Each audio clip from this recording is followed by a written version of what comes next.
Hey everyone, welcome to the stream. Today's not going to be anything ultra special, as you can probably see from the title and thumbnail.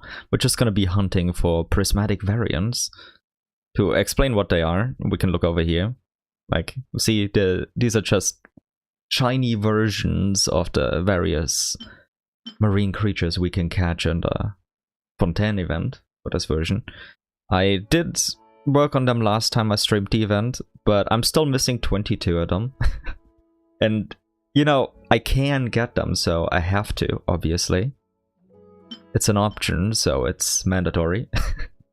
Not really, but you get the point. Today is not going to be anything special, though, just basically shiny hunting in Genshin and talking about whatever.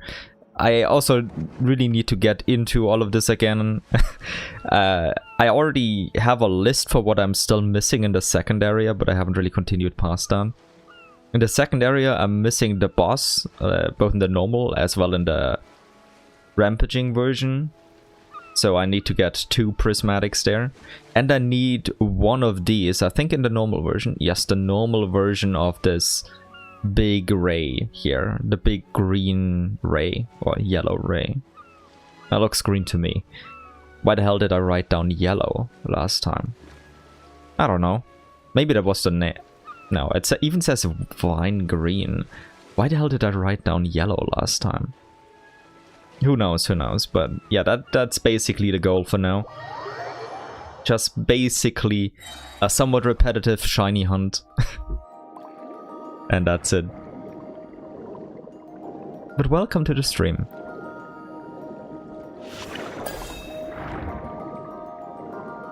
I completely forgot where all of the rays are. I think there may be one down here somewhere.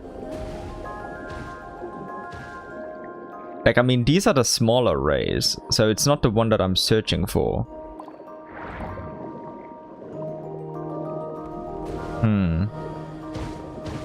I guess we'll also have to find out where that one is. I do remember where the boss is, so that's at least something. Because yeah, I swam around this map for at least multiple hours last time. So I do remember the boss location, but I don't remember the ray location. Oh well, we'll figure it out. I mean, it's supposed to be here somewhere, according to the in-game description that tells us the location. But yeah, the hardest part will probably be the boss being prismatic twice. I know the boss can be prismatic, because I already have 2 bosses in their prismatic version. But yeah. I don't even know the prismatic chances, to be honest. Might be like 1%, maybe even less. It's hard to say. I also tried to look it up and I didn't find any information about that online. Wait. Wasn't there a group of rays somewhere? No. Not over here. Damn, that was a false memory. Wait, those are the bigger rays. Okay, good. We found the big rays. There are 2 of them here. Good. I think I'll go over here and then surface because none of them were prismatic. But good. At least I found 2 rays. Also, I already have this one, so this is how it looks like if they're prismatic. They're just shiny and sparkly. Kind of funny that there's one right next to the place where I'm surfacing. I didn't expect that.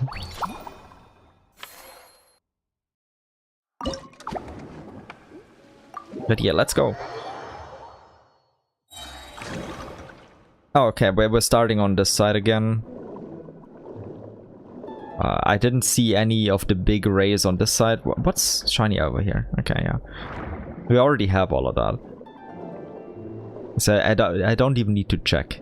But it feels like it's mocking me whenever something that I don't need is prismatic. That's like when you're shiny hunting in Pokemon and you're getting the wrong Pokemon as a shiny. It's like, I'm glad you're here, but I've been hunting for 37 hours. Please come home. This is already the 9,000th reset. Thankfully, it's not to that extent here. Hopefully. But, yeah.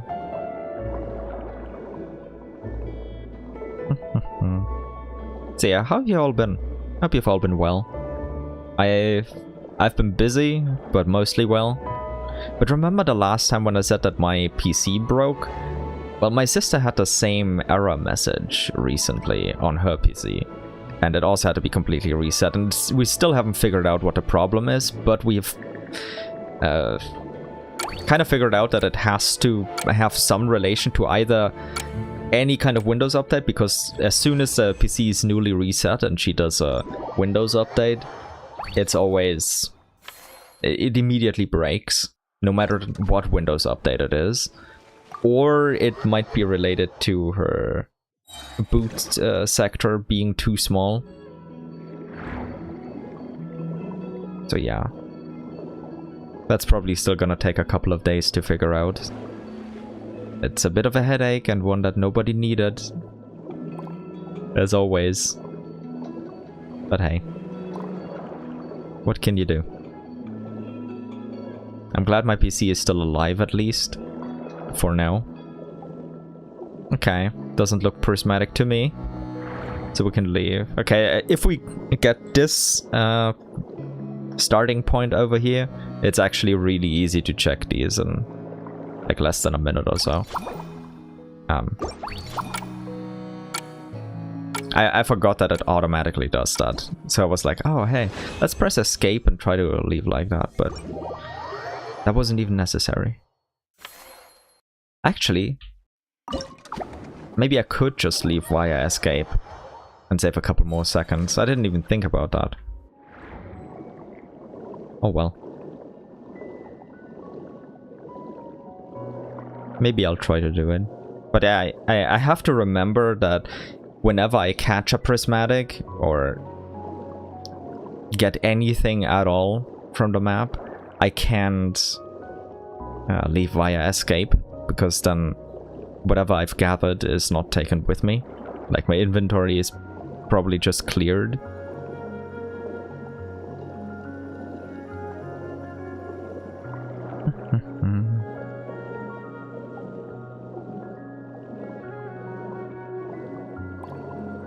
Boss. Okay, the crab is still not prismatic. But yeah, last stream when I was going for the first zone's boss on prismatic, I obviously had to get it prismatic in the rampaging version as well. But that took a couple of hours. Let's hope it's not that bad this time. Else I'm gonna have to plan a couple more streams of this. Which I'm not against, by the way, but it's gonna be a bit close. The event is not gonna be around for too much longer. And also, isn't it only a couple more days until Snezhnaya? I've seen lots of YouTubers posting early access Snezhnaya content, but I haven't looked at anything. I've seen the thumbnails, but they fortunately weren't too spoilery or anything. Also, a prismatic just to mock me. Yay. But yeah, I'm really looking forward to Snezhnaya. So I'm not allowing myself to learn anything about it until I'm there myself. No matter what, and no matter what life throws my way, unless I literally can't use my PC for whatever reason, I'll try to stream as soon as Snezhnaya is out. Screw life, screw the consequences. I need to play. It's not an addiction, I swear. Nah, it's just for the fun. For the fun of it. But I don't really know what I'm gonna do. Will I stream immediately after maintenance? I mean, that would be a kind of shitty time for me. 4 AM my time, by the way. That's when the maintenance always ends.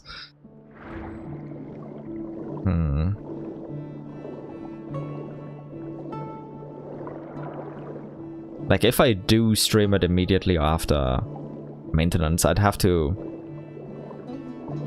plan in a little bit of time to do my dailies and stuff.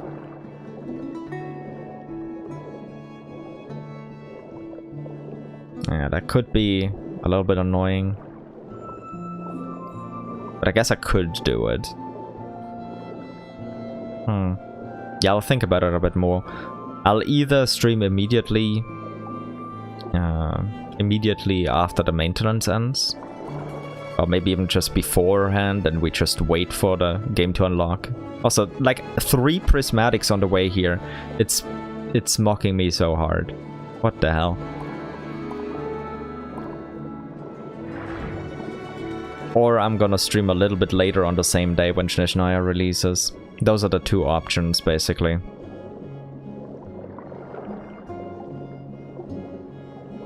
I'll probably start with the Archon quest, I assume. Unless I get too sidetracked by exploration, but I'll try not to let that happen too much. But famous last words, right? In before I start the Archon quest and get distracted and just explore for another 20 hours or so. Yeah, it could happen.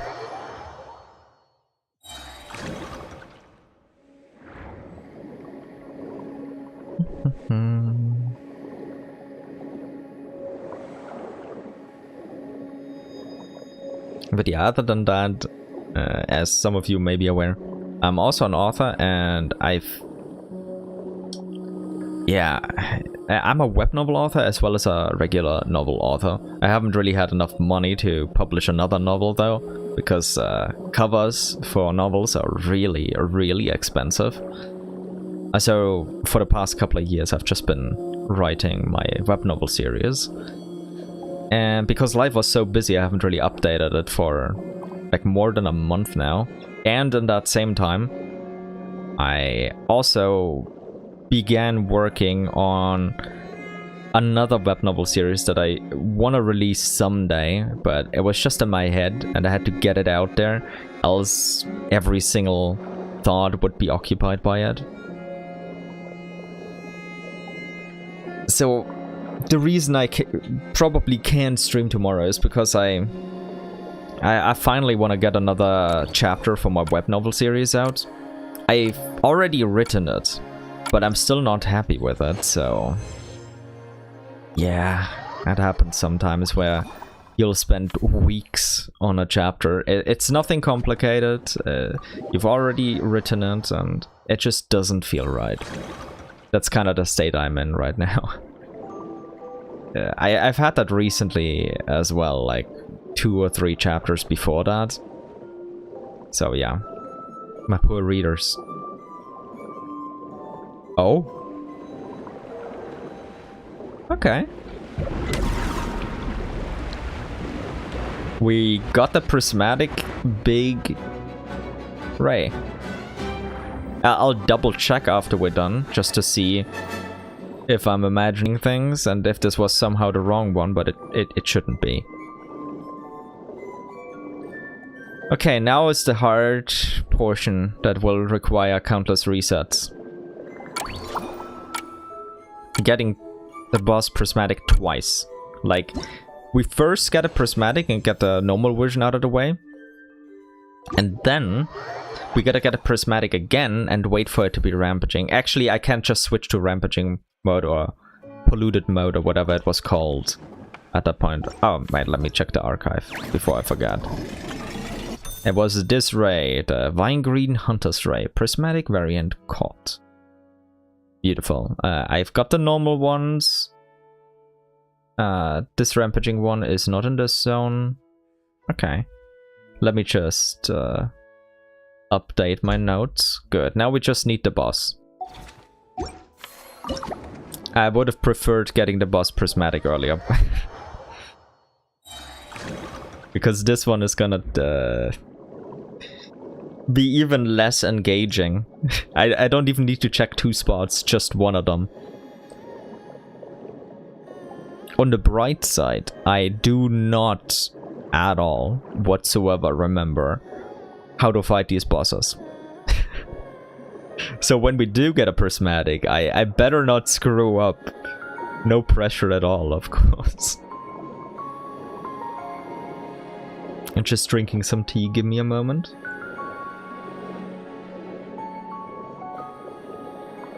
Yeah, I tapped that pretty well. The tea was actually barely drinkable. Like, not hot, not cold, but barely drinkable. Nice. Usually, when I first try to drink my tea after starting stream, I try that too early and burn my mouth. Or I wait for like an hour or so and it's already cold. But hey, beggars can't be choosers, so...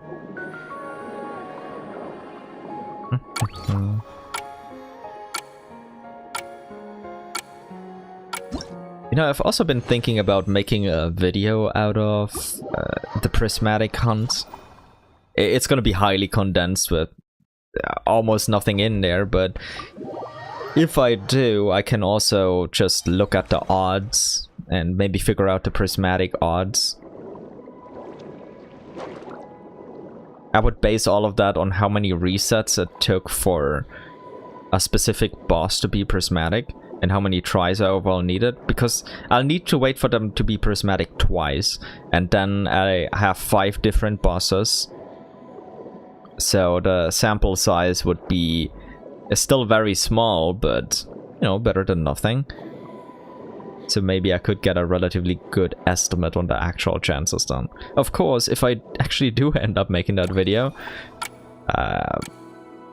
if it takes too many streams, and yeah, that would probably take until way after Snezhnaya is released, so what even is the point at that point? Most people wouldn't be interested in it anymore, but, you know, you never know. I'll probably want to make some other video due to Snezhnaya's release. No idea what it might be.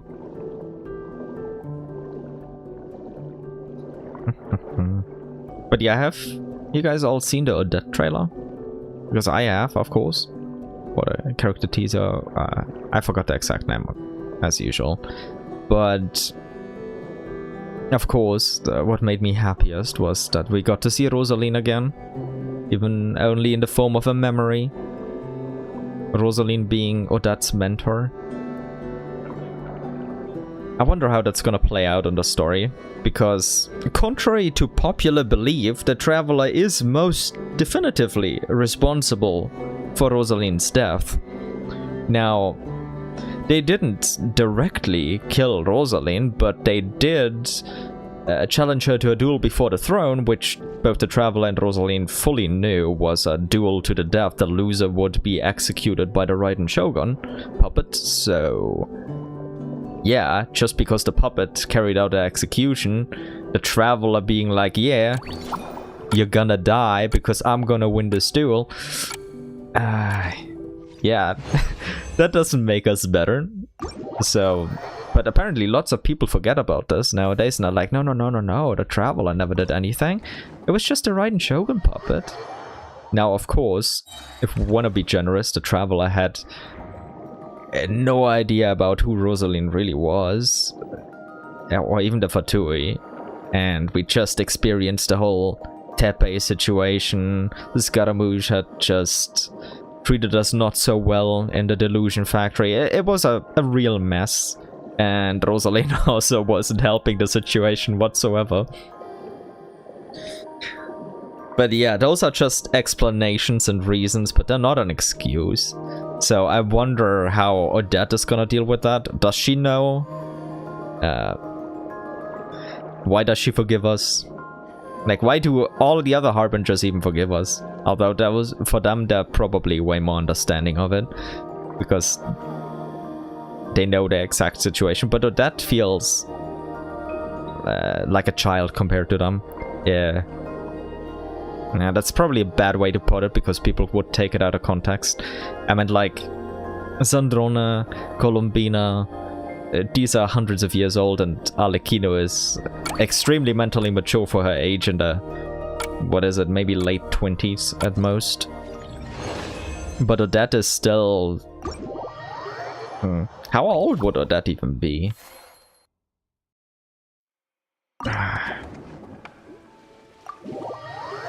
Probably somewhere between 18 and 21 if I had to bet, based on the information we have right now. I could be completely wrong here. But yeah. Especially because we've seen her mourning Rosaline in a trailer. It seems to still be an open wound, rather than something that she's already dealt with. So I wonder how the whole traveler or dead dynamic is gonna work out. Because, I mean, we're gonna be her manager, apparently, at some point, which I'm really looking forward to. But how is this gonna work out, like, emotionally between the two? I wonder if we're just gonna gloss it over or not. Because, like, technically, Rosaline was executed by the Raiden Shogun puppet. And the only people in the room... I mean, Sada was knocked out, but the only people in the room were the Raiden Shogun puppet, Rosaline, and the Traveler. So they are the only ones who know what really happened. Maybe the Fatui always just assumed that the Traveler had nothing to do with it. They were just there. Maybe they don't even know about the duel before the throne. I don't know, though.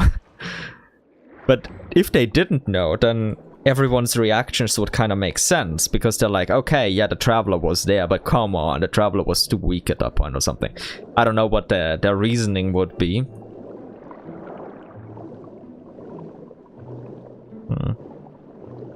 And yeah, just theorizing aloud to stave off the boredom of searching for prismatics. But it's enjoyable boredom for me.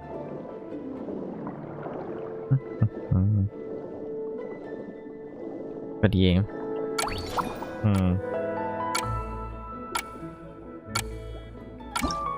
If Odette really knew that we as the Traveler are responsible, there's no way she would be buddy-buddy with us immediately. So, either she doesn't know, and consequently the rest of the Fatui probably also don't know what really happened and just assumed it was the Shogun puppet. Or that is a way bigger heart.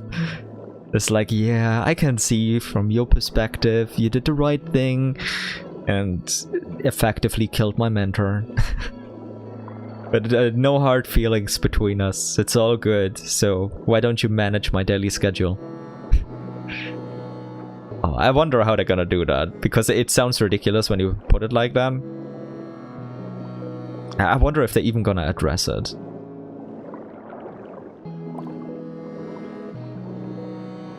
Okay, the crab is still not prismatic. Actually, I can try this. Yeah. I don't need to swim over there, I can save a couple of seconds. Only when I have something in my inventory do I need to go to one of the extraction points. And okay, we start off at the bad beginning position again. The one much further away from the crab.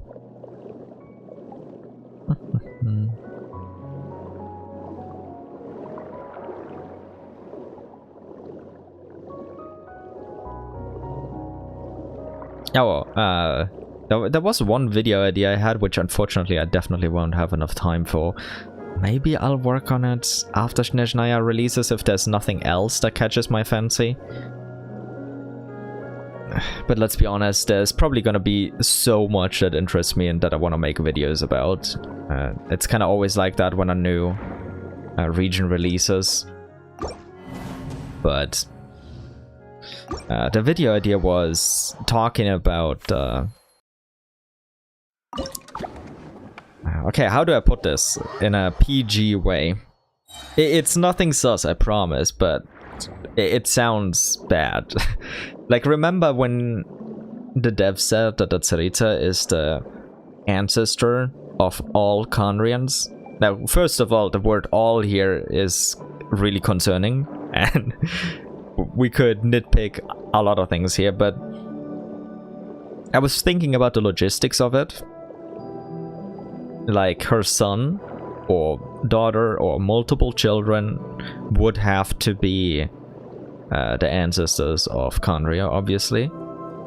And for it to be all Kandrians, they would have to have started very early on, you know? Or very early on in Kandria's history, that is. And the problem with this is that no matter how you think about it, and no matter what other content creators have said, eventually you would run into the problem of inbreeding, of the people being too closely related to have perfectly healthy children with each other. Let's put it like that. Yeah. It's a lot longer than one word, but it sounds better. Like, no matter at which point that would be introduced, it would always be bad, because the gene pool would always be limited. Like, it would always be inbreeding, no matter what. So, my plan was to first of all explain what that even is, biologically speaking, because a lot of people don't actually understand the logic behind it, why it's bad, etc. So it would be kind of partially a very bare bones biology lesson, I suppose. And genetics lesson, I guess. As well as then explaining how all of that would really pan out in this specific scenario. But yeah, it would be...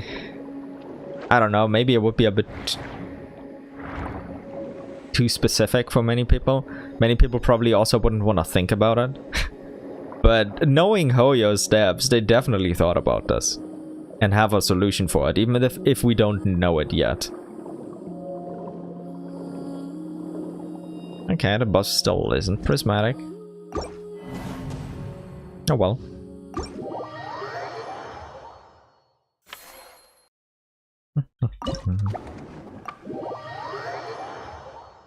But yeah, that was one video idea that I was kind of interested in making. It would be difficult to make the video though, because I would have to get all of that across without sounding too weird, because I'm legitimately just interested in the biological aspect of it. How the hell would all of that even work out, and what issues could arise from it, or could have arisen from it, what reasoning the devs would have used to circumvent all of that and all of these issues. Because I've seen a couple of content creators use the argument that, well, it's such a large population at the end of the day now, so diluted bloodline, etc, etc, so the inbreeding wouldn't have been that bad. But there's one problem with this. We have pure-blooded Kandrians and non-pure-blooded Kandrians, which were hit differently by the curse placed upon them. So there's a very clear distinction between those with a pure bloodline and those who don't have a pure bloodline. And how do you get a pure bloodline? By keeping it in the bloodline. So yeah,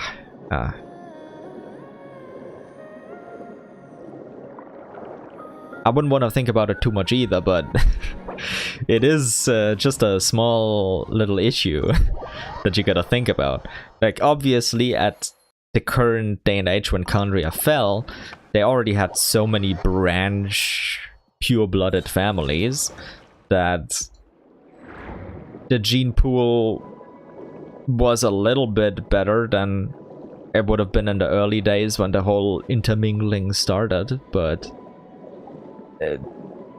like, maybe for them it's like, oh yeah, we were related like 50 generations ago. At this point, there's probably nothing bad, but yeah, the gene pool would still be extremely limited. As long as they're still pure-blooded, it is an issue. But yeah, I'm not sure if I'm ever actually gonna make that video. It would be educational, because too many people don't understand this shit. I mean, that's why we have entire places in reality that are highly associated with relatives making descendants together. Like Alabama, for example. And it's probably partially because the people don't know what's actually so wrong about it and what the real issue is. So probably bad education. And like many people just know it's bad but don't understand why exactly. Like completely taking the emotional aspect and the social aspects out of it, because those are not the core of it. They're not the core of it at all. The core is purely biological. Anyway, I talked your ear off about that enough. I doubt that video will ever come to be, but maybe it will someday. Maybe. I'm never saying never. But yeah, another video that I thought about and that I will make, but definitely not before Naya releases, because that's way too little time and I have way too much to do before then. It's just impossible for me to finish it. It's also going to be a quite ambitious video.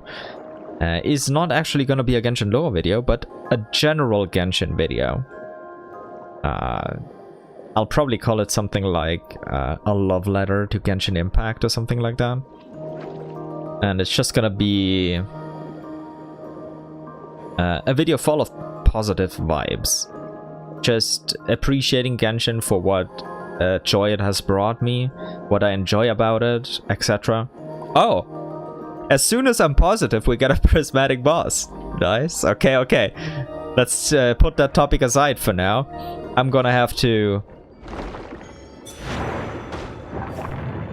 lock in here. Oh. So much about locking in. Okay, okay. We only need one more boss, the rampaging version. For that we'll change to polluted. But nice. Okay. I didn't expect to get the boss so soon. I gotta be positive more often. That's gonna be difficult. But yeah. While I'm switching over to the polluted version of this. And changing my notes. Give me a moment. Gotta tab out of this. The normal boss has been gotten. Or obtained. And we switch to pollution phase. Yeah. Good, good. But yeah, basically I just want to make a... something to counterbalance the whole negativity and hatred that usually greets my YouTube recommended or timeline in general when it comes to Genshin. Like, it's so overwhelming and unreasonable that I'm like, look, I cannot... I just feel so alienated from all of the issues that people seem to have with Genshin, although like 99% of them aren't claim to be Genshin players but aren't Genshin players. But still, like, it feels so strange. And yeah, basically I've never once been able to, even in the slightest bit, associate with all of the complaints that I've been hearing about. Now, Genshin does have its small issues, but like all of the stuff people are complaining about, I just found ridiculous most of the time. And instead of making a video where I'm like, hey, all of this shit you're spewing is complete nonsense, which would just contribute to the hate cycle, and like that's just not productive at all. I'd much rather just make a video highlighting my positive experience with the game, because I'm sure many people have had a lot of joy because of Genshin, and I just wanna paint a picture of my journey and all the joy it's brought me, the fun moments, the great exploration, etc. It's gonna be a bit more personal, because it's like, hey, I started the game at this point, this is what I really enjoyed about it, blah blah blah.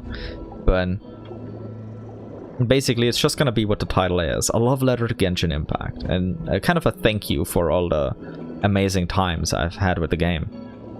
Because I do think it should be getting appreciated for all it's done right, rather than constantly lambasted and dog piled on for teeny tiny issues that small portions of the player base that are just incredibly loud have with the game. But yeah, because I'm never gonna really include that in the video, or maybe I will, but just on the side, there were a couple of valid dramas that are related to Genshin. Or that are directly caused by Genshin. Like the first one was the first anniversary drama. How you just handled that miserably. It wasn't good, let's put it nicely. The second one was the 3 wishes for 3 years. That was just... Hoya, what the hell were you thinking? That's... yeah. It was probably one of the dumbest things they've ever done in the entire history of their company. Like, it would have been better if they hadn't given us anything, but saying 3 wishes for 3 years as a sign of appreciation was just such a bad slap in the face at the time. So yeah, that was another time where I completely understood the outrage. Right. Okay, I was just looking closer to see if it was prismatic, but I was just imagining it.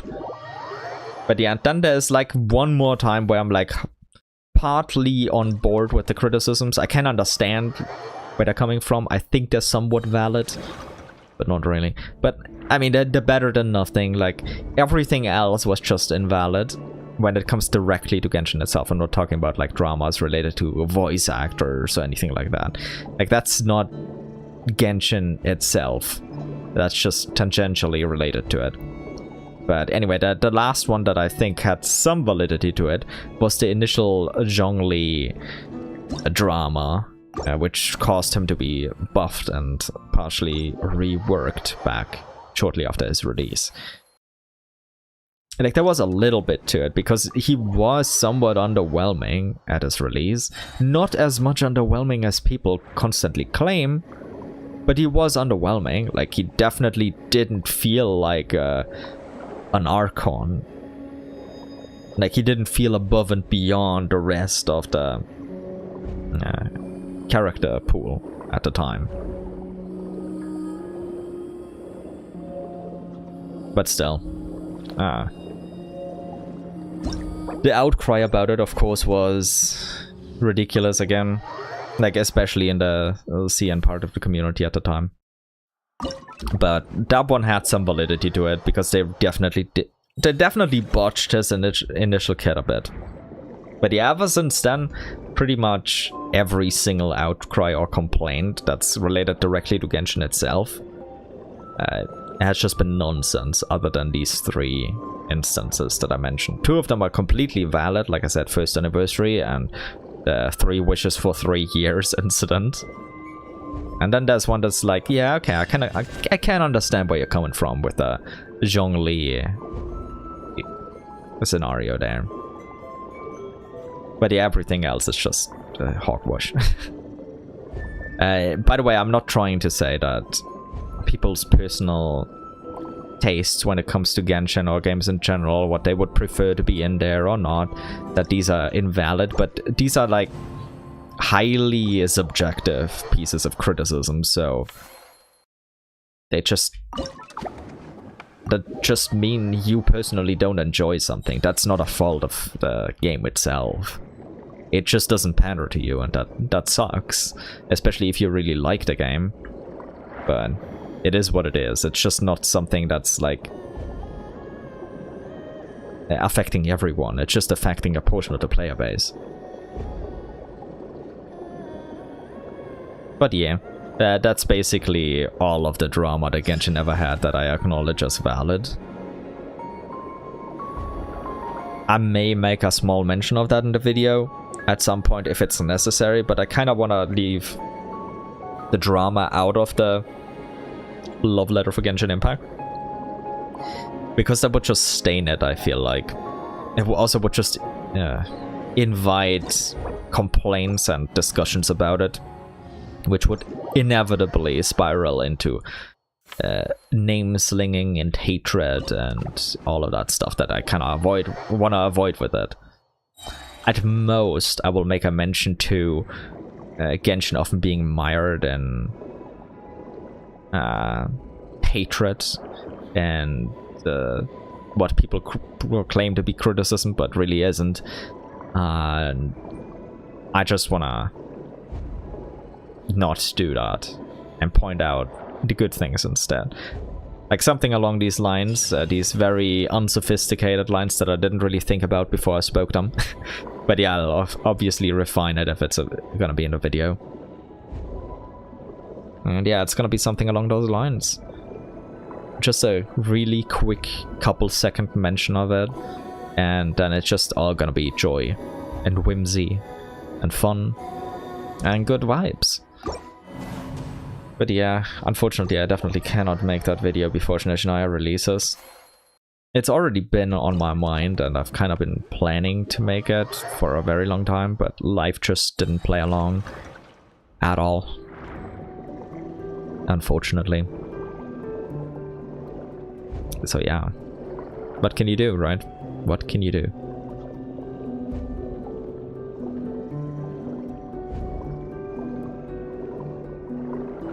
So I don't really know when exactly I'm gonna make that video, because like I said, with Snezhnaya's release, there's probably gonna be a lot of really hyped things released that I don't even know yet. Like I said, I don't look at leaks. I have no idea what it's really gonna be like. What kind of theories will invade my mind and never let it go again. But yeah, you can expect like probably at least one video about Snezhnaya before I get to the one about Genshin in general. Like I just explained a little bit earlier.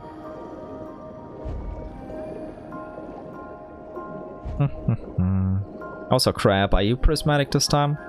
Nope. Still not prismatic. What a shame.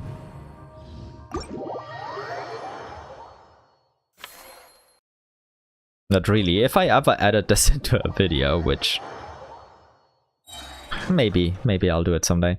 I wonder what the stats are gonna look like on prismatic chances.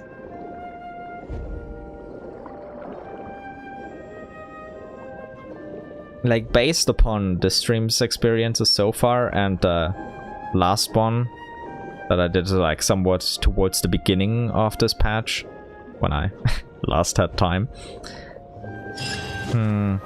I think my chance might really be only like 1% or less. But we'll see what the actual stats are gonna look like. Because whether or not I make a video about it, I'm definitely gonna look at it and look at the stats. Just because it's interesting and I kinda wanna know. It's useless knowledge, but I haven't found any info on it online. Nobody's bothered to try to figure out the prismatic chances or even approximate them.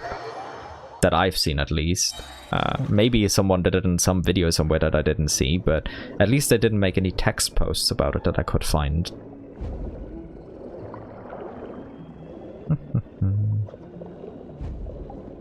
Let me drink some tea again. One moment.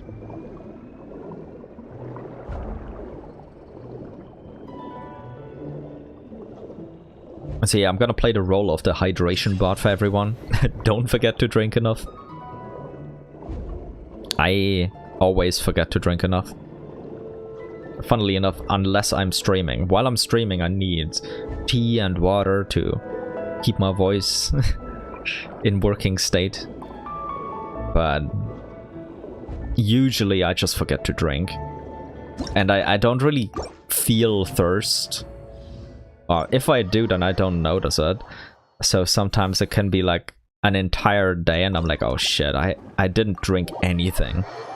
So for years upon years now, I've consciously been trying to drink way more and forcing myself to do so.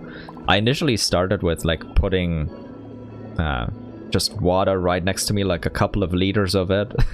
But then I just forget about it, like even if it's right there in my field of vision, I just forget about it immediately. And then another day has passed. But yeah, basically I've how the hell did I get that? So basically whenever I get up to do anything, go anywhere, like do chores, have to deal with whatever it may be, I'm always like, okay, let's drink a glass of water while I'm at it too. And I've kind of worked that into my routine, so now I mostly drink enough. Probably still less than I should, but you know, it's better than before. So yeah, that's why I always drink enough, always stay hydrated. It's important, and you'll probably have a lot of health issues if you don't do it. But yeah, I'm just rambling. Really uninteresting stuff while we're resetting for prismatics.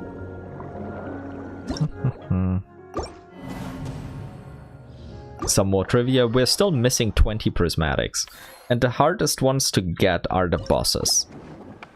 But they're also kind of the easiest ones because you always know where they are and they'll always spawn. You don't have to search out the map and find them. Especially with the rampaging versions, you sometimes have to scope out the map and then figure out which one of these individuals, the individual marine creatures that you're looking for that should be prismatic, actually turn into rampaging mode. So yeah, it's a bit annoying there, for sure.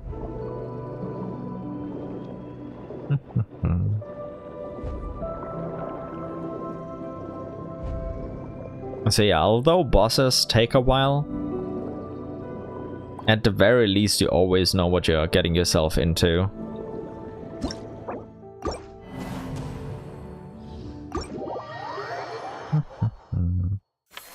Now, some more trivia. This is actually my 20th stream.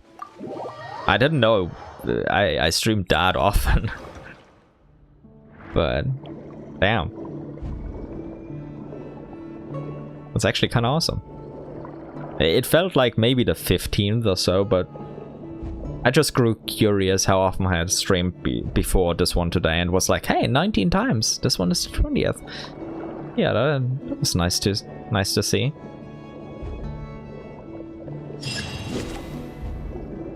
And it looks like quite a lot of you have been enjoying it, even if, well, lots of it is just rambling and hanging out. But thanks for your company. And also thanks to all of you VOD watchers, because there are quite many of you actually.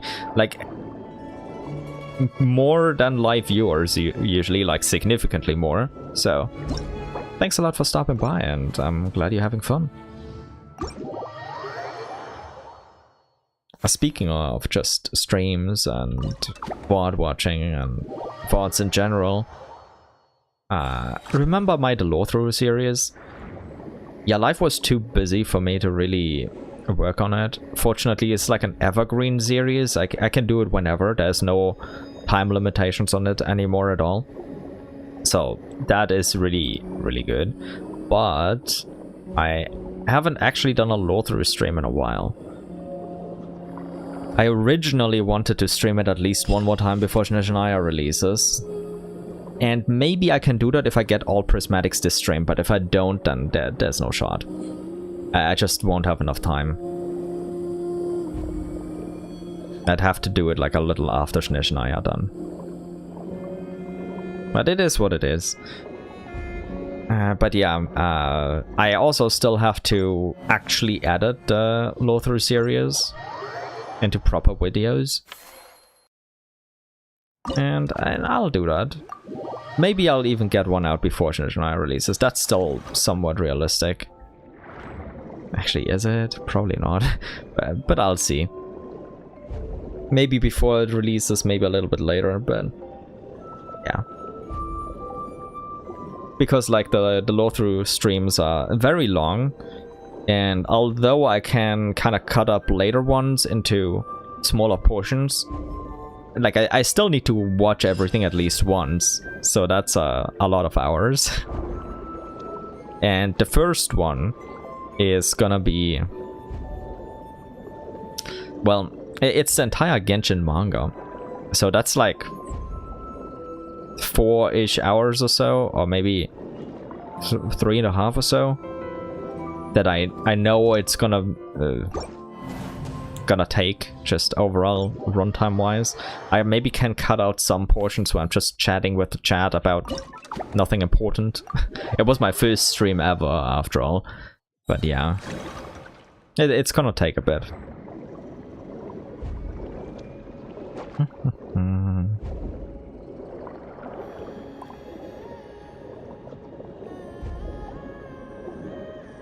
But yeah, I also still need to help with grading exams for my dad, who sometimes just asks me for help with it if he doesn't have time.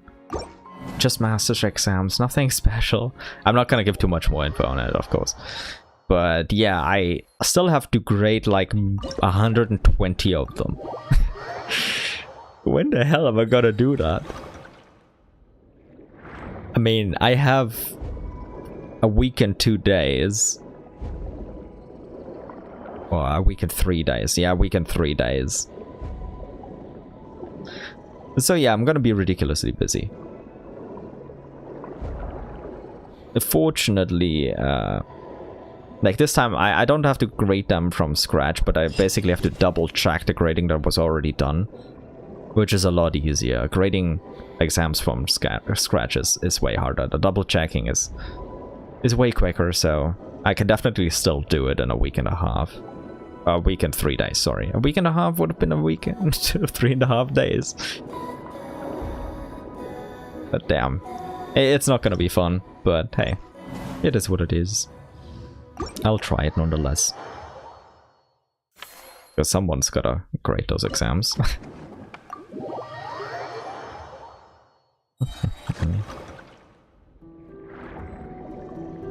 But yeah, we're still trying to get the rampaging version of the crab here in Prismatic. We haven't gotten it yet. We've got the normal version in Prismatic, but to get both the normal and the rampaging version, we gotta get the crab as Prismatic twice. So, and with the suspected odds of at most like 1% chance, probably less. Yeah, it's taken a while. But hey, it reminds me of old Pokemon shiny hunts. And it's oddly relaxing, the BGM is nice, I can just ramble on about anything. There are no topic restrictions if anyone in chat ever brings something up. Yeah, we're just gonna talk about it. Like, okay. I should say that we're not gonna talk about anything like political or stuff like that. Like, yeah, reasonable topics only, please. Nothing that divides and just leads to conflict. Well, we don't want that. But other than that, no matter what's brought up in chat, we're gonna talk about it. Even if I regret it. But yeah.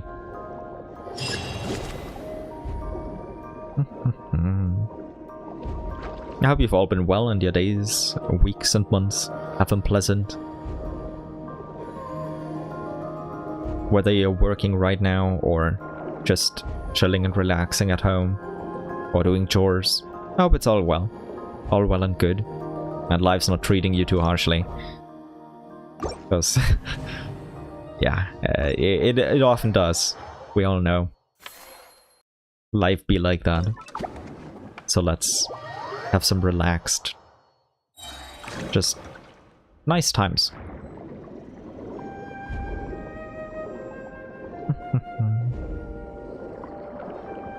Honestly, if I wasn't streaming this, I'd probably just be sitting here quietly, vibing to the BGM and trying to get variants this way.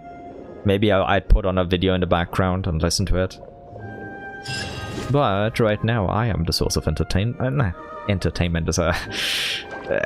that sounds a little bit too arrogant for me. I know I'm not really entertaining, but maybe some people think I am.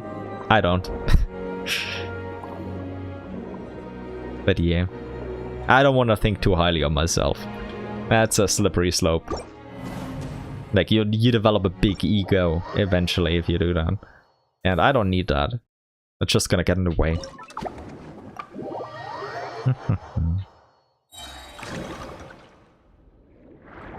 Yeah, I've seen that Genshin has released a lot of snippets and previews for Snezhnaya, but to be fair, other than the Modepesok one, which is just Ajax standing in Modepesok, accompanied by BGM, which was lovely, it didn't show anything else, which is good, because I kind of don't want to know anything. So I haven't looked at anything else, other than like that's character trailer and stuff like that. But I haven't really looked at the various snippets that they released before Snezhnaya yet. Am I missing some lore in there that they already revealed? Probably. They usually do that, but it's probably gonna be in the game later as well, so I'm just temporarily missing out on it. But that's fine.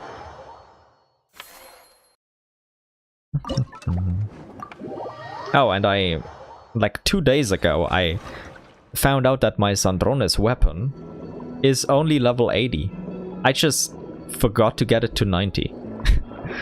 I didn't farm enough of the golden weapon mats, but yeah. I'll probably do that with my resin today. I wonder if that's even still gonna be on stream. Maybe it's gonna be after the stream is over. But yeah, basically, my Sandrone wasn't fully built yet, but she completely destroyed Stygian Onslaught. Like the Fearless mode. And keep in mind, I haven't even done the Barbeloth buff quests for anyone other than Yae Miko yet. So I had Chi-Chi in there and Beidou, but both of them weren't buffed yet. So they were just filling up slots. So basically the Fearless Stygian was just cleared by Z0R1 Sandrone and C1R0 Miko. So that was kind of cool. And then after that, I figured out that I had both an upgrade for my Official's artifacts. Now she's like in the top 3% or so. Before she wasn't like the top 5%. And then I had a completely new set already built for Miko. Like the new Stellar set. But I didn't even use that in Stygian Onslaught yet either. And still, Sandrone and Miko basically on their own cleared a Stygian Onslaught on Fearless, like, without a sweat. I was surprised by that. Because, like, they didn't feel that strong, but apparently they really were. And of course, it was a shill boss for it, to be fair. But still, like, even with regular shill bosses, like the... I guess you could call him the Abyss Dog. I'm not talking about the Golden Wolfhound, but that new Not Cry boss. The Watcher from Beyond, or whatever it was called. The one that summons all of the small minions and gets the shield up that you have to destroy with lunar reactions. Even when I used my ridiculously good Nefer team, yeah, kind of got destroyed many times over, because Nefer playing without a shield was just miserable. Then I included Nefer in my Nefer team and could clear it. And yeah, now that the boss came back, I used the same team again, but because Columbina is now C6, it was a lot easier. Like, it was actually reasonably doable. And I didn't have to worry about much. Like, it felt almost like 2/3 as easy as the Stellar Shell boss in Stygian Onslaught. And then we had the last boss, the Natlan Shell boss. Yeah, that one was a pain. I cleared it in like 117 out of 120 seconds on Fearless. Because, well, on here I'm playing, on my main account I'm playing on the American server. And I'm not from America, my ping is horrendous. And what very few people apparently know is that if you play a Mahuika team with horrendous, atrocious ping, all of the reactions and elemental application will be messed up. And sometimes you can even, like, the ping is just gonna eat your burst and big hits and they're never gonna appear as if they never existed at all. Like, they're just never gonna do any damage. It's pretty bad. So whenever I play my Mahuika team, which is my best Natlan damage dealing team, yeah, it's a struggle. It's a struggle. And it's unfortunate because Mahuika is just my favorite character. Somehow. It ended up like that. You don't choose it.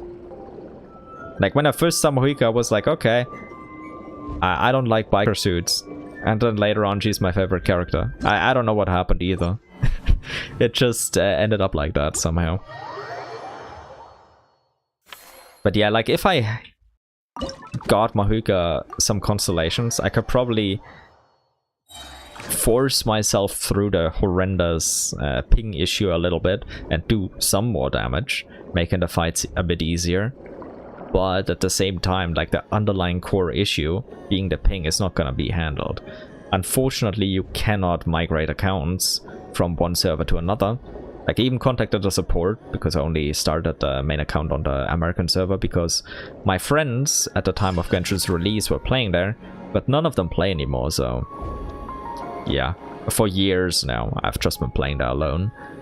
So I was like, hey, you know, can we migrate this account to Europe? I know there's no official way to do it, but please, pretty please, I get some Mahuika constellations if you migrate it. But nope, even the small bribery attempt that, hey, I'm gonna buy some money to get some Mahuika cons, didn't work either. The support was just like, yeah, I'm sorry. Unfortunately, we can't help you with that. We don't have the infrastructure for moving accounts. Which is, like, partially true. I cannot tell you why it's partially true. Like, unfortunately, I really cannot. But based on what I know, it should be theoretically possible, but it's really annoying, and it's not like a direct account migration or moving, but it would be like creating a fresh account manually by the devs on another server and just copying all the info from another account into there. Like it wouldn't, like, it would be way more manual, but stuff like this can be done, and not for account moving over like from one region to another, but it has been done in some other circumstances that I cannot elaborate on. Yeah. Okay, I think I've worded it vaguely enough that nothing like that can come back to bite me. Good, good. Another thing, I don't have insider knowledge. That much I can tell you, I don't. Like, I don't have a contact in Hoyo other than one viewer who apparently I nonsensically theorize is just part of Hoyo, because whenever he's here I have good luck. I have streamer luck. Like, okay, Hoyo is watching, obviously, whenever this guy is here. Maybe he's a Hoyo employee. But no, I don't have insider contacts. But yeah, let's just say I know a couple of things from personal experience. But yeah, unfortunately, my ramble aside, account migration wasn't possible, so I decided to not get any Mahuika constellations, even though she's my favorite. Because it would just like be putting a band-aid on a lost limb, basically. It just, yeah, I mean, maybe it looks a little bit better, maybe it can stop a fraction of the bleeding, but you've still lost a limb, so it would still feel miserable. So yeah, that's why I'm not too huge of a fan of that. Instead, I got constellations for Skirk, because Skirk, even with my ping, is really easy and fun to play. Like, the ping barely makes a difference there, even though it still messes up the elemental application. The order of it and the exact elemental gauges and stuff aren't important for a Skirk team. Like, unless it's like a very special Skirk team, like most ones are just, there's so much application of both Hydro and Cryo going on that it doesn't really matter. And the order also doesn't really matter at that point. I mean, it still does, technically, if we're going like hyper meta analysis, but Like, not really. It's like for min-maxing purposes only that it matters. But yeah, other than that, the only characters I ever got constellations for, other than for Ajax or Child Tartaglia, who I did get to C5 on older banners and then got a C6 from the free constellation selector. The only characters I have constellations for. Number one, the ones that we can select constellations for now, and standard characters, of course, as well as the characters that I dub my adopted daughters, basically.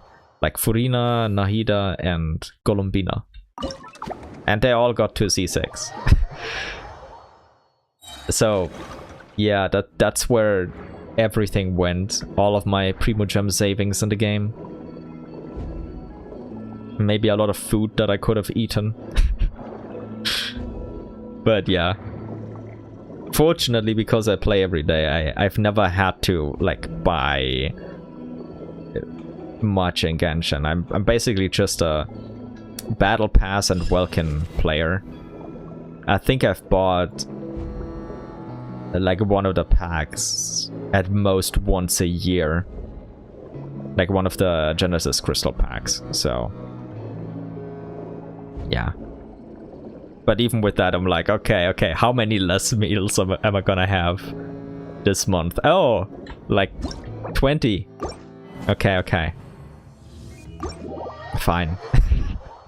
Fine, okay. Anything for another constellation. Yeah, don't do that, by the way. PSA, don't do that. Don't spend money that you... and like, first of all, that you don't have, but even if you have it, if you need it for something more important, like some medical stuff or paying back debts or whatever it may be, don't spend the money on Genshin or any other game. Unless it's like vital for your mental health, which is very unhealthy, but as someone who is in that position, yeah, believe me, I understand. But yeah.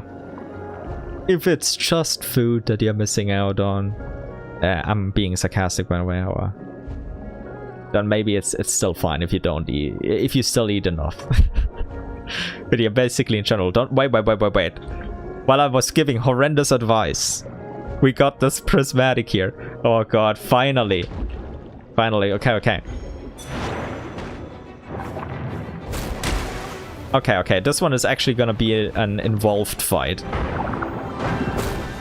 It appears. Come on, boy. Attack. Hello. Hello, friend. Okay.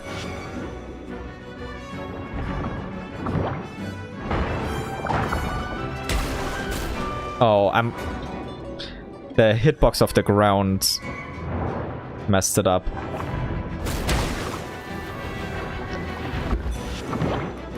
So basically it didn't attack because this attack was caught by the ground's hitbox. Which is, yeah, not fun.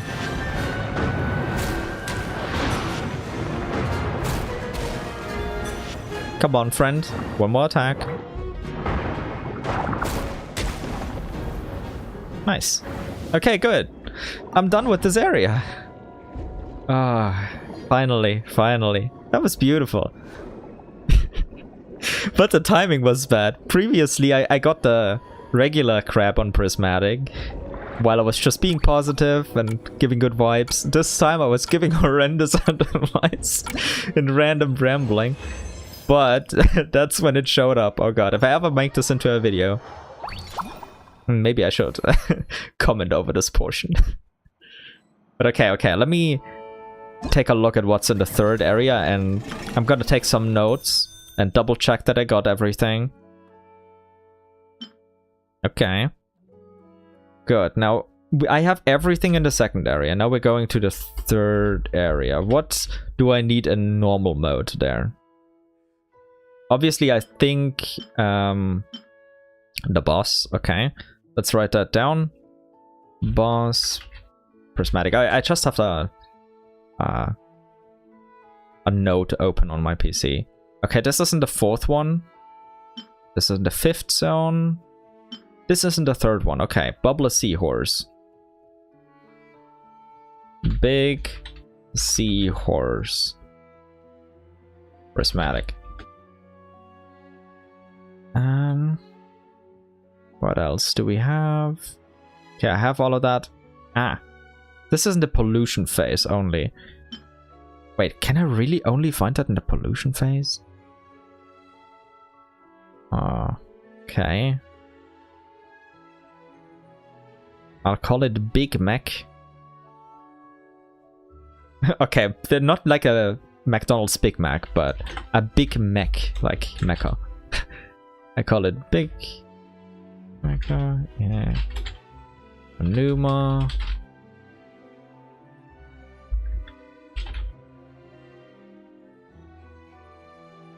Okay. What else do we have? I think I got all of these, right? Yep. This one is in zone 5, this is in zone 4. I got the... Like, this was the prismatic variant of a boss that I got initially during my initial playthrough. So I knew that bosses could also be prismatic. I got the rampaging version in zone 3 here. Okay, let's see. This is in zone 4 or 5. I got the prismatic version of this. Ah, yeah, that one. I'll keep an eye out for it. Actually, let me write that down. Small mech drill, let's call it like that. It was Usia. I need the prismatic version of it. And then we have this one. The Big Mac. That name. The Big Mac, it's Numa. Okay. I had a typo there. The prismatic. So I need the regular and the prismatic version of this. Okay. What else do we have? This one is in zone 5. This one is also in zone 3. Okay, okay. A brown octopus. But only the rampaging version.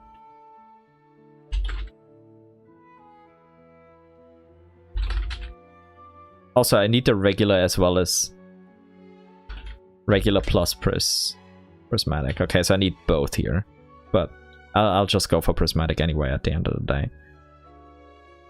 And this one, oh, we can also find that blue gold bubbly seahorse. Yeah, I'm just gonna have to get all bubbly seahorses that are prismatic, because I forgot how exactly these look. Small seahorse, blue gold prismatic, regular plus prismatic. Okay, so how much do we need to get here?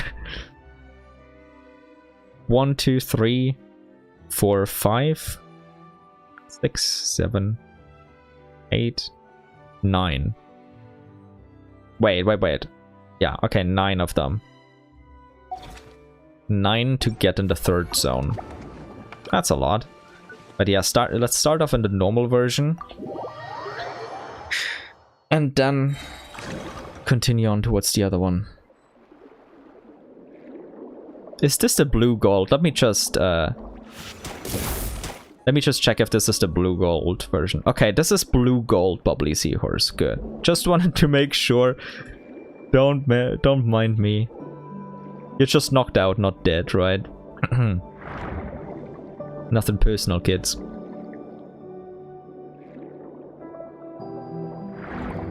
I'm definitely gonna forget a lot of things. But let me just check the whole map first, because... Oh. I completely forgot this map.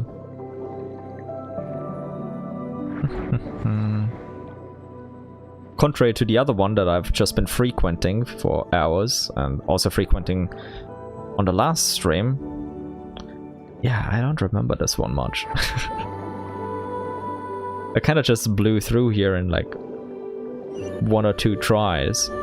Okay, I do remember I need the big seahorse in prismatic version. I do remember that. There's another one down here. Okay. Oh, there's 2 down here. So I can end the blue gold versions, but I wonder if they turn into rampaging versions later on. Okay.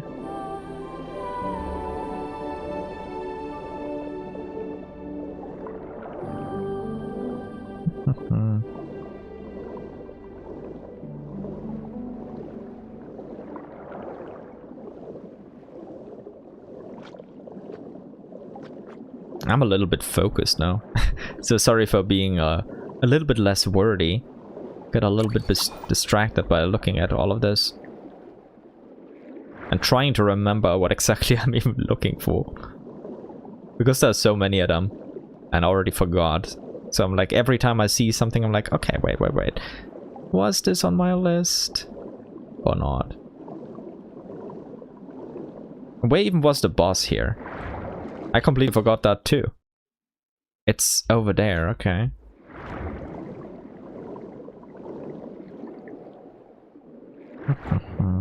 I'm trying to remember all of the positions of everything in here, which is definitely not going well. I'm definitely forgetting most of it, but I'm trying. If I do this enough, then I'll eventually remember it all by heart. I need to go over in this direction to check the boss and stuff. But surely the boss is not gonna end up being prismatic immediately, right? Nah, that couldn't be it. Please be it. That would be a weight off my chest, for sure. Where even is it? Oh, it's here. Like, it's this one, okay. Yeah, that doesn't look prismatic no matter how I look at it. Okay, then let's surface and go through this again.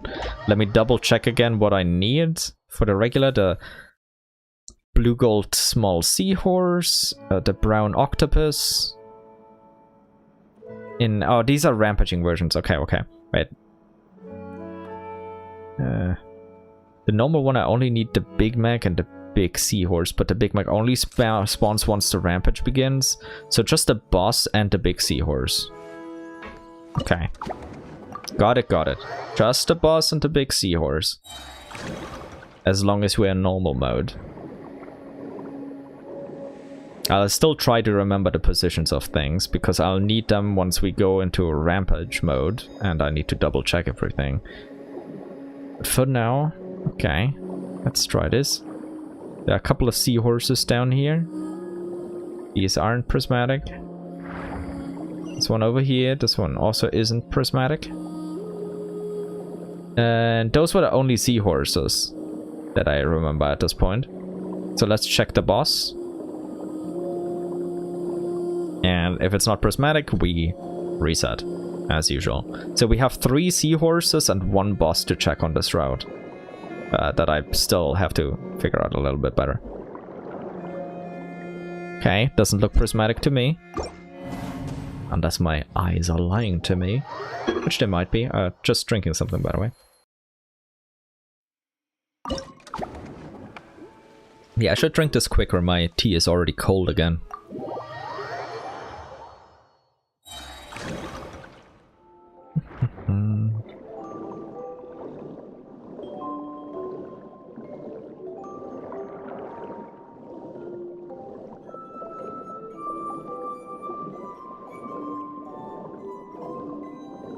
Okay, this one isn't prismatic.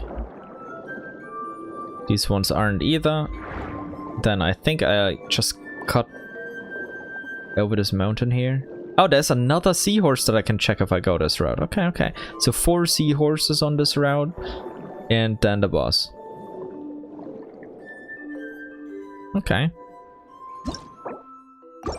That's a pretty damn good route. But wait, there are 2 points where you can... Like, every single map of these has 2 positions where you can be spawned. Yep, like this one. So, yeah. On this one, it's gonna be annoying. I have to really go out of my way. I guess I can start from the boss and then go over towards the right side, towards the or the eastern side, towards the seahorses. But yeah, it's definitely inferior, an inferior route. Oh, the seahorse is prismatic. Damn.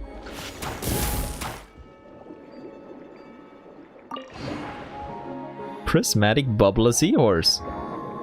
Holy moly. That was quick. That was quick, but the boss is still gonna be... But still, I mean... So, let me double check my notes. The big seahorse and prismatic version. It's the normal version. Okay. Good. I'll just double check the archive as well, because I don't trust my notes, even though I just made them. Yep. Good. Okay, and the other one I also have. Yes. Good. So now it's just... We're just going for the boss. On this regular version.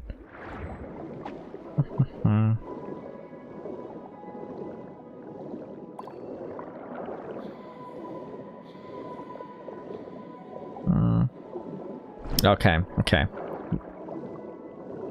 I didn't see that wall until I hit it. Silly me. Doesn't look prismatic to me. Yep.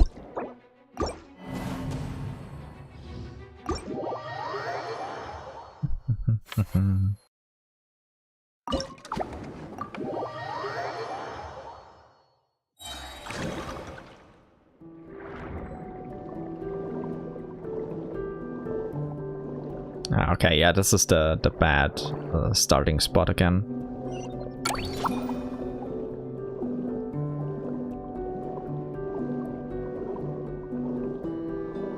By the way, talking about Shinaya again randomly, we do know that the Tsaritsa is currently off fighting something, like some abyss-related enemy, most likely.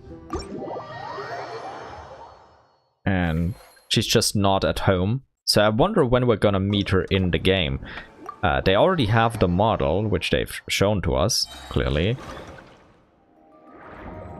So I wonder if we're actually gonna see her immediately. So in 7.0, or if it's still gonna take a little bit of time. Also, I've heard people speculate that the Traveler is gonna be like in a more enemy-ish position, but I don't see that. Like, I don't see us being an enemy of the Tsaritsa. Or if we are, then definitely not for long. Like even the Traveler at this point has figured out that the Fatui aren't all bad and their goal isn't really evil. Like they have some bad eggs. Looking at you, Dottore, but I mean, it is what it is. Doctor doing doctor things, you know.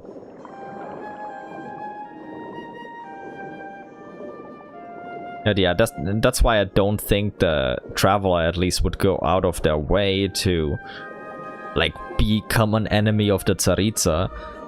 They would much rather... Oh, wait. Is this prismatic or am I imagining things? I'm gonna take a closer look. I am imagining things. God damn it. That is definitely not prismatic. I'm already starting to hallucinate and I'm only 1.5 hours into the stream. Well, it's better than hallucinating at minute 1, I suppose. But yeah, I also don't really see the Tsaritsa treating us as an outright enemy. Especially because, at least according to what she's publicly stated, Dottore went kinda against her wishes and was not really following her orders. Whether or not that's true, who knows. But clearly we don't really have a strong enmity with the Tsaritsa at this point.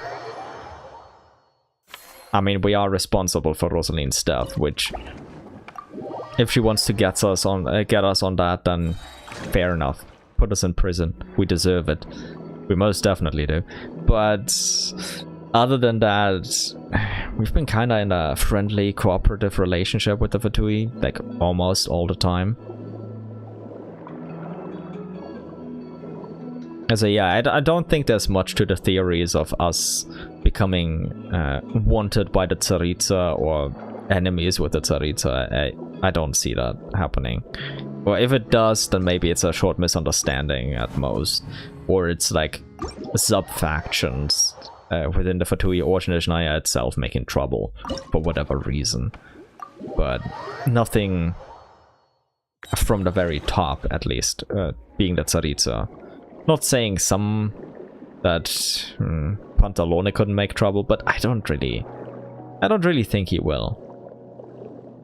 He's smart enough to not do that. Because he's probably not gonna benefit from that. Last time he only made trouble because for Zandik. He was just buying time and fulfilling their agreement. But yeah, I don't think he would be making us trouble again.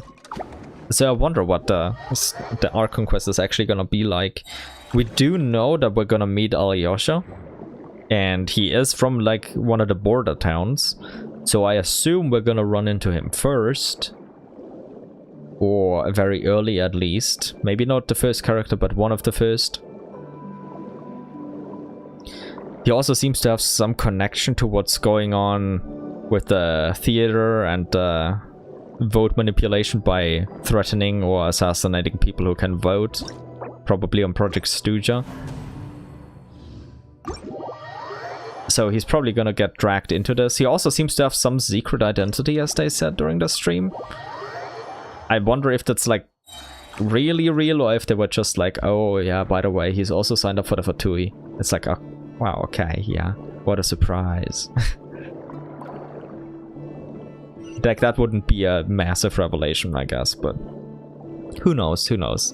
Now, if they told me he was the 10th Harbinger, at that point, I would be flabbergasted, because I'd never see him as that. Yeah. So, I do think we're gonna start off with meeting him, and whatever happens, happens. Probably some introductory scenes. Clearly, the main focus is gonna be on the theater first. So we're gonna have interactions with Vodyanitsa and Odette. And like I stated a little bit earlier in the stream, Odette being the protege of Senora, of our dearest Rosalind, yeah, that's not gonna be too good for us, because how the hell are they gonna explain us being most definitely responsible for her death? We challenged her to duel before the throne, which is the loser will get executed no matter what. We knew exactly what we were doing. So even though the Shogun puppet executed her, we're responsible. But like I speculated earlier, I don't know if the Fatui necessarily know that we challenged her to a duel before the throne. Because there was nobody in the room other than the Shogun, us, Rosalind, and Zara. But Zara was knocked out, and I mean, I doubt the Shogun puppet is just, or even A, is just gonna say, oh yeah, by the way, I only executed her because the Traveler challenged her to a duel before the throne. I doubt she would even bother with that. Like, how would the Fatui even know what exactly happened in that closed room? So maybe they've just been treating us so well because they never knew that we were responsible for her death. But that's just a possibility. I'm not too sure about that. Like, I wouldn't bank on that. So if they know, then how Odette would feel about us would be a bit complicated to explain. I've also seen a lot of fan art of like Odette with the funerary mask of Rosalind. Like us giving it to her, and like it felt so messed up. Because like some of the artists drew her like in a very conflicted emotional state, to put it nicely. So some artists are living out sadistic fantasies for sure.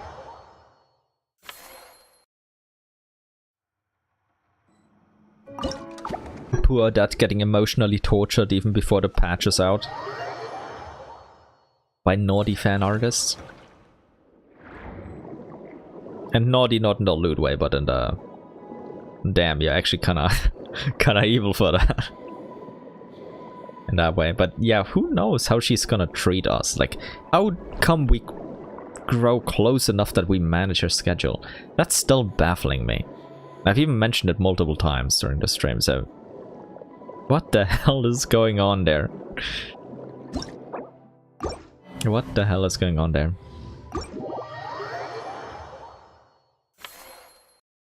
I don't really know how to explain that. Like I said, maybe she just doesn't know, then it's theoretically possible. Else, like, why would she forgive us? Just because we're like, oh, we didn't know she was actually really chill with the people she liked. That's not... well, we were enemies at the time. It was like, yeah, okay, nothing personal. You just were on opposite sides. It happens. I don't see that working out well. So either they're gonna have to give us a really good reason for this, or they're just not gonna mention it at all. If they don't mention it at all, I'm gonna assume that she just doesn't know. Which could be for... like, it could give us an issue to deal with in the future, for sure. Or they just refuse to address it. I don't know.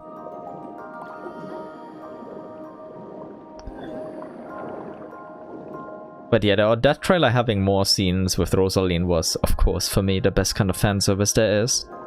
Makes me happy. They've also shown her frozen palace, empty grave spot again.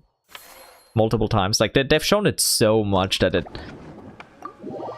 it better have some significance other than just being her place of symbolic rest.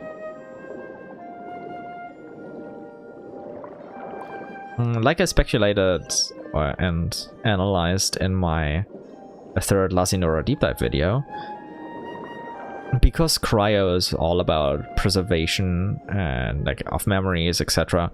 I do speculate that basically Rosaline's memories and soul have been preserved inside that frozen palace by the Tsaritsa. And I also reasoned that simply because she has more rebirth, recreation of the body, revival, etc. symbolism than every single other character in Genshin Impact combined, whether it be playable characters or lore characters. Like, if you combine all of them, and even if you multiply them a lot, like, she's got so much symbolism in there, it's out of this world.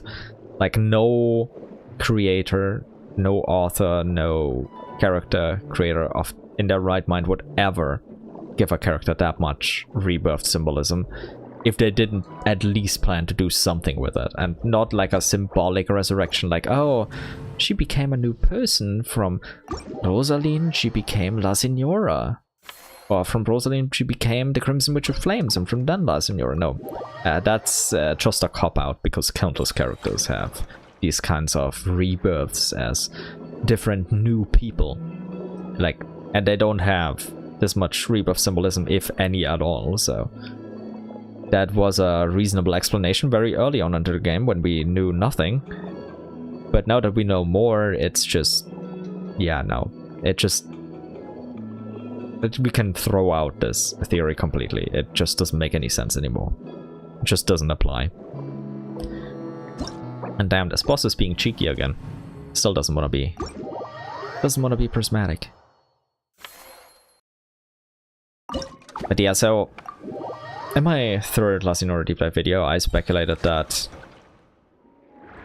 Tsaritsa will most likely try to resurrect Signora. at some point in the future. I'm not saying it's gonna happen during the Nishina patch cycle, but it's kind of sus that she has her memories and soul, and memories is basically equal to the soul. Literally preserved and saved. And this is like the hardest part of Resurrection to begin with. Like keeping all of that safely secured. That you just need to fashion a new body, which, look, like even if Sandrone built a doll, like a mech body for her, it would probably already suffice. I mean, Remurians put the souls into golems, so, and it still kind of worked. It could still be called alive in that state. So that's the easiest part of it all. But yeah. With how much we've seen of Signora's symbolic resting place. Oh my god, it's prismatic. This time I'm not imagining things. Nice. But yeah, with how much we've seen, I suspect that they're probably really gonna go in that direction. I don't know when, but they're gonna do it. Like, nobody in their right mind would ever, under any circumstances, give a character that much rebirth symbolism, and humanizing them this much now so that even people who never paid attention know about her circumstances and true character and all of that, and then show her resting place and everything so much. Like, nobody would do that. That's just unreasonable. Okay. Now we switch to Rampage mode. And we don't need to get the boss, but we need to get a hell of a lot of other small little critters. So it's gonna be a lot more difficult to figure out where these all are. Oh, okay. This is a small... Like, was it Usia that I need? Small Mactrol... No, this is Numa. I need Usia, which is dark. Okay. What a shame. Oh, but... Wait. I do need this one in normal version. Chocolate brown ball octopus. Let me just check my notes. Brown octopus regular. Okay, I need the regular version and then the prismatic one. Okay, good. Like, this is just the easy ones where I need to pick up the regular ones. That's,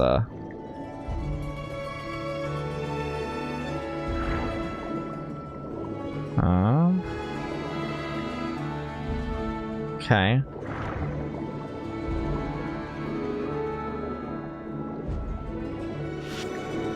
Nah, I don't want to get that one.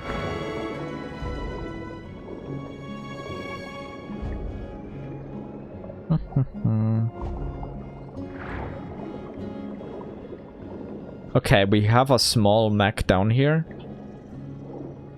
That's the right one. I just need that in prismatic version. But I now know a spot where it is. Okay, that is good. That is good.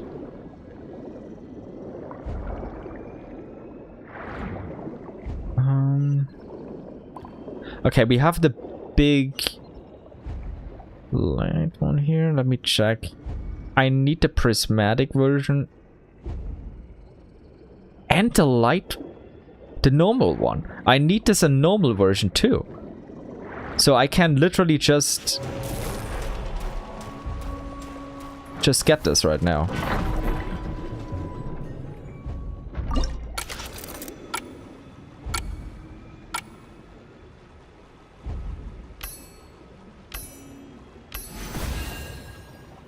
Of course I'm gonna double check, but I do think I needed this one just as normal version too.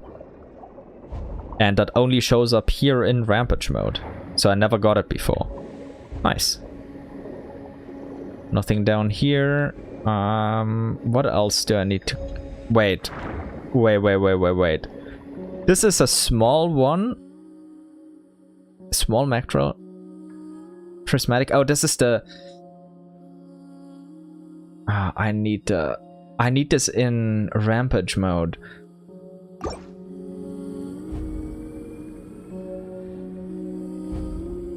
That's unfortunate. That's so unfortunate. Like, I'm already in Rampage mode, and this one is never gonna change to Rampaging mode over here. Is there even a single Rampaging version of this? I mean, I didn't find one yet. I guess I'll look back at this in 2 minutes. I don't think anything will change there, but never give up hope. Oh, and this is the blue gold one, right? I think this is the one I need. Blue gold bubbly seahorse rampaging. Let me check. Small seahorse, blue gold, regular and prismatic. Okay, I got the prismatic. I still need the regular version. That's gotta be around here somewhere too, right? I think there was some over here, which probably turned into prismatic versions. I mean, there's also one here, but I don't wanna... I think this is a blue gold one, right? Blue gold bubbly seahorse normal. Okay. Small seahorse, blue gold regular. Yep, the rampaging version. Nice. Okay, that's a lot got. I still need the brown octopus in prismatic, the Big Mac in prismatic version, but there's only one, so... Wait. Where's the rampaging version of this one? Where would I even find that? That's not even on this map, isn't it? At least I haven't found it yet. Maybe it really does change in a minute and a bit. But I've kind of explored the map and I haven't seen a rampaging version of this. Maybe there's something over here? Because this is a bit of an open area. But it doesn't look like it. Yeah, there's just one over here, but it's not the rampaging version. Okay, let's see what happens in 45 seconds then. If more of them switch to rampaging mode, then I'm still good. If they don't, then that is very, very bad. Yeah, late stage pollution begins. Does anything more change here? Maybe these will switch to rampaging mode. That could be it. I forgot. Like the last time I streamed this, I already figured it out, but it was like close to a month ago. Let me drink something during this couple seconds.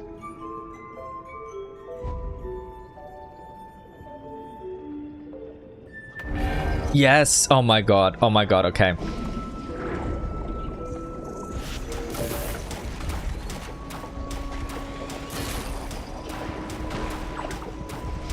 I don't even care about the damage I'm taking here.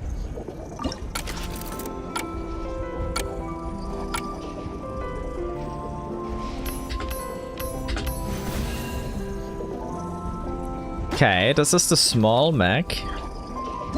Let me also check the entire map again. This is small mech drill.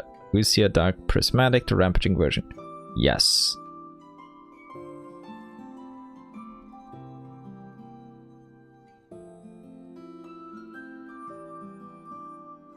The Big Mac here I got. Okay. So basically, if the Big Mac is...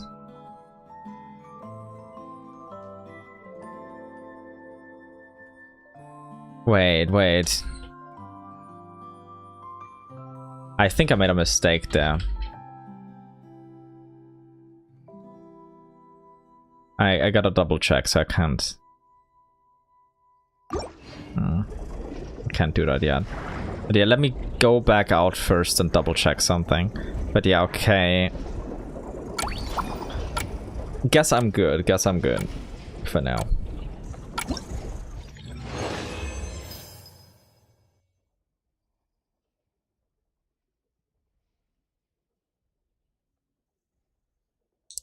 Yeah, this one I probably already had the normal version. And I needed the prismatic one, and that was just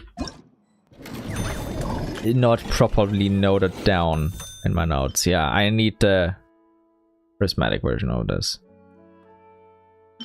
So I need to get a prismatic twice. This is gonna be painful to reset for. Let me double check everything else. I do need this one. This is still in my notes. I have pretty much everything else. I need this one twice. One regular, and then I gotta wait until it starts later, so I need to get this one twice. This is easy to check. And I need this. Let me double check my notes so I didn't miss anything. Yep, okay. Well, on the bright side, this is gonna be easy to reset for.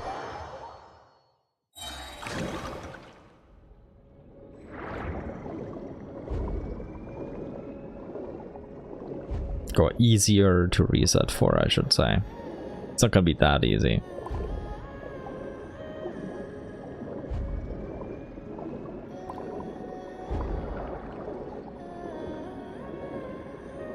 Wait, that's the big one, and it's not prismatic, okay.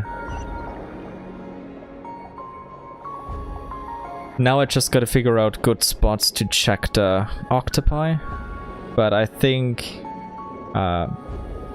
over yonder, over this area over there are a couple of ones that I can check every time, I believe. And I I already got that one, okay. That's good luck, but it's not gonna change too much. Because I still need to get the other one twice, but that makes the reset a lot easier.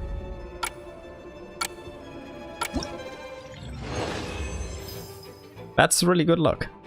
Nice. Okay, let me just check. Yeah, brown octopus, prismatic, and a rampaging version. Yep.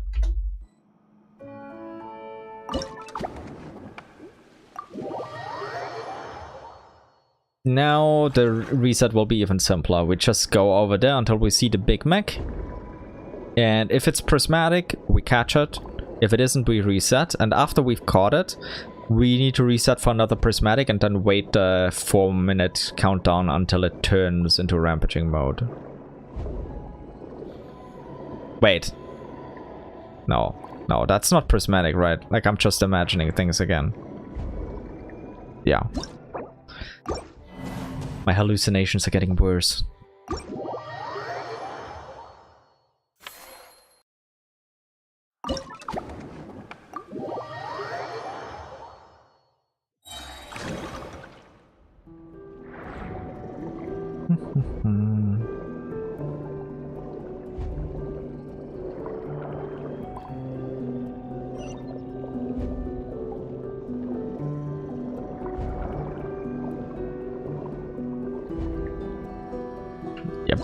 That one isn't. At least the reset is fast and kind of painless. It's better than resetting for the boss. Takes a little bit less. I need to swim a little bit less, so that's fine.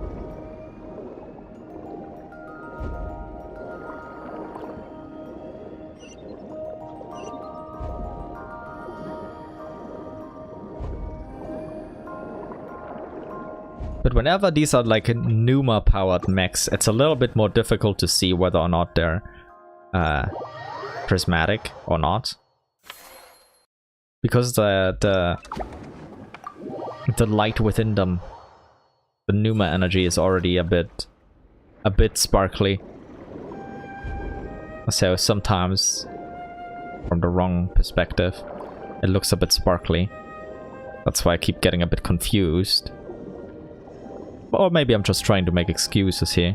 But yeah, I always have to make doubly sure that they really are prismatic or not. So that takes a couple more seconds. Like maybe 2 or 3.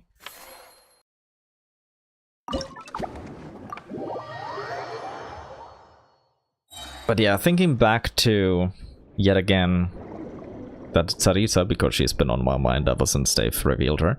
And even before then. I've been a Fatui sim forever. Look, this is my personal theory. I don't know if it's gonna happen, but it might. And remember when they introduced the whole Selenic Chronicles feature in Nordcry?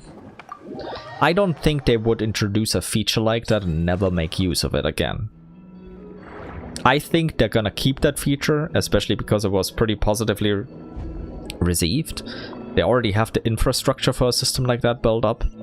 Maybe they'll even iterate on it a bit more and improve it a bit. But I do think that the next character who would qualify for a Selenic Chronicle-ish system would be the Tsaritsa. Now, will it be like the exact same vibes as with Columbina? I don't think so, but maybe. But I really don't think so. But still, I do think they're gonna reuse a system like that for the Tsaritsa. Will they do it immediately upon 7.0's release? Probably not. But I'd be surprised if they didn't use it. Of course, take this with a couple of grains of salt. This is just a theory, just a suspicion of mine. I have no corresponding evidence, but it is what it is. Let me pour some tea again, because it's gone and I need some more. Okay, I'm trying to pour tea with one hand and steering Lumine with the other.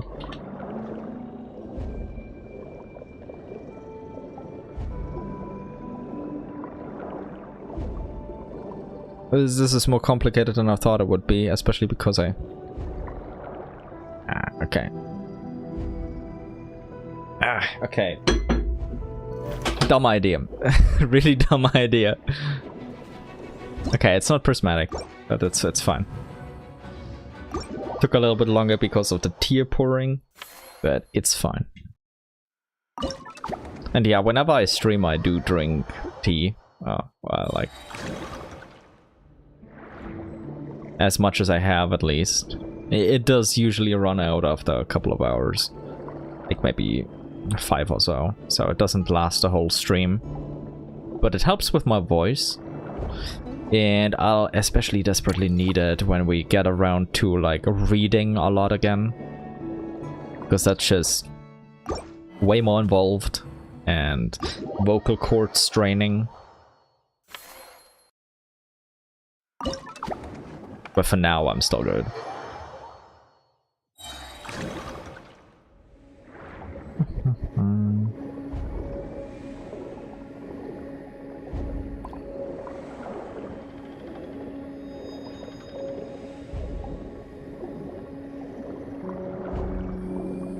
So I've seen a lot of people are very excited for Noi especially, and some for Valerie. And I'm really happy to see more excitement for male characters amongst the Genshin player base, because that means we might get more male characters. Which means I can save more Primogems. Unless there are male characters that I also like.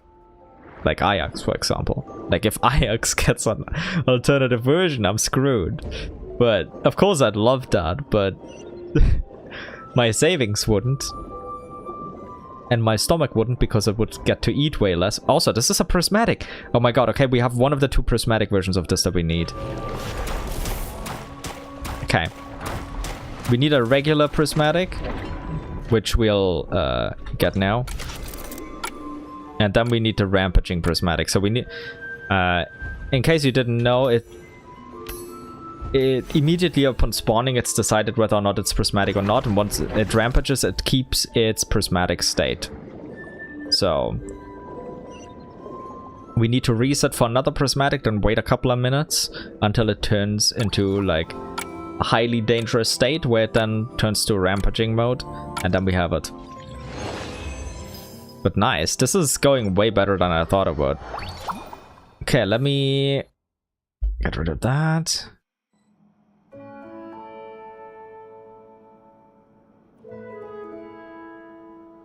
Good. Only one more on this 3rd map.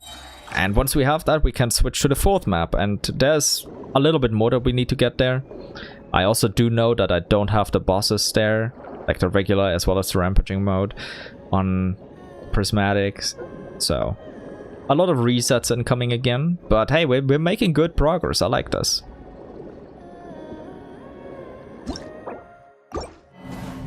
Like, sure, it's kind of monotonous to reset all of this and spend hours on it, but it feels good when you get the prismatic.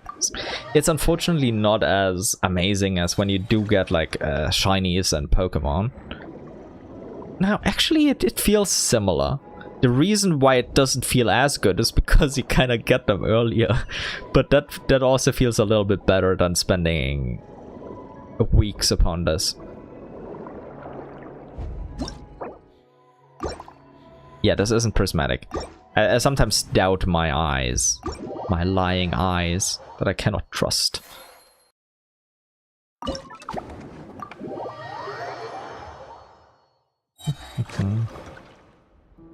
Oh, and another random thought I had is, you know how the Akasha, where you can just check your builds against other people's builds? Although I'm not usually meta obsessed, I just like to build my favorite characters well and just see how good they are in the great scheme of things.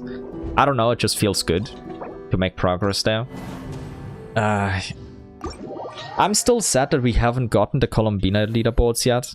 I know that the creator is just busy with life, probably, although they don't really give us much updates there, and very rarely updates the website, which is a shame, but I fully understand. I'm in a similar situation myself with everything I'm working on. It just, life be like that. But still, I hope we get the Columbina leaderboard soon, because my Columbina is really, really good, and I want to see how good. I did, however, get like 3% more crit rate than I need. That's just how my artifacts ended up. And yeah.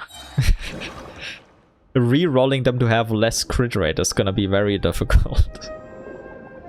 Maybe I'll do it someday, but I still have like my Sandrone build to perfect. And I'll need to get an Odette build. I'll probably get a Cryo Traveler build, although I'm not sure if I will give them like a specific dedicated build. I kind of have an all-rounder build on my Lumine, where I just need to switch out the Goblet for whichever element, or even like attack percent, or whatever other stats she might want. So it's kind of an all-rounder set. I have like a two-piece of Elemental Mastery and attack percent. That just works well in almost all scenarios. And funnily enough, ever since Natlan's release, I do have a really good Pyro Damage Goblet for Lumine. But I've always forgotten to switch that out, which I recently saw. So I never... Ever since I got the Pyro Traveler, I've never switched out to a Pyro Damage Goblet, and Lumine still had her Dendro Damage Goblet. So whenever she was in Imaginarium Theater or in any other teams that I was using, in general, she was way below her potential. And because I did that for so long, I'm just not even bothering with switching out to the Pyro Damage Goblet now. She just keeps the Dendro Damage Goblet. I don't care. It's just for the lols at this point, but I mean, it's kind of funny. If I ever do really struggle to the point where I want to rip my eyes out in Imaginarium Theater or otherwise in a team that really does need Lumine, I'll probably switch out. And maybe when I go to Snezhnaya and get Cryo Traveler, I'll give her an attack percent goblet, although like there are a couple of things that I'm missing the most artifacts wise, and one of these is a good electro damage goblet. After all these years, I still don't have a good one. I could use another pyro damage goblet, of course, but what I'm missing the most are multiple good attack percent goblets, because I just don't get any good ones. I'm not saying that a double crit isn't good, but it's not good enough. Like, if I get a double crit 3-liner and all of the rolls go into crit, I'd call it good enough. If only 3 out of 4 go there, then the 4th roll would have to be into like a perfect stat that I still need, like I don't know, some characters need energy recharge, some others need elemental mastery, but the other stats would have to be good as well. But unfortunately, I just don't have anything like that. Or rather, I have a couple that are 3-liners that then rolled way too much into elemental mastery, and I don't need that anywhere yet. And then when we're talking about attack percent goblet 4-liners with double crit, at least 4 out of 5 would have to roll into the crit stats for me to consider it good enough. Alternatively, that if there are other good substats that I need for the character and it rolls into that, it's also still fine, but I just haven't had any luck. And yes, I've been playing since day 1, every single day, and it just is what it is. And even with the artifact crafting, I still... I mean, I have some for characters that desperately need them, but I mean, I'm talking about like offset pieces here, because for most, the goblet is the hardest piece to get. So I already have 4-piece sets, and I just need a good goblet. But yeah, it is what it is.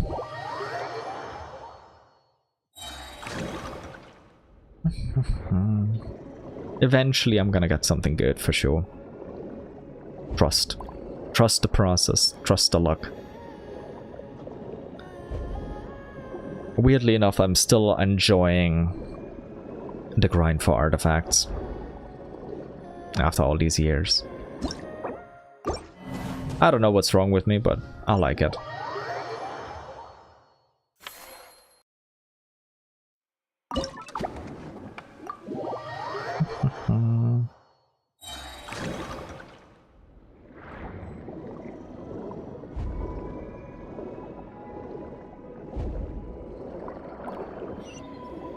Let's see when the mech is gonna be nice to us again and be prismatic again.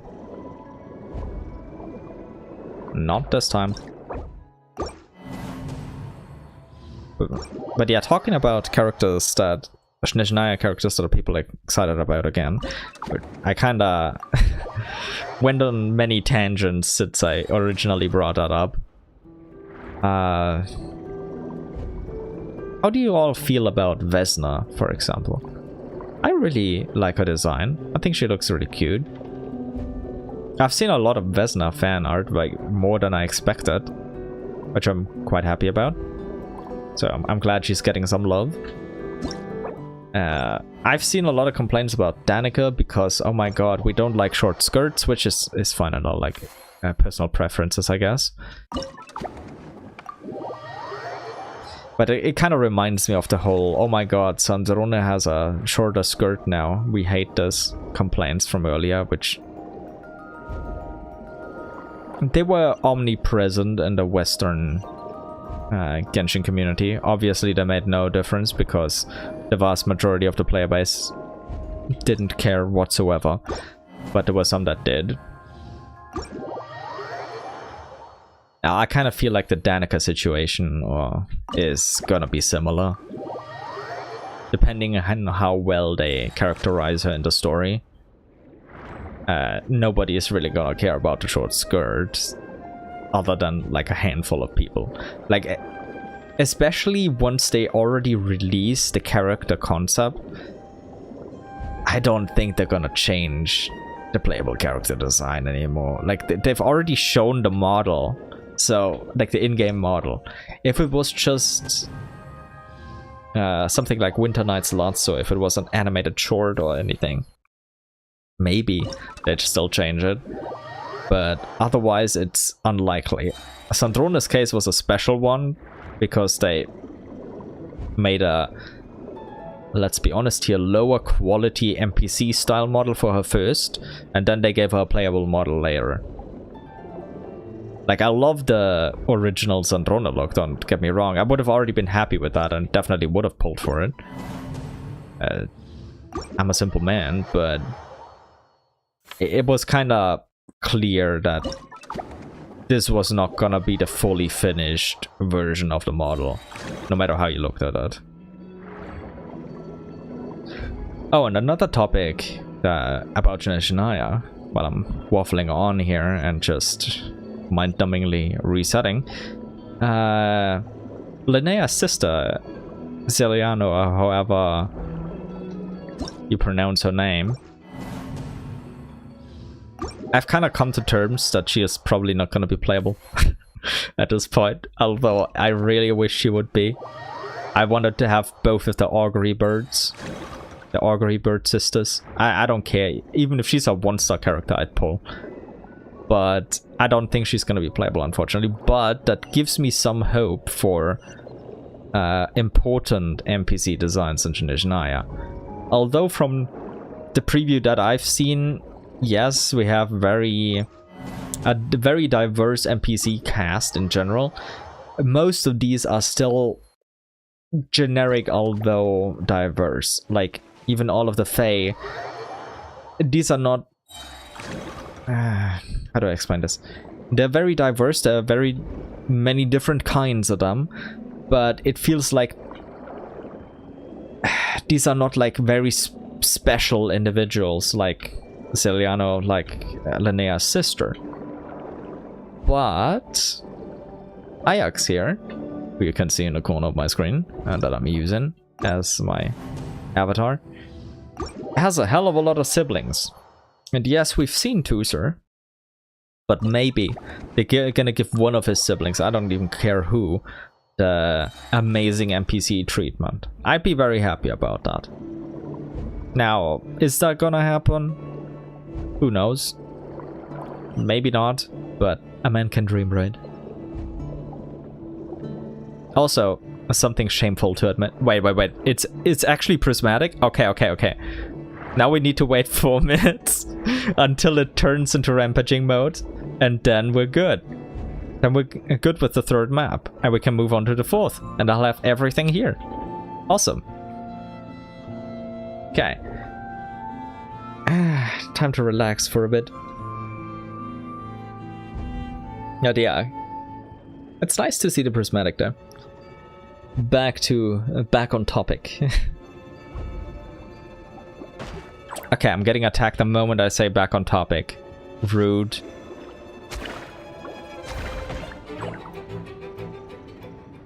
Good. Better. Rest in peace. And before I get attacked again. Okay, where exactly was I? I was talking about Ajax. Ajax's family. Oh yeah, then a man can dream. Oh yeah, whether or not yeah, this is kind of shameful to admit, but I'm not 100% sure how many siblings Ajax actually has. Like, he has a hell of a lot, but I can never remember how many. I think he has 7, but like, maybe he has more, and this is just a conservative estimate. Like, no matter what, his parents, hats off to you. You have my respects. That's, like, not just creating all of these kids, but caring for them, having enough resources for them, that's hella impressive. So, no matter how the hell they manage that, hats off to you, Ajax's parents. Also, for giving him the name Ajax and probably giving him a lot of trouble. Hats off to you, Ajax's dad. Also, I'm pretty sure we don't know the names of his parents yet. Unless I just forgot, which is very much possible. Sometimes I have a goldfish and Swiss cheese hybrid brain when it comes to memory. But I'm so excited to meet his family. They better let us meet like at least a couple of family members in 7.0. I don't care under which circumstances.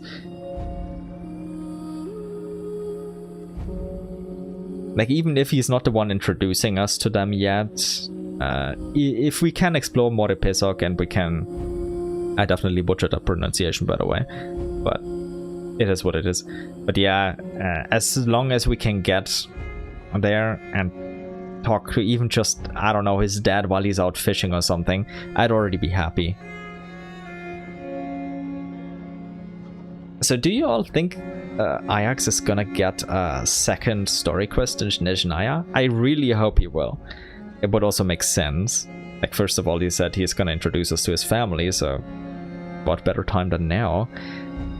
But at the same time... with now, I mean, by the way, the Nizhnaya patch cycle, not necessarily 7.0 or anything close to that.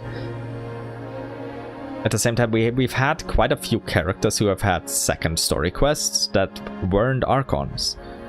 So...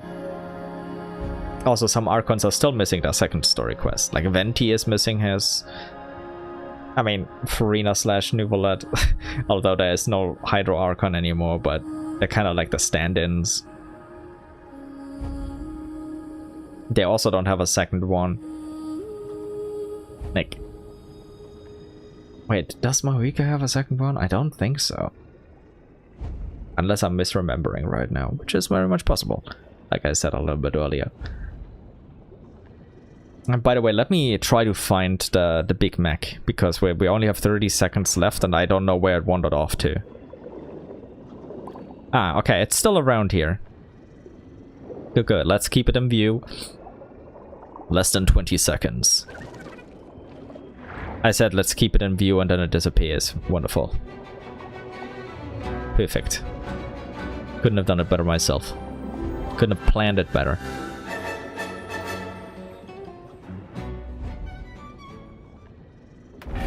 Wonderful.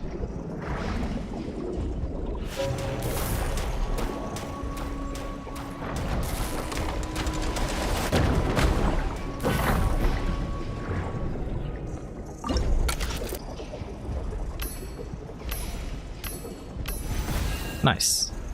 Okay. Now we extract again. And then we write down everything I need to get in Zone 4. Because Zone 3 is cleared out. Unless I still need to get, like, items. Maybe I'll do that after getting all prismatics, but I'll worry about that later. Okay. Let us see. Let's go to the archive. And let me... go to my notes on my notepad here. 4th area. Let's look at the normal ones that we need here. This is the 5th one. Okay, we do need the boss in Prismatic on normal. Okay. Not a surprise. Oh, the blue big jellyfish. Okay.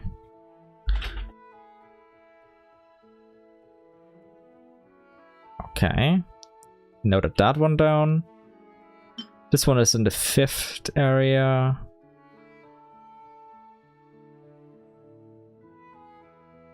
Just checking everything so I don't miss a single one. Oh, okay, yeah. Then I need...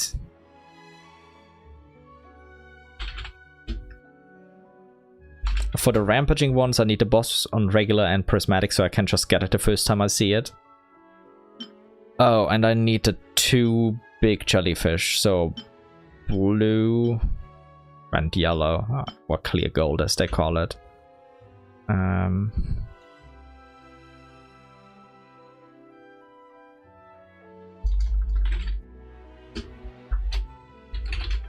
Okay, let me copy what I just wrote and replace blue with yellow, because I need both of them here.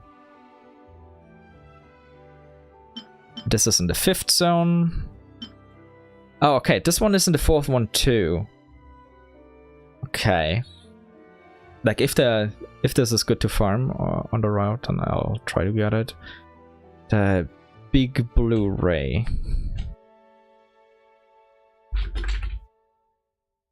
Regular plus prismatic. Okay.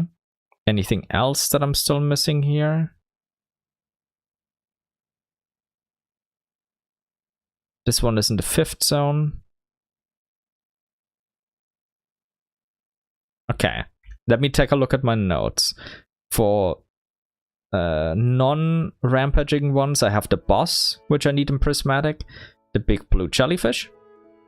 And for rampaging, I need the boss on regular prismatic, blue jellyfish and regular regular and prismatic, yellow big jellyfish, regular and prismatic, and big blue ray, regular and prismatic. So this is 10 in total, out of which 6 are prismatics. Okay. We start off with this again. Oh, I haven't even done that yet. Okay. I guess I haven't finished every single quest. If we can do it on the side and I don't forget it, maybe we'll do it.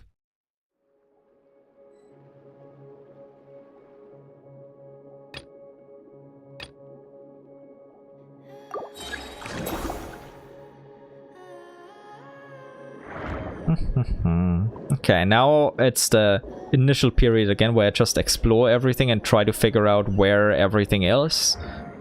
Okay, there's a big blue jellyfish over there. Maybe this will turn rampaging mode later on. I'll try to remember that spot. Oh, that's the boss.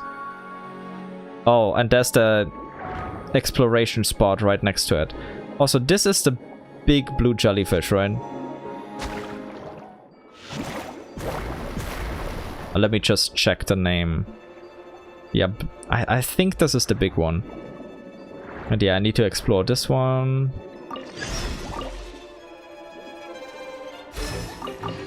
Let me just get all of that while I'm here. Then we have a big yellow jellyfish over there. Nice. Unfortunately, the boss isn't prismatic. What prismatics do I need? Yeah, the blue big jellyfish and the boss on normal mode. But other than that, I also need to scope out where all of the rays are and all of that. Nothing down here. Because like there's a one of the blue massive rays is also gotta be somewhere. Just don't know where. Haven't seen it yet. Maybe it's over here. I mean, there's something over here. Nah, it's just jellyfish. Which is good because that means there are more spots for me to check. There's another blue one. Not a prismatic one though, unfortunately. I still have not found one of the rays. That's the wrong one. Oh! This is the ray. Okay, okay. Got it. That's good.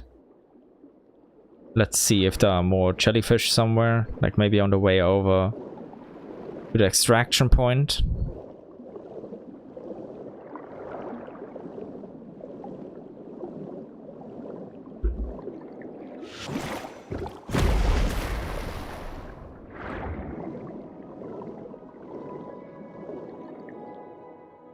Okay, there's some more over here. Wait, is it down here maybe?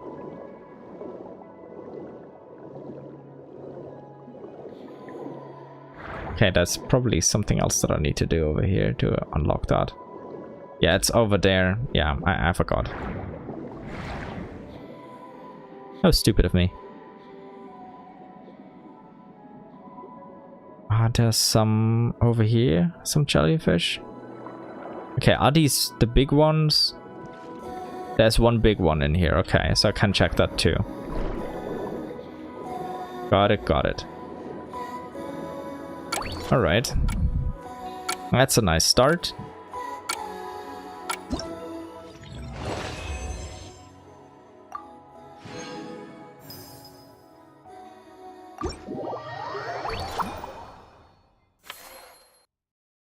The hardest part is always starting off in one of these.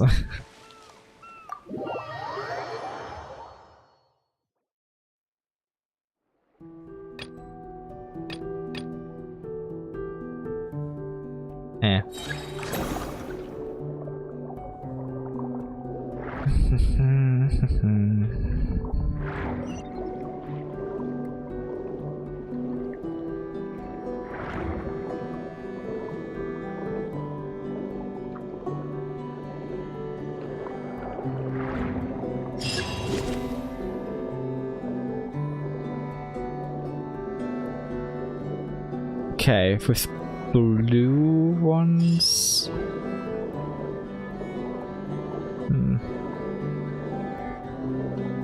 Where's the boss? Over there. Wait, is it? It's actually prismatic. What the hell is this? This is ridiculously good luck.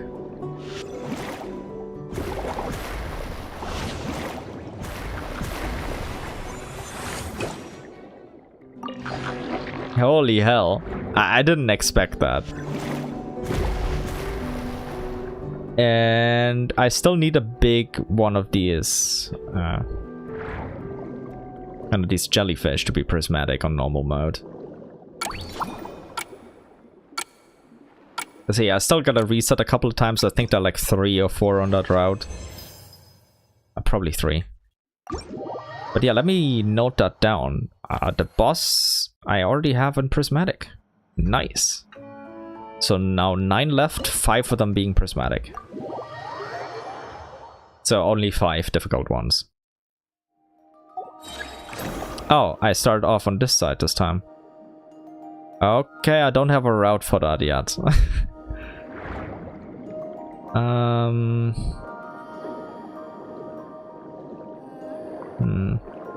I guess I'll start off over there and check that one jellyfish in that underground room and then move over there.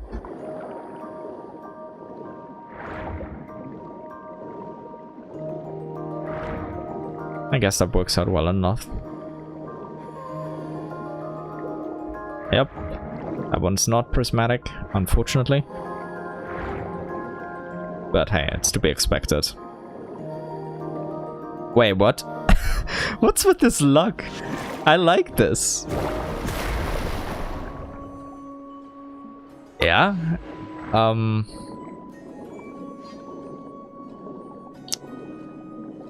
That went very well. Let's surface again. Already got the jellyfish.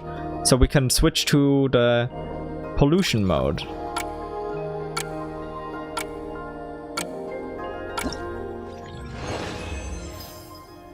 Yeah, prismatic big blue jellyfish. Nice. Okay, now we can switch to pollution mode where we have 8 in total, 4 being prismatic that I need. This one is gonna be a little bit more difficult because I probably need a lot. I need the boss, the blue, yellow big jellyfish, and the big blue ray. Regular as well as prismatic for all of them. I'll also mark this one for bringing out because why not? I need one of these, the big yellow ones that I need to bring out. These are rampaging, right? Yep, so I need to take one of these. There are also a lot of them, so this one will be really easy to get a prismatic one off. I need to get the ray on normal as well as prismatic. So let me just get that one. That one wasn't prismatic, so on this reset I can't get that one, unfortunately, but it is what it is. Nothing up here. Okay. I need to take one of these with me. Apparently.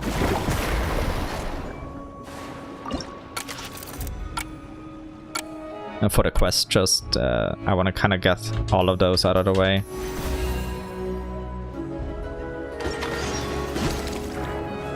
Okay.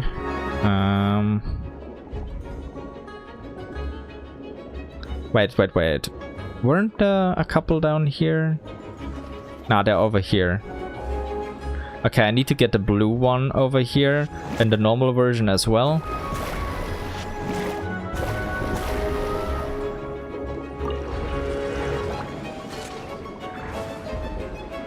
Okay, let me just see where all of the rampaging versions are. Are there some over here? No, those stayed normal. Unfortunate. The ones over here, how are they doing? Okay, those are rampaging. That is good because I can try for prismatics here. I need the boss in normal version as well because I haven't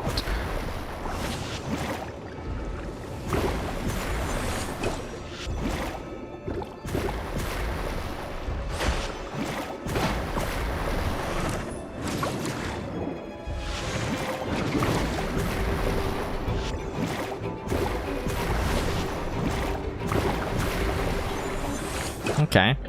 Normal boss. And then there is one more spot that I'll check, which is just here, to see if this one turns into a prismatic one. It does! Okay. So I can check that one every time too. Now let's go out and then check off everything that we just got. Because we got a lot.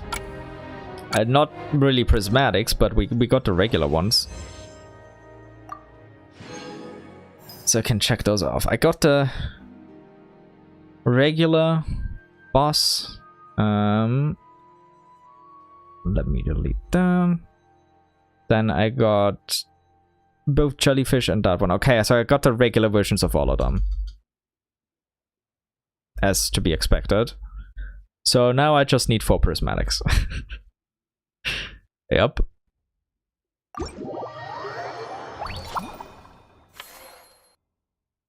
Oh, wait. Complete the commission. Bring out and submit. So the giant blubber beast that attacked the others need a trench had an accomplice after all. Now let's reel in the last fish that got away from our top priority fraud list. Okay, yeah, that's the last one for the 5th one done. I need to get 5 blue-grade dangerous creatures. Okay. Eventually I'll do that. I forgot what the blue-grade even was. Let me just see if it's like these. I'll just pick up a couple because, I mean, I have the inventory space anyway, so let's pick up... Oh. Yeah, I saw the blue ones. Okay, I need to get these. Okay. My questions have been answered. This one is prismatic now, the big one, but I only need the rampaging version to be prismatic. What a shame. Boss is not prismatic here. None of these are prismatic. Let me check the underground over there. Kinda unfortunate that it's behind the boss here. This one isn't prismatic. And then I'm gonna check over on that other side. Because there's still the raid that only has one spot where I know that it spawns. There may be other spots, and there are also a lot of more... Yeah, there's the ray, it's not prismatic. There are a couple more jellyfish around this area. None of these are prismatic. None of these are prismatic. Okay. Oh! This one is prismatic though. Nice.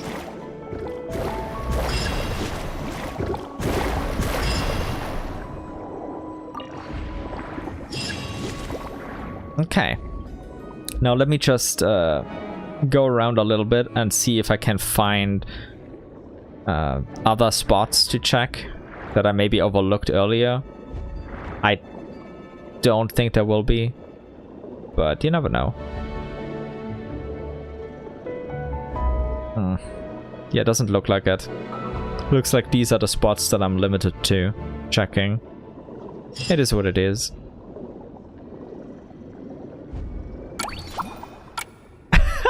Hi, Max. Yeah, this is huge deja vu. But it feels so good.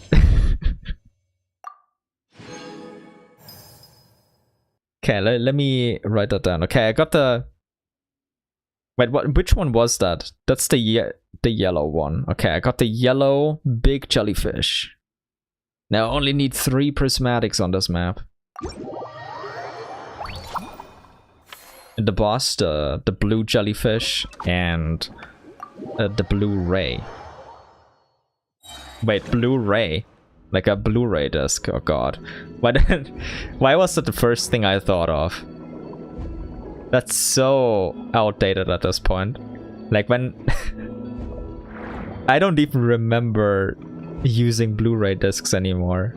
Like it's a vague memory at the back of my head. But it's... it's barely even there. Okay, nothing there. Unfortunate. Then we have another couple of spots to check. There are 2 more over here, 1 over there. That boss doesn't appear to be prismatic. Unless I'm imagining things? Yeah, these aren't. Okay, it's... There's something prismatic down here, unless... Oh my god. Okay, that was bad on my part. But nice. This is lovely. Now I need only 2. But they're kind of a pain to check because they both only have 1 spot. The Ray, as well as the boss. Nice. Let me get blue big jellyfish prismatic. Okay, let's get that checked off.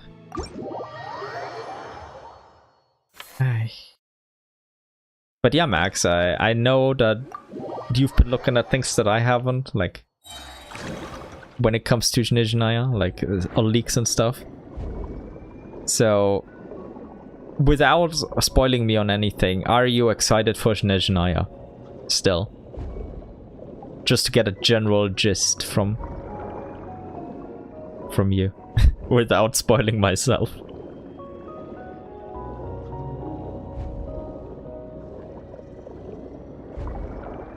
The best of all worlds.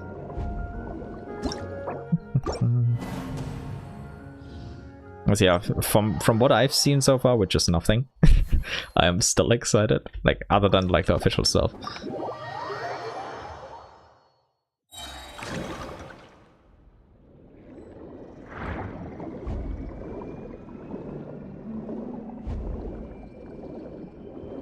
Ah, I see. Yeah, don't worry about being active. Also, holy fuck, this is prismatic right now.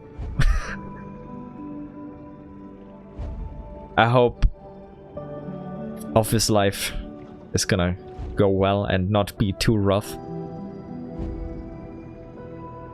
Like, genuinely, I wish you the best there. Even if you're not too active in chat, then I'll still be around and wish you the best of luck and a lot of fun, of course. Also, I'm glad you're still excited for it. That means I have a lot of stuff to look forward to.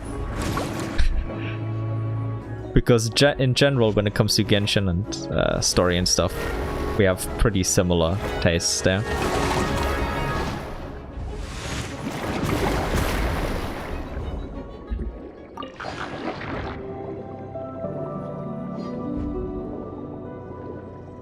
Oh, stuff related to my theories? Okay.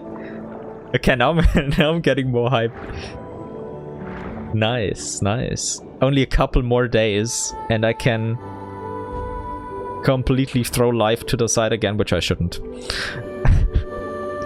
Knowing me though, I probably will. And live in Teyvat once more. Exploring Nizhnaya as if there's no tomorrow. Oh god.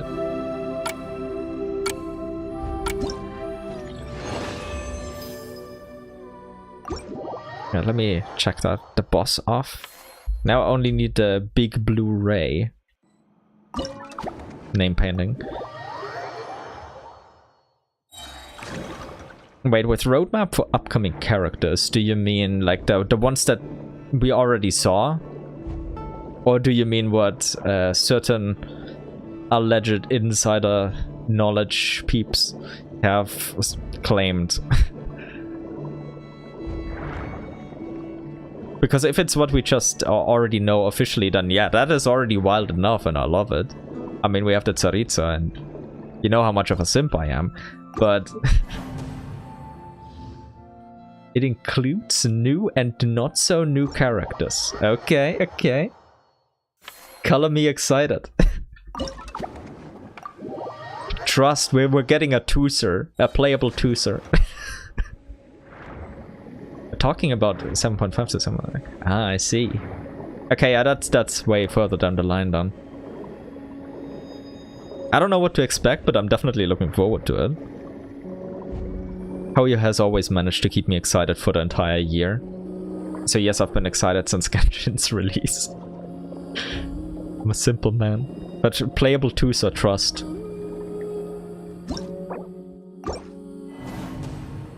Half of them being true, okay. Okay. And if they're that exciting, and if they're new and not so new characters, yeah, I'm probably gonna love it. And yeah, playable UTS, definitely. There's no other possibility. They gotta make him playable. I don't care if they make him an adult, but our UTS has to be playable. He's our boy.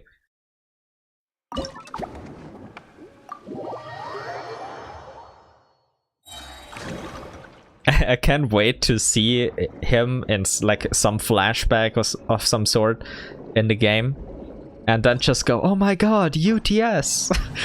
Everyone's gonna be confused. It's like, what the hell is UTS? If you know, you know.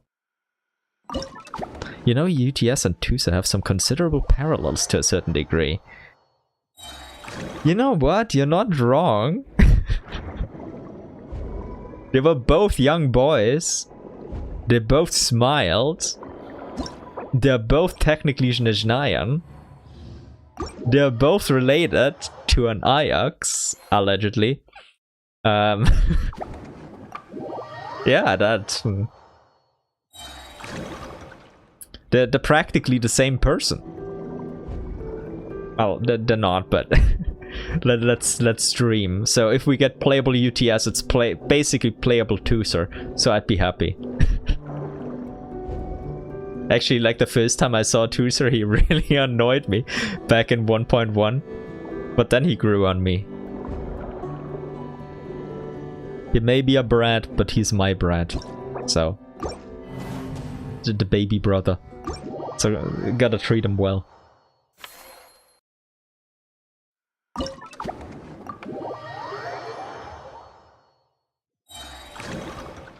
Also, I'm still not giving up hope that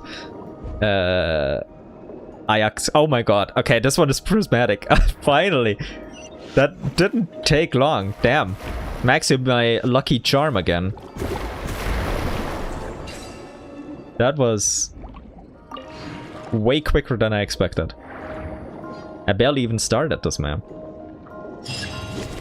But yeah, I still hope that we're gonna get some Ajax buffs, or maybe even an old version at some point.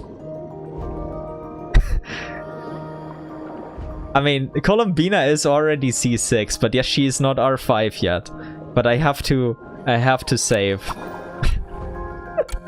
I still need to pull for Odette, and then for almost everyone else. Wait, let me write that down. Wait, how much do I even have now? Hey, that's pretty good. My Odette funds are looking juicy.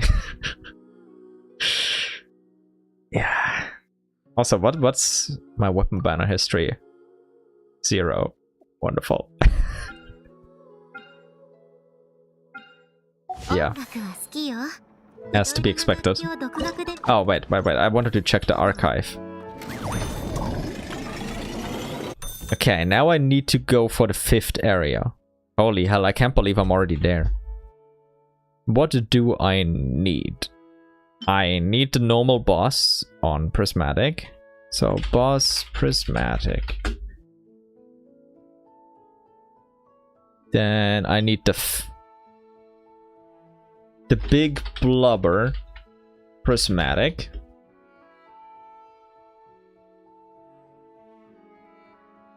I know it's not really a nice title to give him, but I mean, it kind of fits. Okay, then I need... Then we go to Rampage mode. Boss regular plus Prismatic.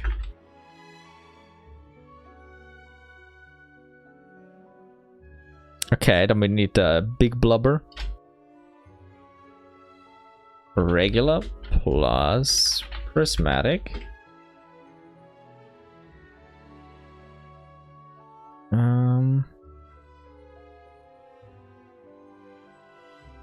Okay, wait, do I have everything else here?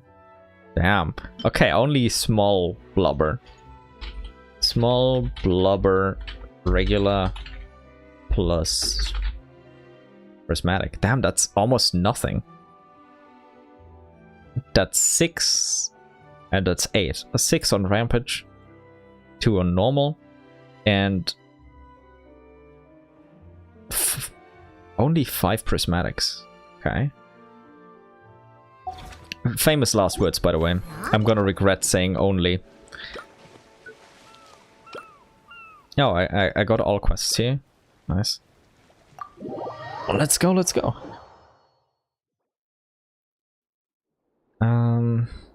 I guess I'll mark this for now. Okay, now the difficult part begins. Scoping out the map.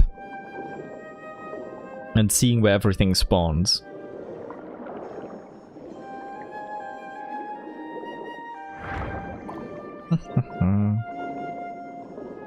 But yeah, talking about Zneznaya again.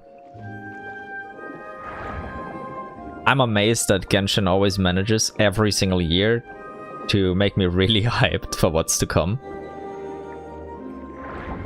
Like, yes, I'm a simple man because I enjoy it, but still,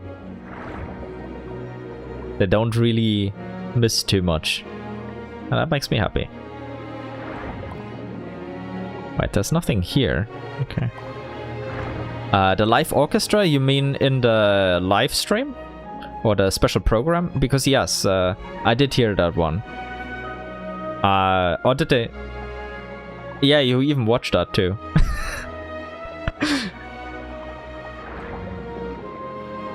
Oh, here are blubbers, okay. It's like, wait, didn't we watch that together? Basically. Oh, and this is the boss, yes. Let's... Wait, that is the boss, right? Unless I'm blind. Yeah, it is the boss. But yeah, I love the live orchestra. It was amazing.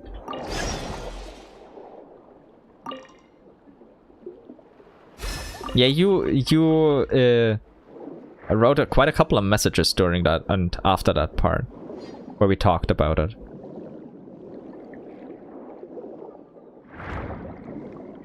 Okay, more small blubbers are over here. And there should be some big blubbers down here, yes. And... yeah, okay. Now I need to get out of here. This one is gonna be a little more annoying to farm. But it is what it is. Oh god. 19 hours in one day is rough.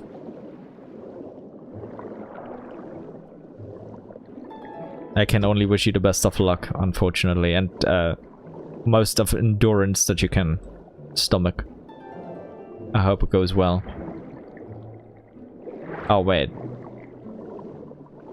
Was that down there? And I'm just... oh god, I completely forgot where the extraction points were. They were down here somewhere, right? No, now it's going up again.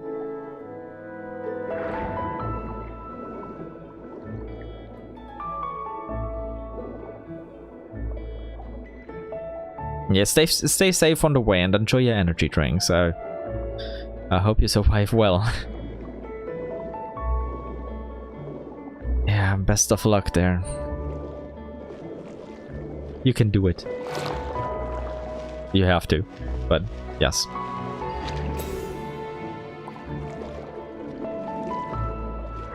Also, I'm really blind somehow. Like, these are the wrong vehicles that I don't need. I completely forgot where the surfacing ones are. I'm probably just blind because I'm only looking at the blubber beasts. Oh, here it is. Of course.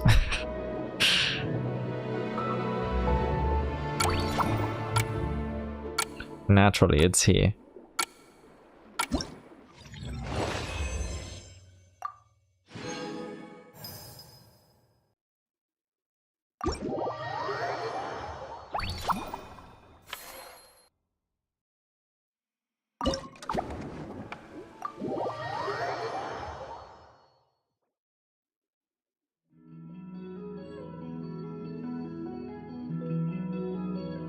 Okay.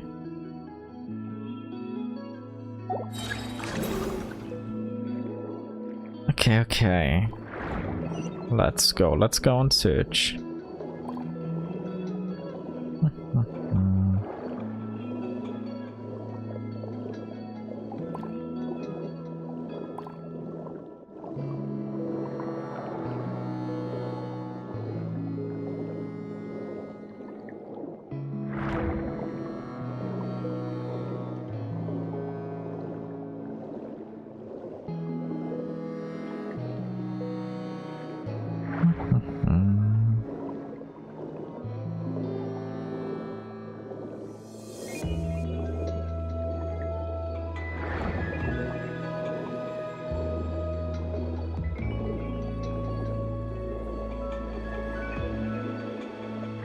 Where the big blubber's at? Down there.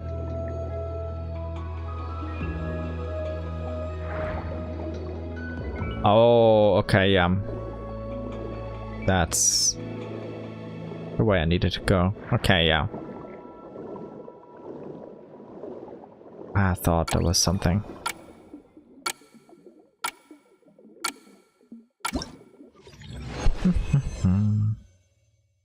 Oh, and something else random.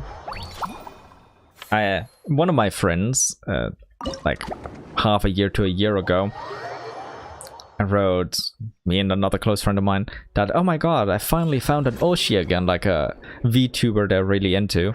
And I was like, okay, yeah, I haven't had that feeling in so many years. I don't even remember how that felt like to really watch like VTuber streams. And then a couple of days ago, I think I just finished working on something. Don't remember exactly what I was doing. It wasn't particularly interesting, as you can tell. But I just finished something and looked at YouTube again, didn't expect anything at all. And I don't know what came over me. I just clicked on a small VTuber stream. I had never heard of them. They only had like single-digit viewers, so felt kind of like, hey, this is one of my people, basically. I was like, okay, let's just watch them. Because I needed to put something on in the background, because I just wanted to wind down. And then I actually really enjoyed the stream. And they knew about the lore, they understood the lore. I was like, oh my god, this is really one of my people. It's like, is this how my friend felt more than half a year ago? When he found like a VTuber who was really into StarCraft 2, which he really enjoys. But damn. But that also made me think, damn, I hope one day in the future, a very long time from now, I can get my own VTuber model, because I'd really like to just have that. Which just kind of look cool, but I do know that's expensive as hell and I'll probably never be able to afford it, but hey, maybe I'll just learn to do everything myself. Oh, you're really into StarCraft 2. Interesting. I think I only played it back in the day a little bit and never really figured it out much. So, I can't say I'm the biggest StarCraft 2 fan, but my friend does, so you're one of his people too. I'm glad you like that. The model is just Ajax. I don't know, like, if I ever got like a proper VTuber model, also nice, this is the prismatic I needed, I'd probably be at a point where I would actually earn money from this, and I'd probably have to change the model a little bit. It couldn't be 100% Ajax. And I'd probably have to change it a little bit, but I could just say it's not Ajax, trust me. Still has the Fatui mask on his head, but trust me, it's not the same person, it's just looks like him. This is not Ajax, it's Ajas.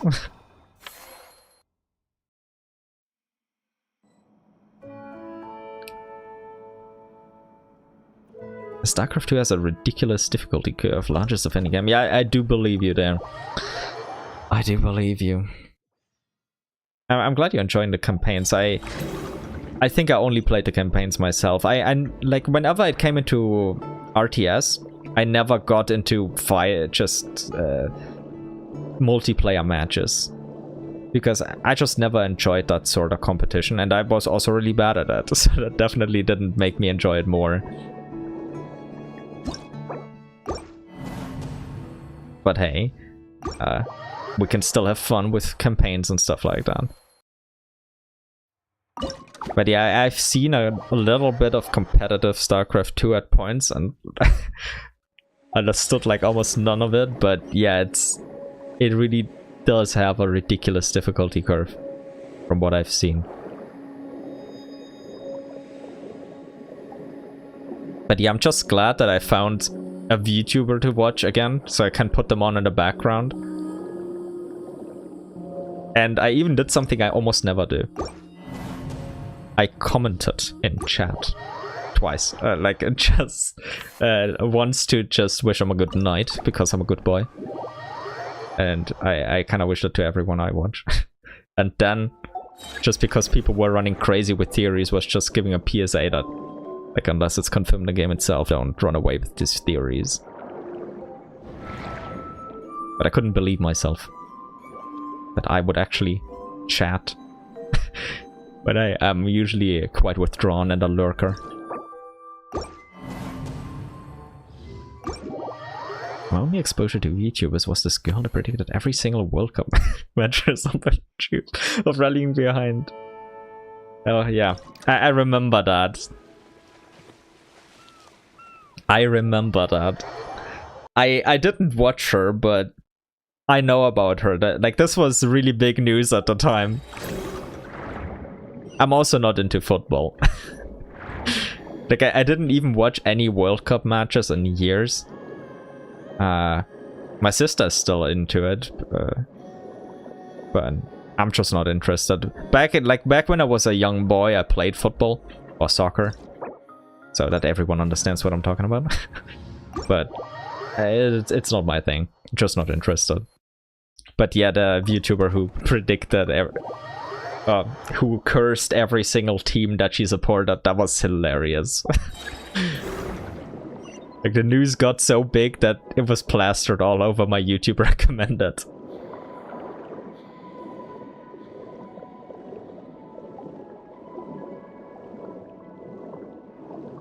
Yeah, it was... okay. Still not prismatic. But that's fine. I'm already ahead of schedule.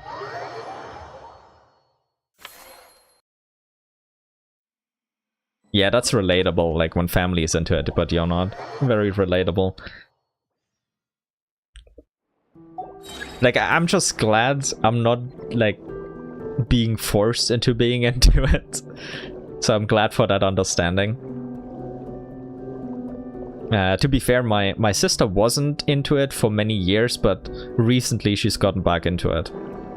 Like, she's also gotten into Formula 1 stuff again, which only my dad was into in my childhood, and then nobody cared for a couple of decades.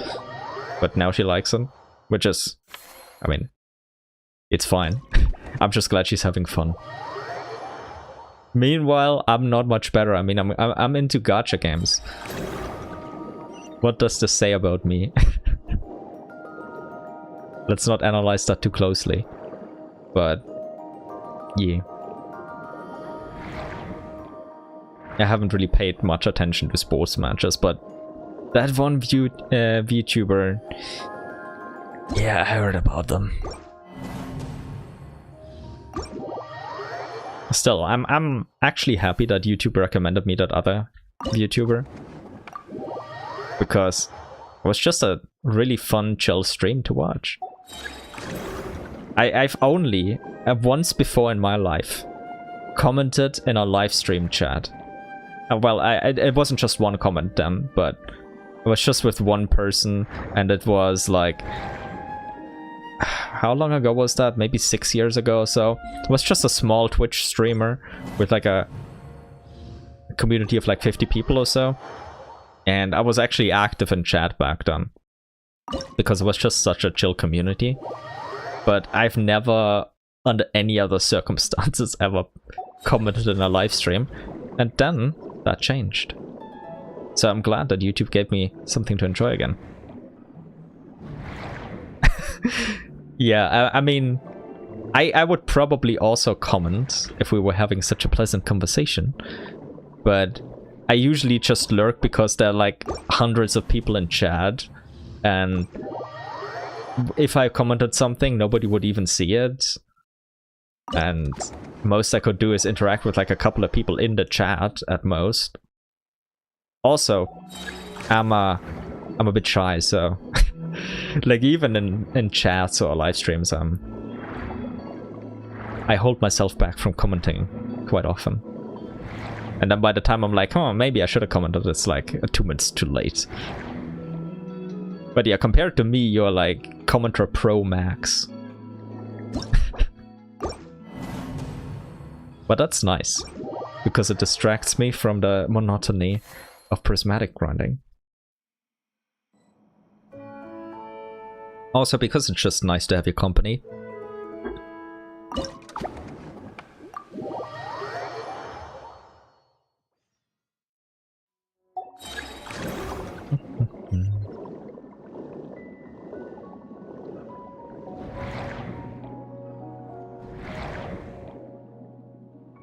Oh, you commented on an Arnold stream?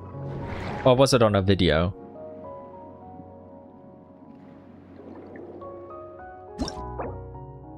Oh, okay, I can see how that could have went badly, like referring to a theory you had as truth, even if it's a joke. Oh god, some people could really take that the wrong way. I hope that didn't go badly.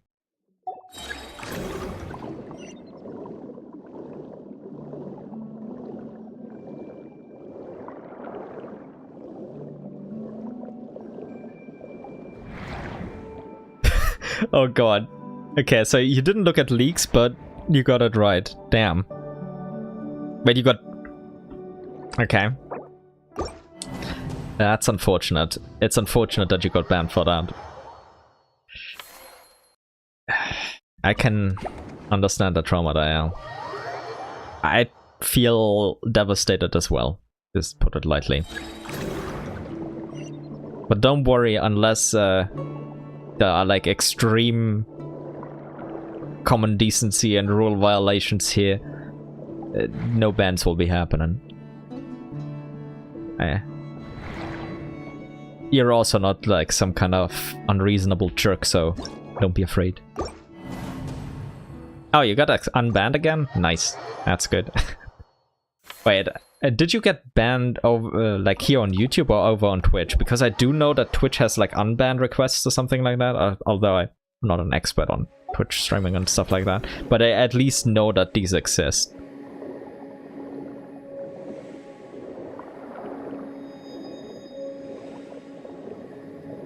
Ah, on YouTube, okay.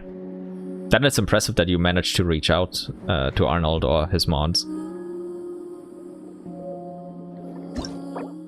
And the fact that I had to research if my theory was correct is what got me into the terrible, terrible drug called leaks. Yeah. Back in like the 1.x era, I also looked at leaks. I know dark past, but I'm gonna admit it. It was hard to get off of this because you're like, hey, I mean, it's nice to know what's ahead. But then I eventually stopped, although it was difficult. It's so tempting though. I do understand that feeling. And I also understand wanting to know if your theory is correct and therefore looking at stuff. It's tempting to do so. Very tempting. I kind of don't do it because I'm kind of afraid to find out sometimes whether or not it's true. It's like, hey, as long as I don't know, I can still cope and be like, no, this is probably true, right? Like, this is the most reasonable analysis of this. Surely I'm correct. Surely. And then the rude awakening only happens later on in-game. So I buy myself time. Time of uncertainty. Because once you know, you're screwed. Or you're really happy, but then you can't tell anybody because you only know because of leaks. So it's... yeah. It's a double-edged sword. At this point, I trust Genshin's presentation enough to enjoy the content despite technically spoiling myself. Yeah, that's fair. That's fair. Also, I'm glad that you don't consume every league. From what I know from the like 1.0 era and what I've occasionally, unfortunately, stumbled across in the meantime, because no matter what you do, you can't fully avoid it. So many leaks are untrue anyway that, yeah. Like music, okay. Yeah, that's fair, that's fair. I do know that lots of music got leaked early. So, makes sense. Also, there are like a couple of memes that even I know as someone who does not consume leaks anymore and hasn't for years. But what I've heard, and like these are not leaks, mind you. These are not leaks, these are memes about leaks. Just for the record. Apparently, like every single version cycle and every single year, people are like, oh my god, Madame Ping this year, and Child is gonna die, or Alikino is gonna die, or some other important character is gonna die. Mostly just a child dying. And it's like... this is stuff that has transcended this leaks community, I guess, and it just becomes so mainstream that even I have heard about it, because apparently it happens every year, and then everyone complains so loudly about it. So it's probably never gonna be true. That's why I'm even mentioning it. It's not a leak, it's just memes. Right, there's this one leaker called On the Solar Clock that is unique in that they claim to have access to a full roadmap for the next 4 to 5 years of the game. They leak ridiculously important. Look at it. What the hell? Okay, I've never heard about that. That sounds major as hell. Talking trees about the country, a celestia, the universe, etc. Like, if they really do have that, holy hell, that's one hell of an insider or a security breach. That's kind of impressive at that point. I, of course, would be tempted to look at it, but temptation, go away. Because I kind of want to figure it out myself. But, damn. I had no idea someone had allegedly, or to a self-proclaimed extent, that much foreknowledge at this point.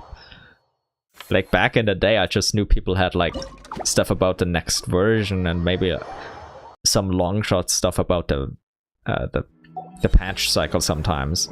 But I had no idea there were people that went even deeper than that. That's impressive as hell. And it is absolutely wild and also makes a ridiculous amount of sense. Very detailed, very consequential, the kind of stuff probably only a madman and Hoyo person would believe. Damn. The more you paint this picture, the more I'm like, huh, maybe this leaker is actually for real. I'll never find out what they've leaked, but, you know, maybe they're actually real. I can't wait for you to be either really excited about them being correct or being like, huh, okay, they weren't, and letting me know eventually.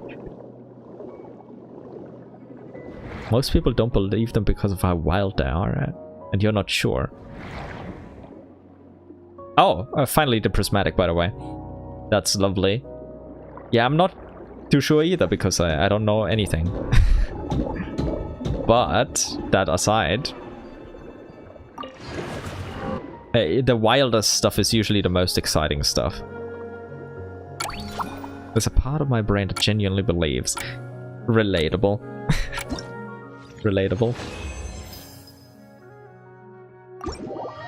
And nice, now I can switch to the polluted state. And it's gonna be... Okay, I need the boss regular prismatic, big blubber regular prismatic, and small blubber regular prismatic. Got it, got it.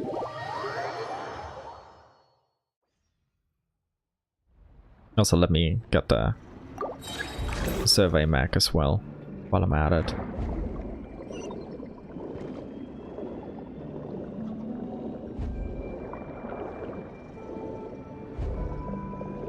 Of course, I won't tell you if any of that matches your or my theories, lest the leaks are real. Yeah, thank you for not telling me. I, as you know, I love it when I find out myself. So, thanks for being careful there. I appreciate it.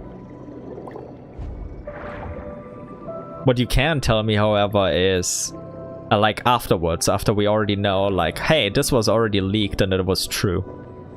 That much you can tell me, because now I'm too curious. And then, like, over the course of Snezhnaya and the years to come, it would be interesting to know if that person really had knowledge or not. Also, let me get the boss while I'm at it, because I need the normal version too.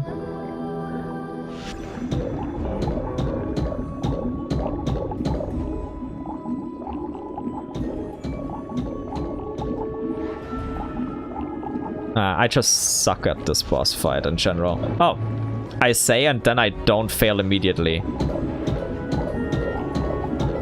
Okay. Okay, me. That was...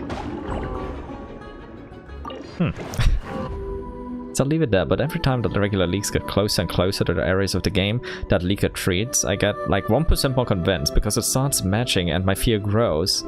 Oh god, your fear grows. Oh god. Okay, okay. Damn.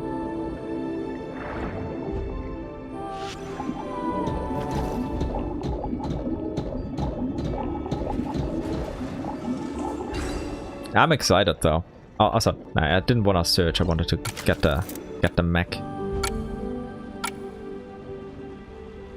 because I need it for the quest. So let me pick it up. Fear of the wildest alleged leaker being for real. Yeah, that would be quite something, huh? I don't know what it would be, but it sounds out of this world, to put it nicely.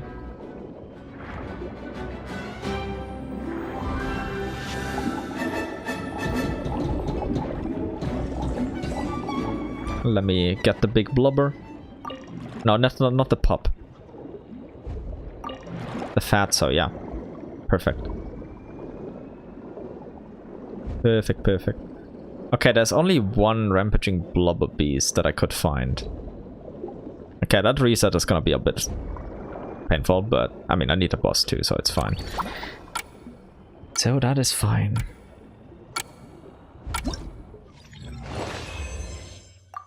I need... Okay. Let me just... Big blubber and... Okay. I only need 2 more prismatics. And then I'm done. Damn. Oh wait, is there anything at the end now that I got this blubber as well? Is there any commission? Oh, there's more battle line. Bubbled fierce battle. Siegewin seems to have something to tell us. Nice. A warning from the wrathful fish. It's as if in HSR someone started leaking that Trailblazer will fuse with Pom Pom to become the new Akivili. Okay, if it's that insane,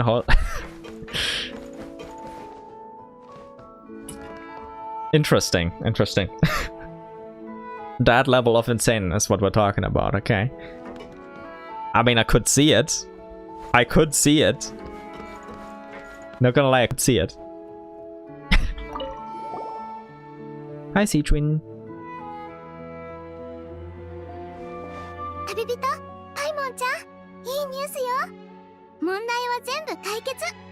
Fantastic.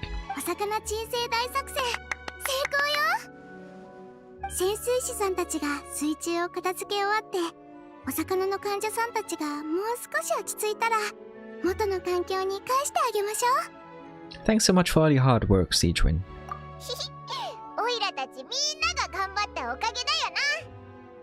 今回の件のレポートをパレメルモニアに提出したのよ。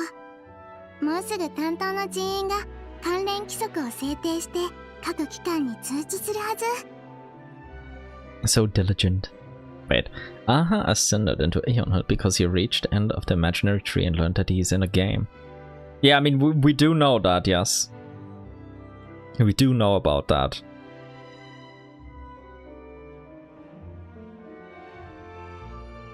I mean, he also saw that that child that fell and cried, I believe, and then he laughed. Don't remember the exact details though. Memory is all but reliable. それからこのテーマにすごく興味を持ってる記者や英英の監督もいるんだって。Oh? So the media will get involved. Is that reporter or one of these reporters maybe a Charlotte? もしかしたらそのうち水域環境の保護をテーマにした英英が見られるかもね。Yeah, maybe we will see Juin. Wait, we don't know if that is because he learned he's in a game? That we just knew that he reached the imaginary tree? Maybe you are not missing info and I just always interpreted Aha as like realizing like the existence of the fourth wall basically. Maybe that was a theory that I just accepted as fact because of Aha's behavior in the simulated universe. So maybe because in the simulated universe Aha always just breaks the fourth wall and realizes he's in a simulation, etc. So I always just assumed that the real Aha also did that after he ascended the imaginary tree. Maybe that's stated somewhere, maybe I always just assumed it. I'm not too certain on that. But I could have sworn it was somewhere, but my memory is not the best. That's my interpretation too, but as far as I know, it was never confirmed what exactly made him ascend upon reaching the top of the imaginary tree. Yeah, okay, it was never confirmed what exactly made him ascend, that's true. I just always assumed he realized it, and then I never directly connected the realization to the ascension. Although I kinda, like, maybe subconsciously thought it would be connected. I probably thought that he learned he's in a game, and then with that knowledge in mind somehow managed to ascend afterwards by abusing the rules, so to speak, or by figuring out how it works, or something like that. I don't know. Or maybe when he realized he was in a game, and then he saw then he just despaired, and he saw the child fall, and then that made him ascend. The laughter that happened because of that falling and then crying child. I think that was what I always assumed made him ascend. Like the laughter of laughing at the sheer ridiculousness of it all after the despair of realizing that he's just a game character. That was my interpretation. But maybe he ascended because of the realization itself. That's also a possibility. ただ普通に言い聞かせるだけじゃ頑固なやつとか適当なやつらは全然聞いてくれないからな。True, Paimon. That's also true in real life. いっそのことめちゃくちゃ怖くとるといいと思うぞ。例えば環境が破壊されたせいで変異した魚たちが超やばい大怪獣になってあちこちを破壊するとかな。Well, that would be a different kind of movie at that point, Paimon. 水の中に物を捨てるのが癖になってるやつらに悪夢を見せてやればきっと教育効果は抜群だぞ。I mean, I agree with you, Paimon, by the way. Let's do that. Let's give them nightmares at the very least. そうだったら最高ね。Alrighty. Stay safe out there. Best of luck and a lot of endurance and strength of mind is what I wish you.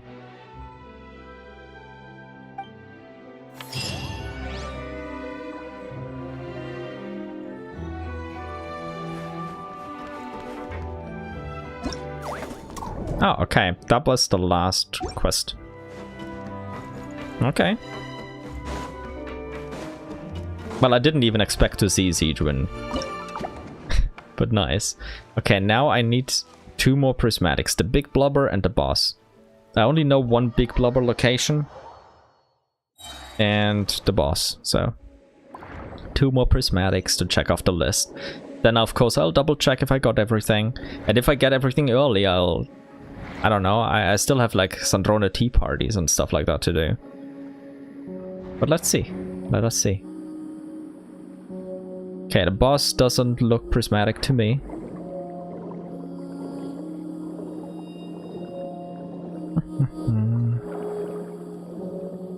And I only know that 1 big blubber down there.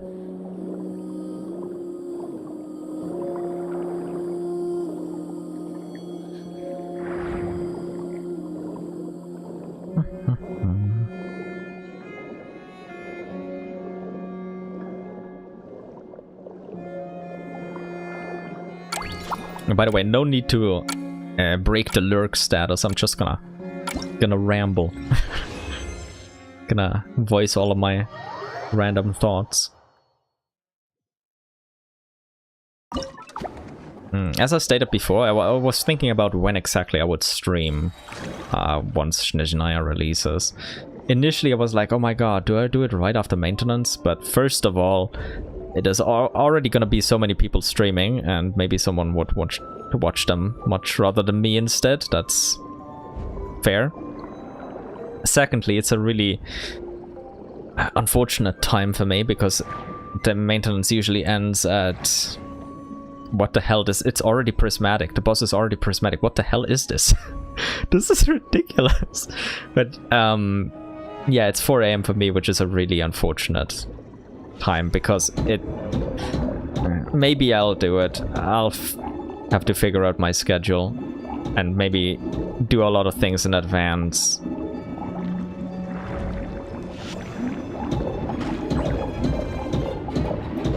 Yeah, I'll figure it out. Like at the very latest, I'm gonna stream on the evening of that day again.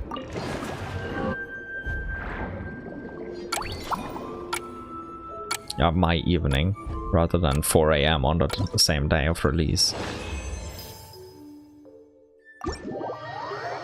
Okay, so now I only need the big blubber.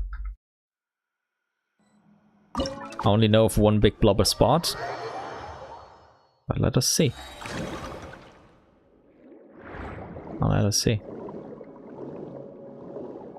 Wait, I think there was a second spot where there could be 1. Let me check that one while I'm here. Wasn't it like over here? I'm just gonna check that once.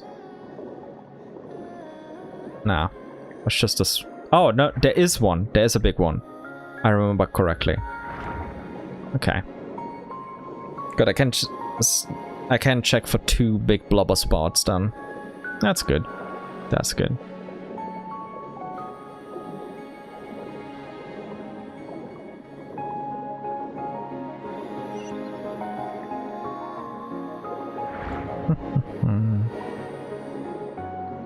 Oh yeah, I'm not carrying anything, so I can abandon. True. I don't need to swim to the surfacing spot.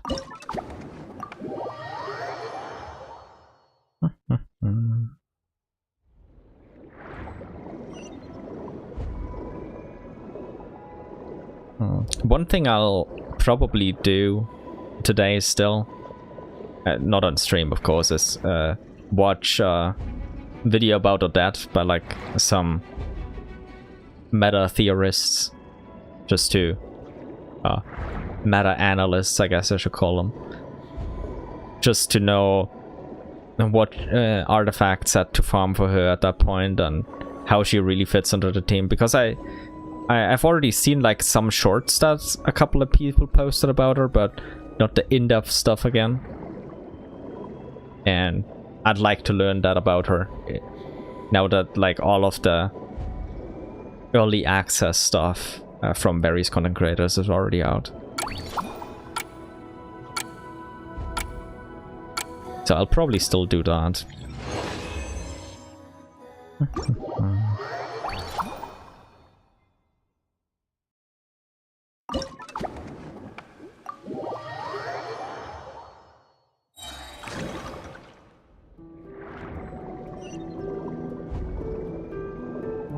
Also, there's something I've been thinking about. If you're still lurking, no need to break lurking for this. I'll just mention it again when you're not lurking anymore. But for you VOD watchers or anyone else who's watching live or later, I've been thinking about maybe reacting to a couple of lore theory videos at some point, because sometimes I just watch them on my own and there are like a couple of things where I don't agree or have a different perspective or stuff I realized there. Maybe I'll do that at some point on stream, because it could just be interesting to comment on it, because there are always a couple of details where I'm like a little bit iffy about and stuff like that, or stuff that just really interests me.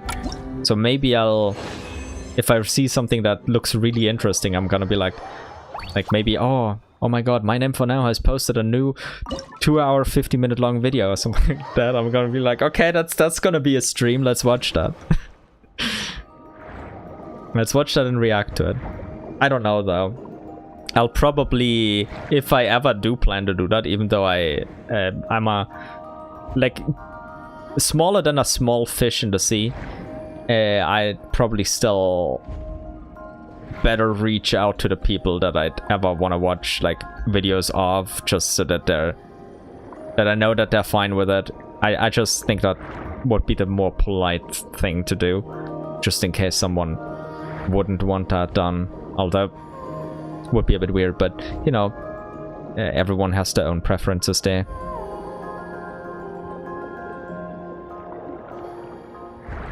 But yeah, so that was just something I've been thinking about, because I'm gonna watch that stuff anyway, and if I have any doubts or realizations while doing that, might as well share it with everyone else who's watching. Also, it would be kind of a sort of watch party then. And I forgot that I can just press escape when I have nothing in my inventory again. And swam all the way to the surfacing spot again. Oh well. I'm just so used to doing that.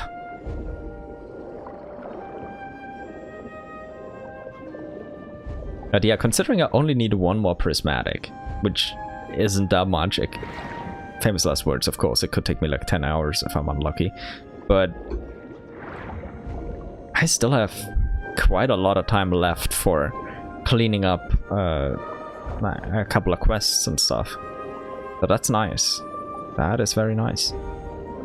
Like, maybe I'll even see if I can get the item collection finished if I haven't already done it and stuff like that. But yeah, I'm really looking forward to that.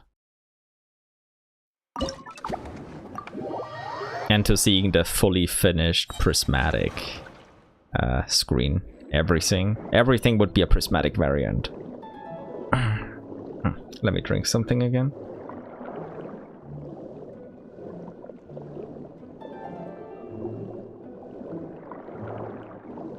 Also, now that I'm likely not gonna need so much time to do all of this, I can still comfortably do my dailies before daily reset. That is also good. My gacha games won't hate me and break their streaks. That's fantastic.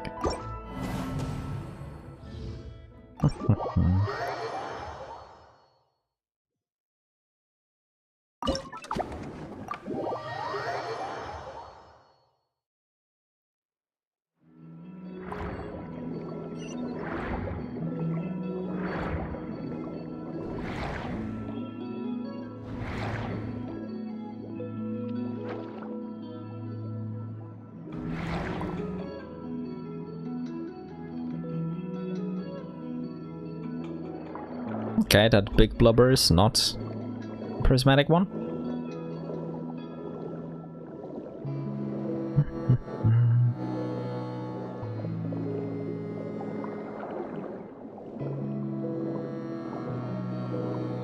Nope.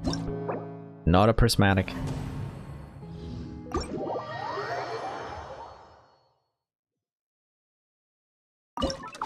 Fortunately, with two of them to check, it shouldn't take too long.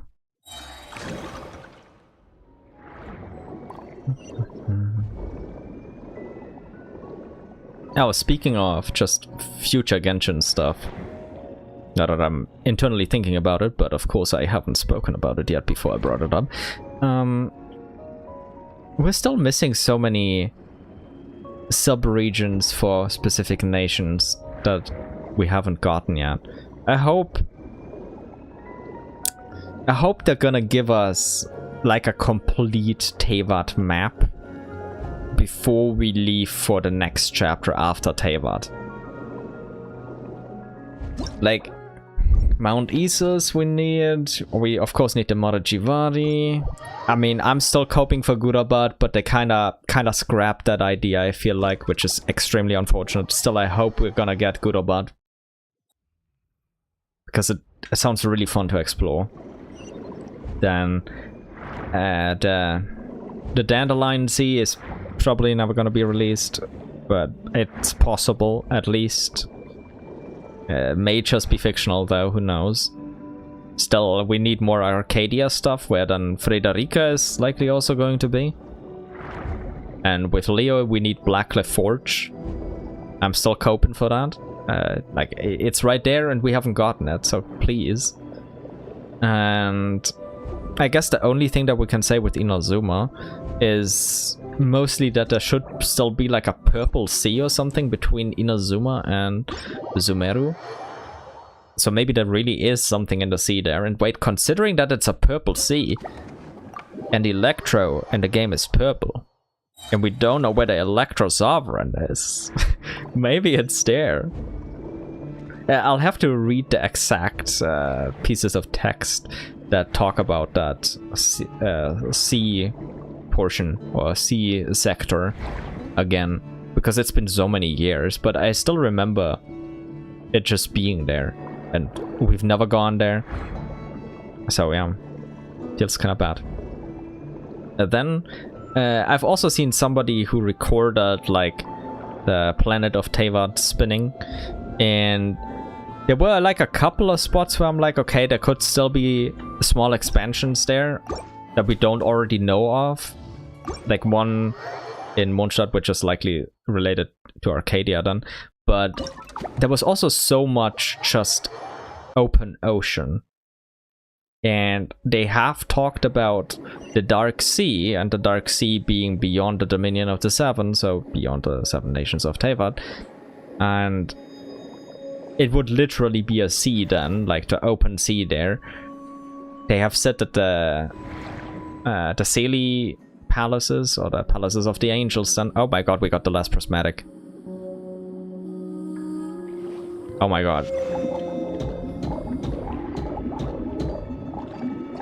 Please tell me this is actually really it.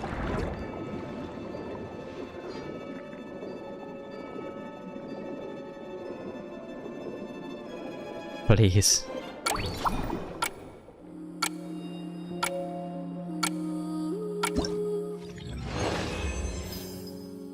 Okay. At least on my list, this should be the last one, but we're gonna have to double check the archive because I'm just human and I make mistakes.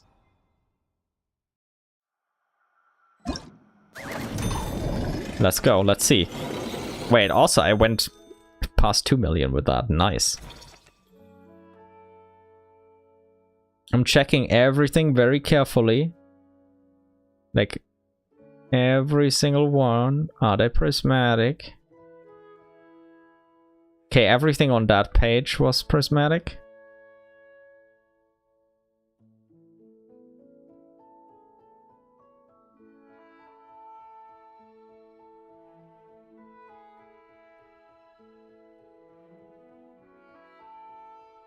Damn. I got it all. Nice. Oh my god. Every single prismatic has been obtained.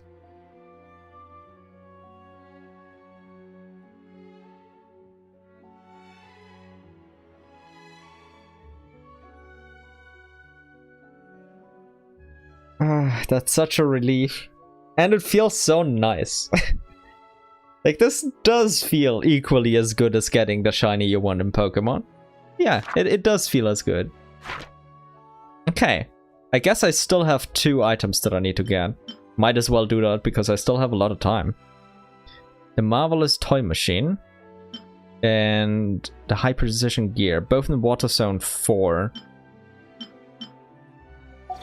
Okay. Now let me do that.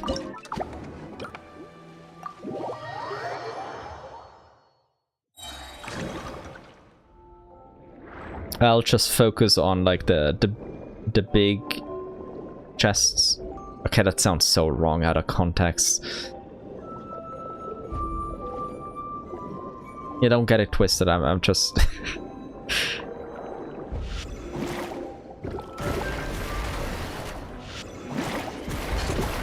I'm just talking about in-game chests, not the characters.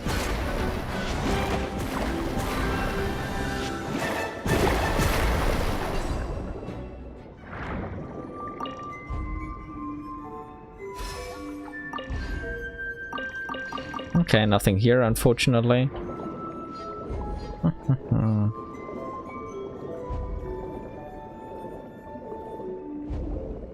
Oh, I do remember there's one over there too.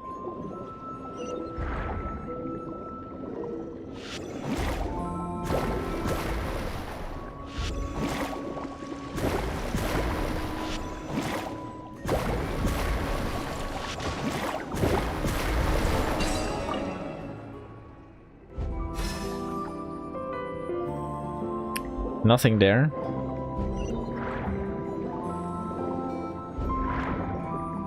Wait. Let me do that.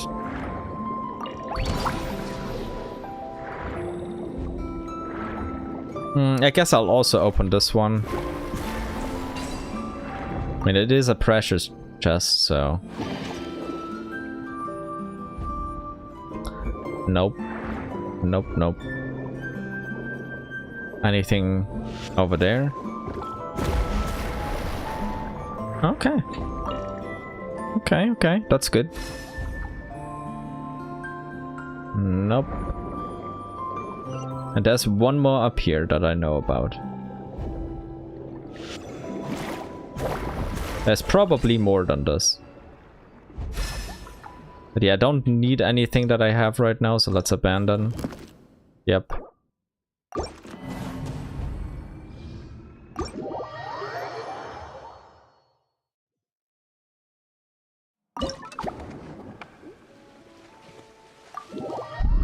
And after I got these 2, then everything will be fully collected to the best of anyone's ability.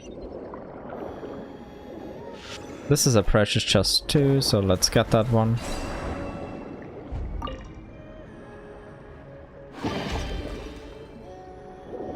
Nothing in there, that is unfortunate.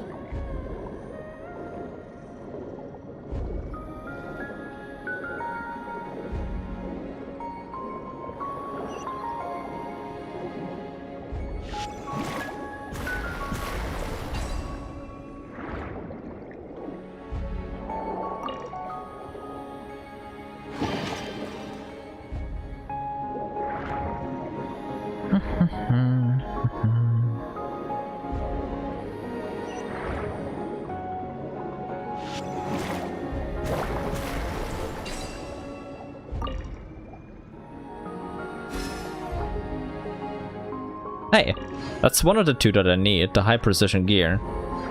The other one, I already forgot the name of, but I'll remember when I see it.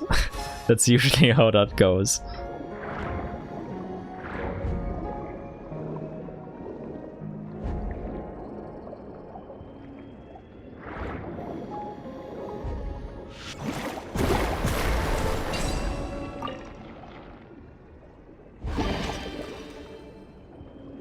Nothing in here, okay.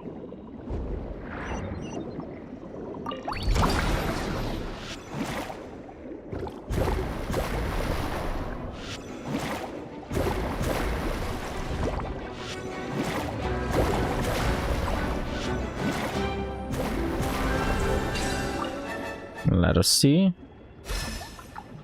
And nope. Okay.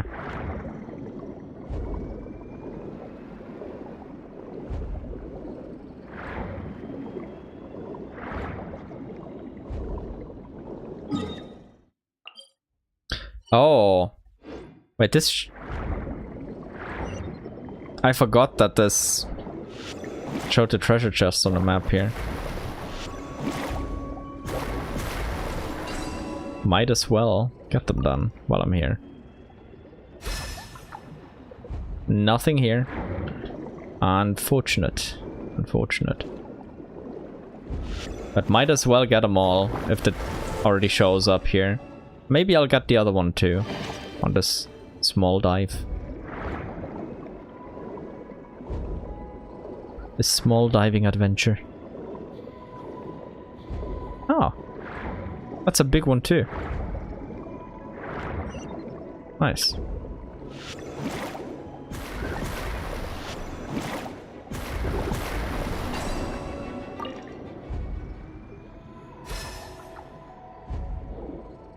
Wait, there's more down here? Okay.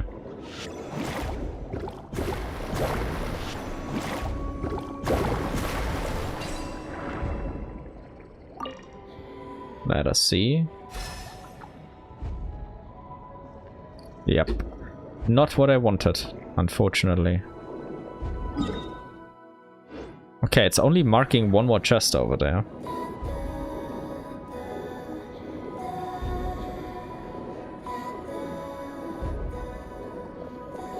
And let's see what it's marking here. Oh, is it marking this? It's only marking precious and above then, okay.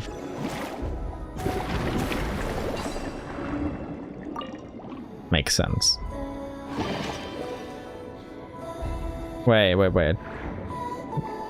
Oh, okay. I already forgot that one, although I got it last time I was here.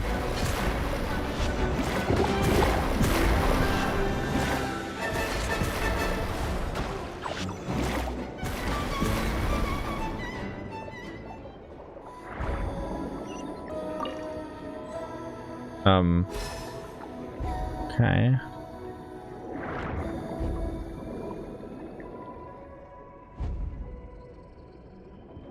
Shouldn't there be a boy here that I can get the cutting ability from?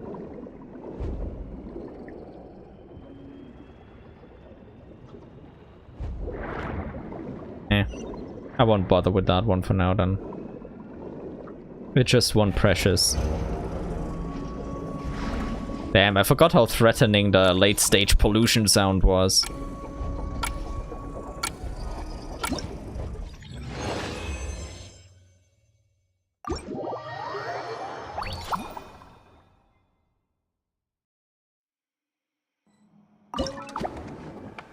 Yeah, what I need is this one, the marvelous one. So we have one more item to gather.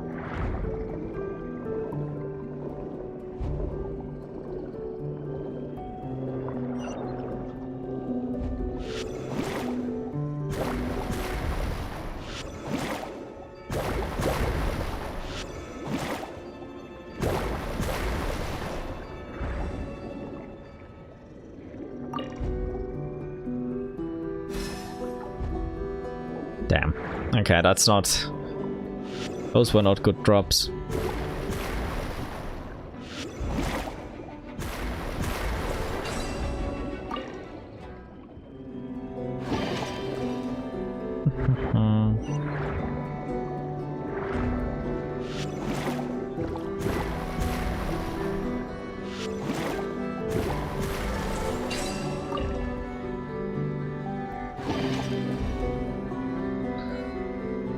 Nothing here. Unfortunate. Unfortunate.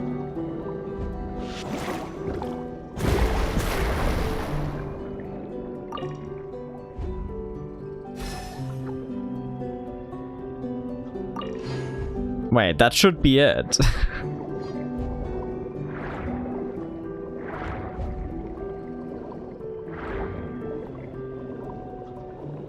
Did I really get that so quickly? Damn. Maybe I'm just too used to the long prismatic hunts, but this was the second try. That's nothing.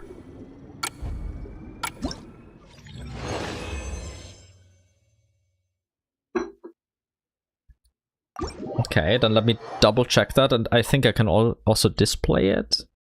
So let me check. We have the archive. Yep. Got all the collectibles, all the harmless fish, everything prismatic. Beautiful. Then I could place them here, I believe, right?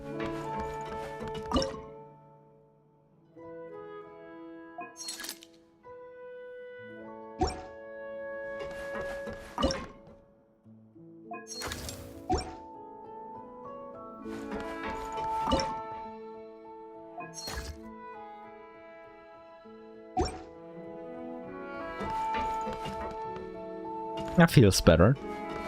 Nice. Beautiful. What do we have here? Oh.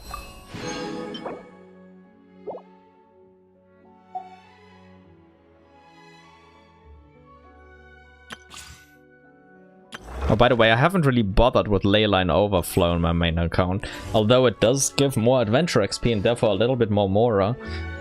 It's just not even worth me using that, I think, if I remember correctly. Yeah, I still have 10k at these. I also have enough Mora right now, so I'm still farming normal stuff. And then, yeah, I wanted to do this, the Our Lady's Invitation. You receive a tea party invitation letter from Sandrona. Note, it is recommended that you complete Sunny Summer Fontanalia for the best experience. I've completed it as much as anybody could ever. Let's see. Focused experience mode. Let's go.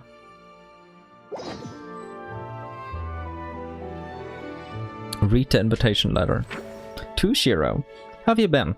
I happen to have some free time, so I'd love to invite you and Paimon to my tea party.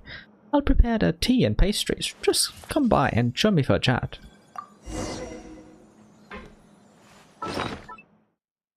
Wait, did we actually get a letter itself here? Did I?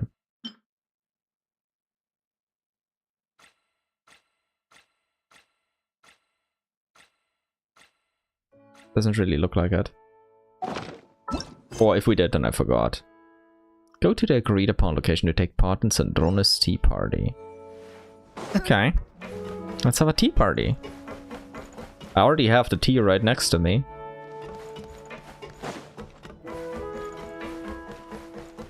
Okay, we're doing it on deck, apparently. No. It's not on deck.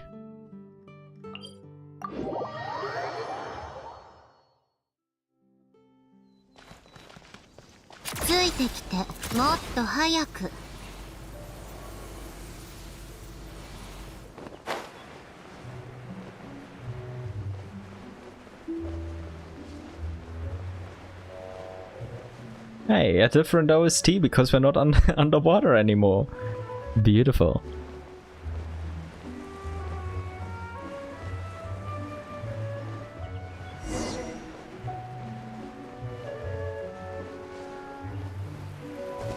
Give me a moment. I gotta get into character.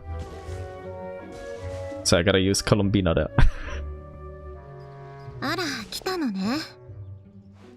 Hello there, Sandrone.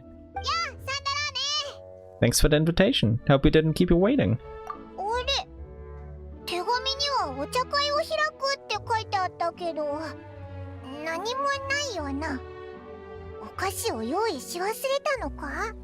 Of course, Paimon would care about the snacks the most.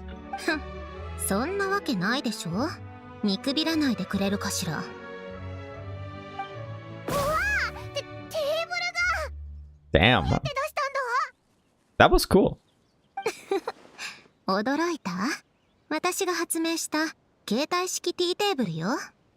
Impressive. Can I get one of these? さらにファジオと同じ浮遊装置も搭載したわ。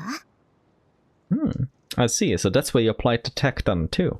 その上、いいえ、ここまでにしておきましょう。なんだか売り込みをしてる気分になってきたわ。とにかく、なんとなくでもすごいということが伝われば、それで十分よ。She seems to have incorporated some of her own tech here, considering there's like this spinning key part as well. Maybe it's just decoration, but maybe it's part of the tech. Still, even if this is a sales pitch, I'd buy it. はい、お茶とお菓子よ。I'll help myself then. Thank you, Sandrone. すっごく美味しいぞ。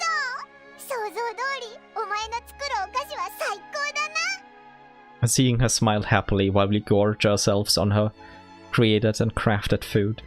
How cute. 当然でしょ。 No. I can't wait to meet her again in Snezhnaya. でも、なんでこんな装置を作ろうと思ったんだ？もちろん、友人たちとどこでもお茶会を楽しめるようにするためよ。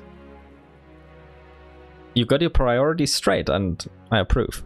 That's actually way better than, yeah, all the alternatives. 前にも言った通り、すでに持っているものを守ること以外にも、大切なものを手元に留めておく方法はあるわ。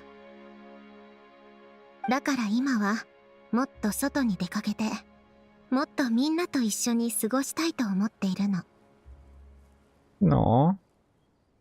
But yeah, you should spend as much time with your friends as you can when you want to do so. Don't force yourself to do so, but if you want to, of course, go ahead. でも、招待をした側がお菓子の準備やテーブルの片付けをしてもらうなんて、淑女の礼儀にはそぐわないでしょ？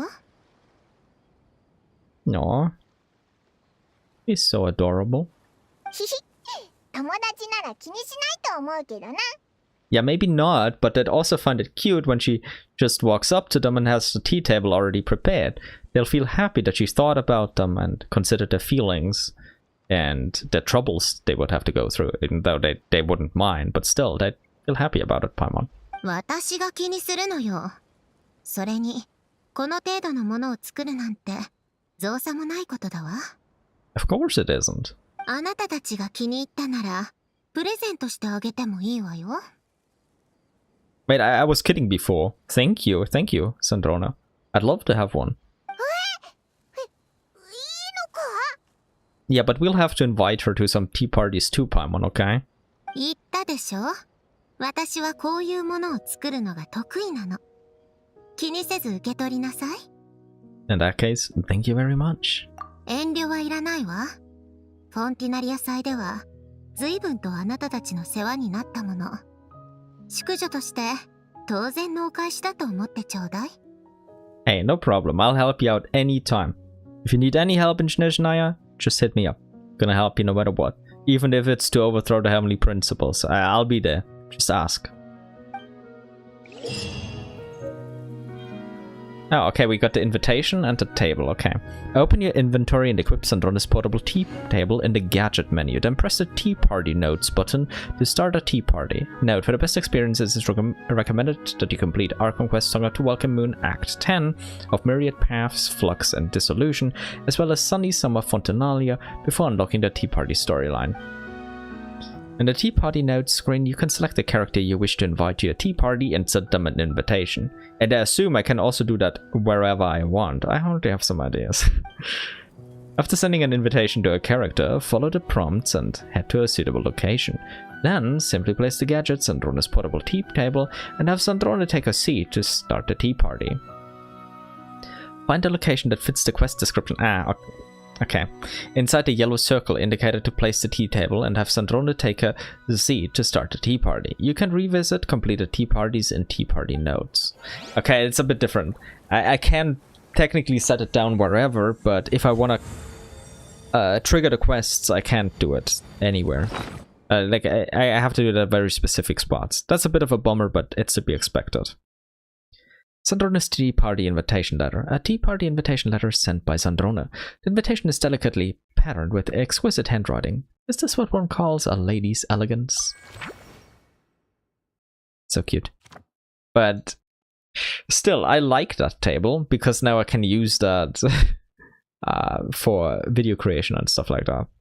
I can just sit down wherever I want. A portable tea, at least I assume I can create a seating spot wherever. Let's try that out in a bit.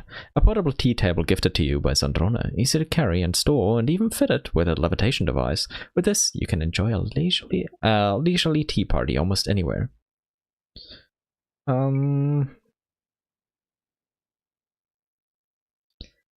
I guess I'll replace that one for now.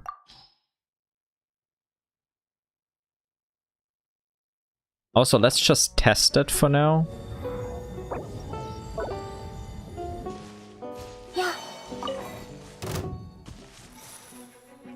Seriously? Okay, boys. You signed your own death warrant. I wouldn't have bothered, but... Okay, let's just see if I can place it anywhere.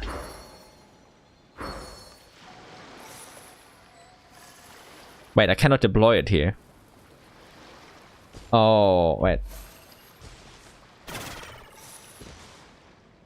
Can I really only deploy it? No, okay, I can deploy it at a couple of spots. Nice. Okay, this is still good enough for video creation then. Let me try a couple of interesting spots.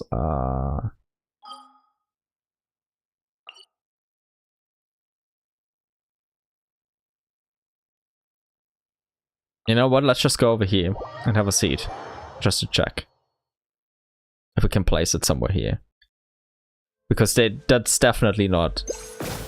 Yep, it's not intended, but I can sit down here now. Beautiful.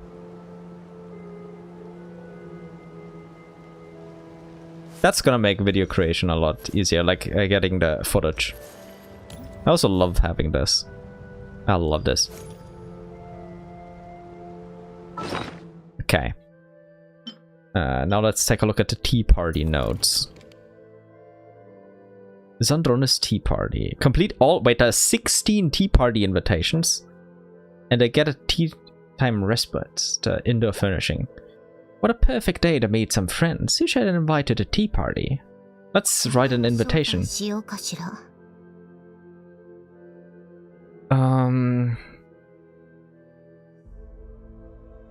Let's start with me.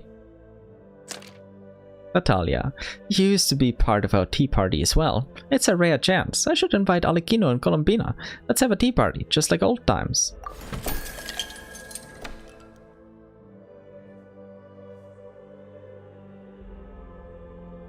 Okay. Go to the Kubaki Experimental Design Bureau, place your tea table and have Sandrone take a seat. Then prepare to enjoy some tea with the guests. Just like old times. Okay. Okay. Okay, I know where it is. Yeah, it's over there where we already had a kind of tea party during the Archon quest. Hello, friends. Don't mind me, I'm just stopping by to have a tea party. You chill over there, it's alright. It's all good, it's all good.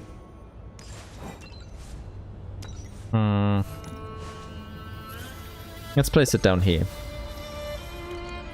Use Sandrone to take a seat. Nice. Yeah, 珍しいこともあるもんだね。まさか君のお茶会に招待される日が来るなんて。あなたがもう少しお茶会のマナーをわきまえていれば、これまでにも何度か招待を検討していたかもしれないわね。She's not wrong. 同感だ。私たちと顔を合わせるたびに手合わせを申し込むのはやめたまえ。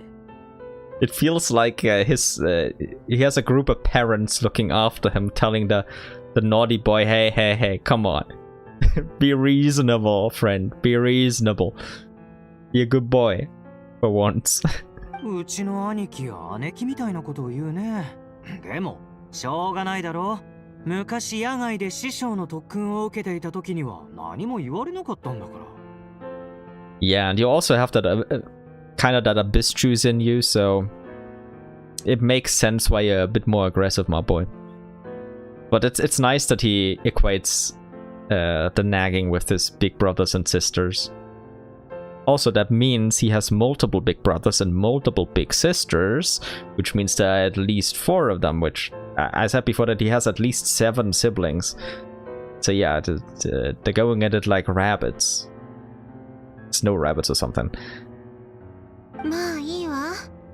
こうして集まれる機会もそう多くはないのだから、今は心からこの時を楽しみましょう。Yeah.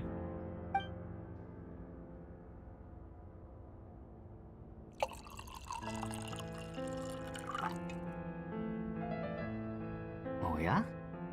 彼女は君の新作かい? Indeed, indeed. Other than the tea table. ファジオ。多機能汎用支援型自動マシナリーよ。That name's really quite a mouthful. そうか。プロニアは本当にもう修理できないんだね。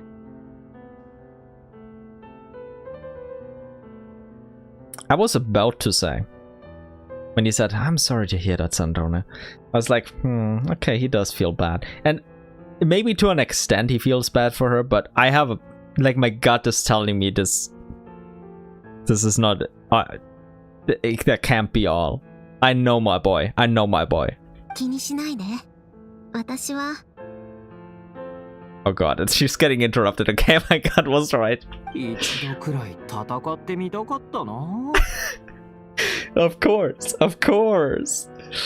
Yeah, I mean, let's be fair here. This is his way of showing affection. It's all good. It's all good. Sandrone, you understand, right? He doesn't mean ill. He's a good boy. そう言うと思ったわ。あのでかいのは見た目からして強そうだったけど、こっちは。Okay, I'll admit Fudgio does look less ripped than Polonia, but don't judge a book by its cover, my boy. She could still clap your ass or something, if you're not careful. I don't know. She does all the fighting for Sandrone, so. 彼女が弱そうに見えるとでも言いたいのかしら。No. He was about to say she looks elegant and refined. そうじゃないよ。ただ、あの大きなプロンニアに比べると強そうに見えないってだけさ。Yeah, that's a decent save. That's a decent save. プロンニアはもともと算術マシナリーなのよ。あの戦闘能力は演算能力に影響が及ばない範囲で追加したものなの。So what you're telling me is that Fudgio is more combat focused, so Fudgio is actually stronger. でも、ファジオは複雑な術式を処理する必要がないわ。つまり、彼女の演算能力はすべて戦闘モジュールの処理に回せるということね。My boy has a new playmate. Fudgio, let's duel. じゃあ、プロンニアより強いってことか？信じられないな。Damn, looks like he was really impressed by Polonia. Also, I'm pretty sure Sandrone likes the Polonia glazing. あら、そこまで疑うなら確かめてみる？Oh, I love this. 先に言っておくけど、壊れても修理代は払わないからね。Famous last words and before he is in the hospital. 私だって治療費なんて払わないわよ。My clockwork princess thinks like me. I'm glad I raised her well. やはりこうなってしまったか。Hey, don't worry, Perry. It's the way of bonding. It's actually kind of cute.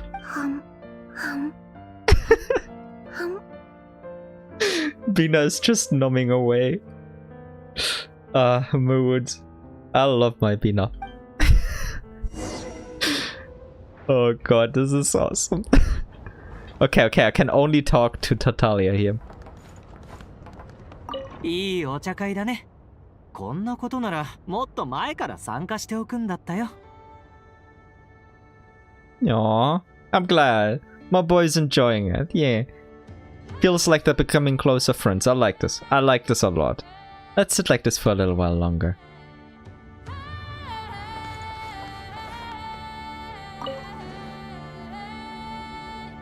いいお茶会だね。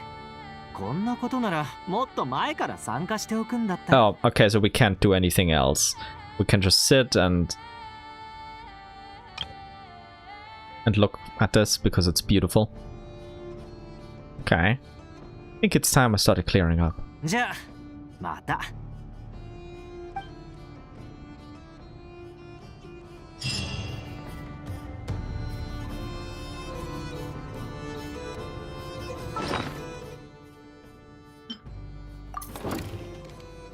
Oh, okay. I can only send one every 20 hours or like every day, I assume. No, actually, like the next reset is in 6 hours, so it's definitely not daily reset. I just did it, so is it really just a 20-hour cooldown? That's a bit weird. But okay, yeah. I'm fine with only sending my boy an invitation now. I don't mind waiting there. Nice. Wait, if I send another, can I just do stuff that I already have unlocked again? I can! Tea Party re-invitation. Wait. Does something else happen?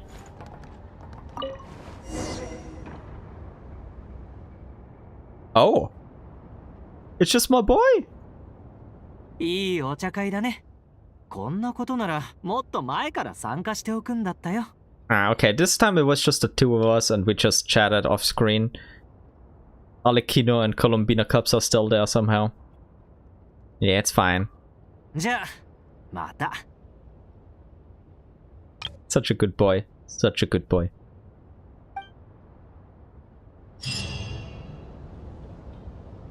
But nice, okay, so I can re-invite and at least get the scenery and stuff like that. Have them sit there. I like that. I like that. That's a nice feature. What else did I have here? Oh yeah, the Silver Moon Hall stuff. Which I already kind of did. And something else that I needed to do was unlock the various buffs. Because I haven't done that yet.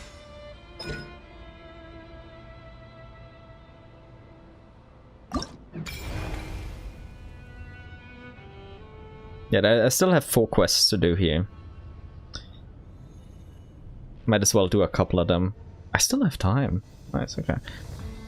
Witch's Revelation, Instruction Beyond Dreams. You encounter Yuma Mizuki at Babelov's fortune-telling booth. This yokai, who specializes in psychotherapy, appears to be one of the subjects of Babelov's readings.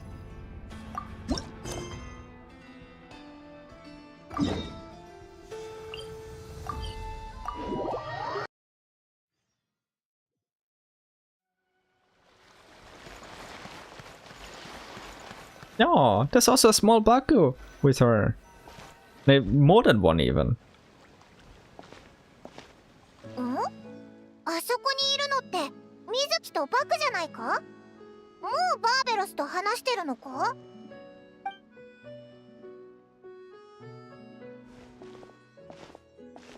旅人とパイモン？さっきバーベロスさんから君たちのことを聞いてね。会えたらいいなって思ってたんだよ。Hello there, my therapist. How you doing?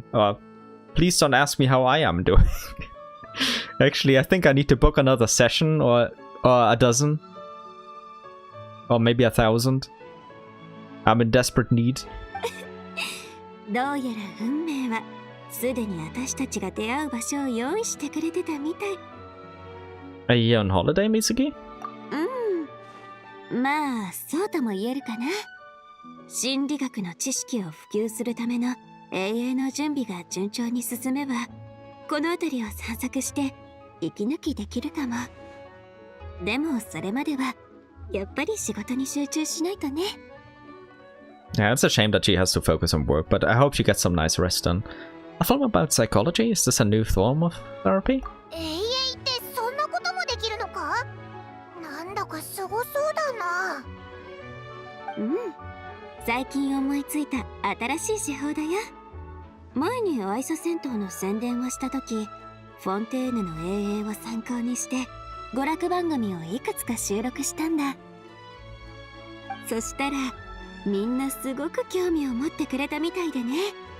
毎回しっかり見てくれただけじゃなく、番組の中で説明した心理学の知識まできちんと覚えてくれたの。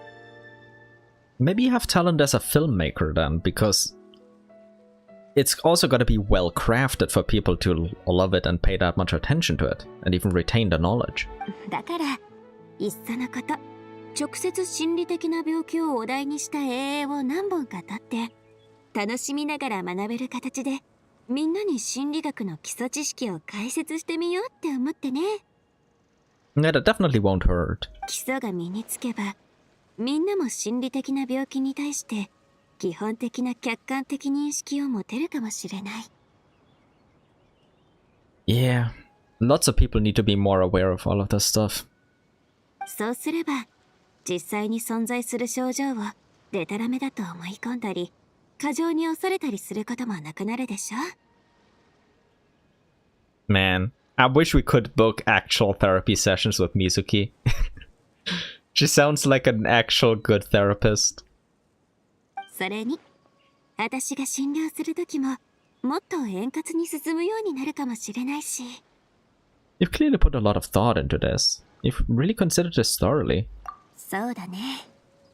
何せ心の病には形も色もないから。それを把握する、いや、その存在に気づくことすら簡単なことじゃないんだ。けど、それをどう捉えて永遠の台本に落とし込めばいいのかわからないの。 What was that screen effect there? 恥ずかしい話だけど、普段から心理的な病気に関する論文はたくさん書いてるのに、台本を書くとなると全然筆が進まなくなっちゃって。 Now, I'm not an expert, but I know some basics. I can help. 時には一日中部屋にこもって数行のセリフや数十秒の展開をずっと練り直すんだけど、それでも答えが出ないこともあるんだよ。 That sounds so familiar. And it's not even... Like, sometimes this goes on for weeks. Or months if it's extremely bad. And it's... I wouldn't say it's like traditional writer's block or anything, but you're just not satisfied enough with it. You have no problem writing. You're not stuck at any point. You're just... Nah, that doesn't sound right yet. I want to make it better. I want to rephrase that, etc. And sometimes that can really carry on forever. At some points, you just gotta force yourself to release what you have. At other points, it's just not the right moment, and you just haven't figured out what exactly to write yet, and there's nothing much you can do. Only time, and actually distracting yourself helps. Because if you get too obsessed with it, sometimes you just get too forced into one kind of train of thought, and you stop thinking outside of that box that you unknowingly put your thoughts into. So distracting yourself by, I don't know, reading a story, playing a game, watching videos, not having anything to do with your script or your story for a day, or even longer, can help a lot. That sounds exhausting. You need to relax. もしかしたらあとちょっとひらめきが足りないだけかもな。オイラと旅人も何かに行き詰まってる時は別のことをするようにしてるんだ。そしたらピキーンって何か思いつくかもしれないぞ。 It usually doesn't work that well, but sometimes it does. So yeah, well done, Paimon. 私たち同じ考え方だね。だからここに来ておみくじとは全く違った占いの形式を試してみようと思ったの。こちらの魔女さんの月湯のアルカナが私に特別なひらめきをもたらしてくれるといいな。 Oh, so you haven't pulled your Lunar Arcana yet? Last time Miko already pulled it, so yeah. It was being naughty again, of course. ひらめきね。以前アンヤは月湯のアルカナの一枚一枚に特別な童話を書きたいと言っておった。あいつが書きたかった物語はたくさんあったのに、時間は。So many stories she wanted to write and so little time. Extremely relatable. There's so many stories I want to write and there's way too little time. Like even my entire lifetime will not remotely be enough. It's rough. お前さんがひらめきを求めておるのなら、カードを1枚引いとくれ。あの魔女の未完の童話が物語のひらめきへの導きになると良いな。はい。でも私が知ってる占いは大抵鳴神大社に関係するものだったので、カードで占うのはこれが初めてなんです。もし儀式の作法にそぐわないことをしてしまったら遠慮なく指摘してください。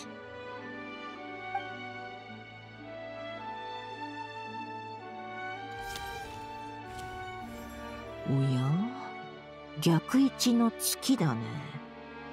Not all is as it seems. We saw the reversed moon during the festival with Columbina. Columbina also got the reversed moon. 月は正位置と逆位置の意味が似ておる。逃避、隠蔽、自己欺瞞。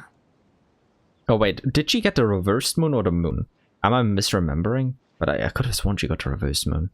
But escapism, illusion, self-deception, okay. まるで暗い月の下を歩くもののように、進むべき道を見失い、どう抜け出せばいいのかもわからない状態だ。Yeah, that does sound like what happened with Columbina back then. Doesn't sound good. Sounds a little negative. No, it doesn't sound good. Let's not go too negative. That sounds too bad. そうだな。なんだかその説明だと警告みたいに聞こえるぞ。どう考えてもヤバそうな気がするぜ。だが、夢水木さんがこの予言を聞けたということは、事態はまだ窮地に陥ってはおらんということでもあるよ。少し努力すれば、道を覆い隠す暗雲から抜け出して、求めるものを見つけられるかもしれない。そう考えることもできる。I mean, I don't want to be too nitpicky, but Dear Barbeloth and Dear Barbie, isn't that just saying like exactly what we did before? She just needs a little bit of inspiration and a little bit more effort, and then the confusion ahead and what she's stuck on will go away.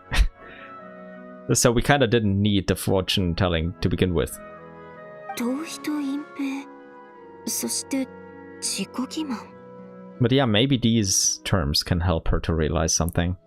Oh, especially self-deception probably. That probably gave her inspiration. Yeah, okay, I can see it. 単純にカードを読み解くならそういうことだ。もっとはっきり言うと、お前さんはすぐ目の前にある答えから逃げておる。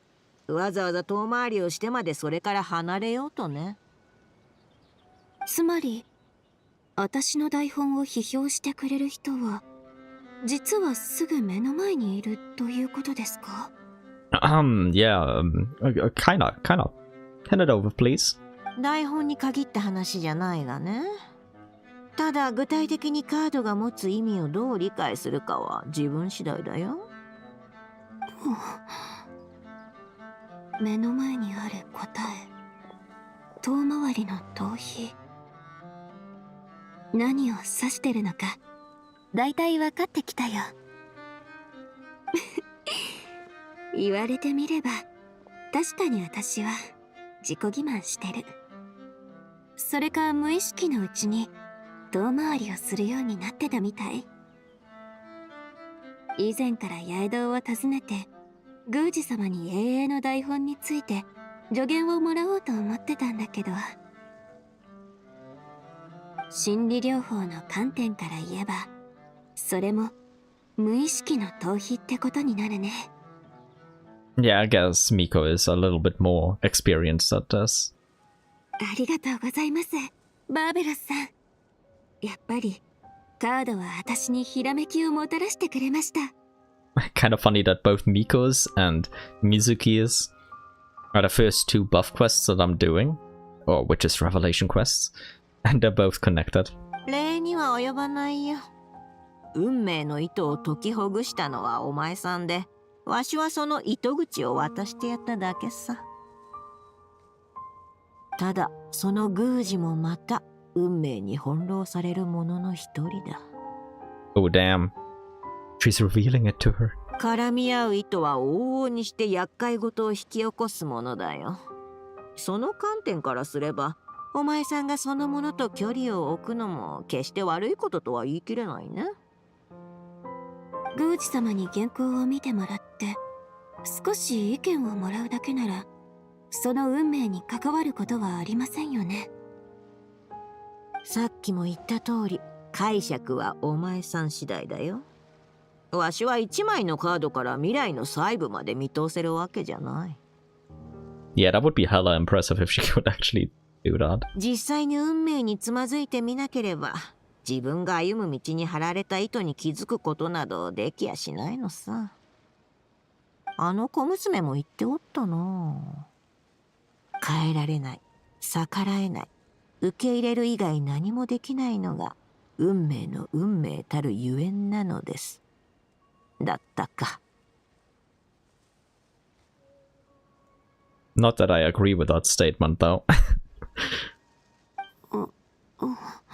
Because contrary to popular belief, fate in Tevat isn't really what we would call fate.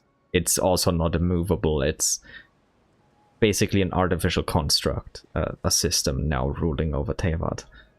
Not really some underlying rule of the entire universe. Even then, it would still be preventable. Damn, Barbie's getting good movies done. Nice.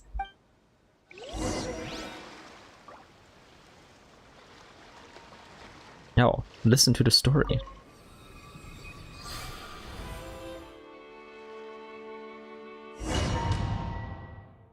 I forgot that part existed. All characters in the party will be... Oh yeah, that's what it is. Okay.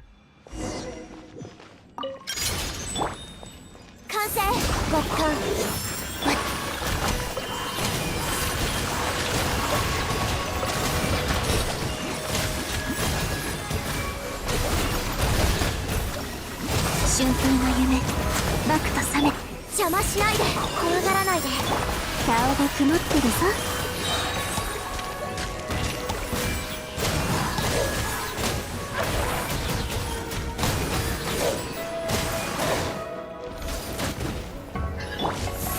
呼びかけに応える星だ。悪夢よ悪夢よ飛んでいけ。Yeah, there's no stellar swirl yet. Just regular swirling. Stellar swirl isn't here yet.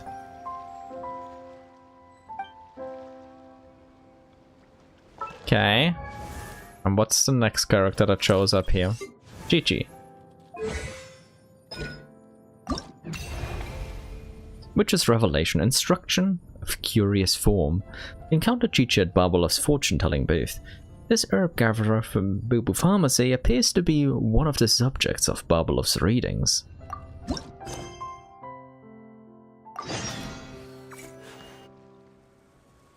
Oh, she's here alone? Okay. Interesting. ナナ、何か思い出せたか？ごめん。How did you get lost here? 謝らなくていい。大丈夫だぞ。パレメルモニアまではまだ距離があるから、もう少し歩いてみよう。もしかしたら家がどこか思い出せるかもしれない。How did you get so far away from home? 見ろ、ナナがいるぞ。一緒にいるのはメリュジーヌか。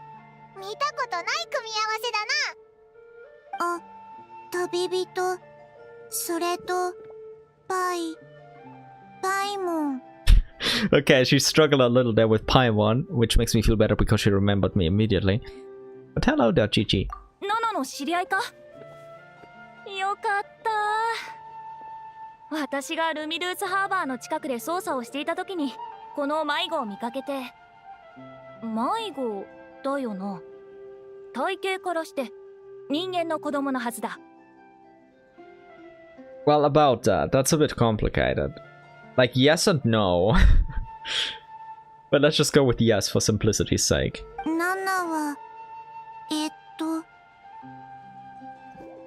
our good friend. そうそう。オイラたちはずーっと前から知り合いの仲良しの友達なんだ。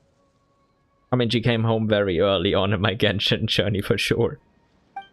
お、よく反応したな。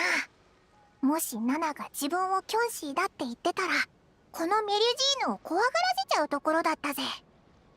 Yeah, they don't understand. They don't understand yet. うん。大切な友達。そう。ようやく手がかりがつかめたようだな。正直に言うと、私もここまでお手上げの状況に遭遇したのは初めてなんだよ。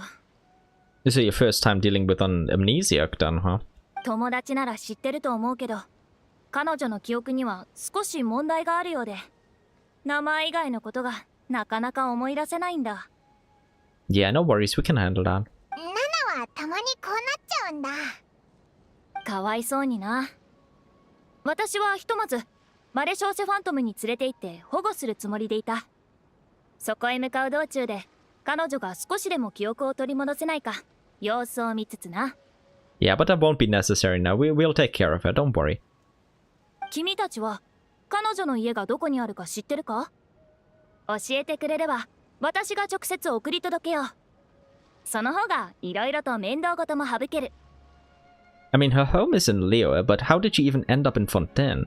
I guess we'll have to figure that out first. 知ってはいるけど、ここからじゃさすがに遠すぎるぞ。遠すぎ？ナナ、ずっと洗礼について歩いてたら、ルミドゥースハーバーに着いた。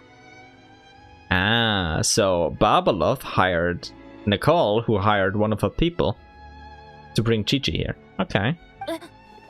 思い出したのか？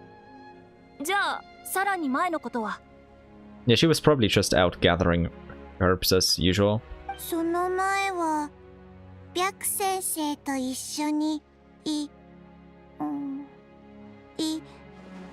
なんだっけ、患者さんのところに行って、薬草を取って、それから。あ、イローフのことか？ Ah. ってパイモンは全部まるっとお見通しだぞ。 Okay, yeah, that's a bit closer. Still, she would have had to board a ship. So the Sailey let her on a ship. ナナは白術と一緒にイローフへ往診に行って、そのあたりで薬草を取ってる時に迷子になった。で、たまたま出会った洗礼についていったら、ルミドゥースハーバーまで来ちゃったってわけだな。A classic Sailey abduction case. SMH. おいら、旅人と一緒に怪盗と名探偵を読んでてよかったぜ。この程度の推理は朝飯前だぞ。You do know that books are work of fiction, right? おお、確かに筋が通ってるな。それじゃあ私はすぐに出発してナナをイローフまで送るよ。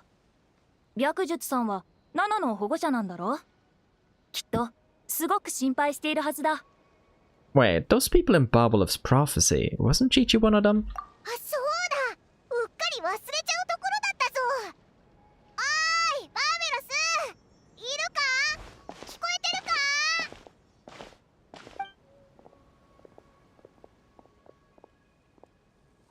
るか？そう大声を出さずともよい。ずっとここにいたけど、お前たちの会話を遮りたくなかっただけだよ。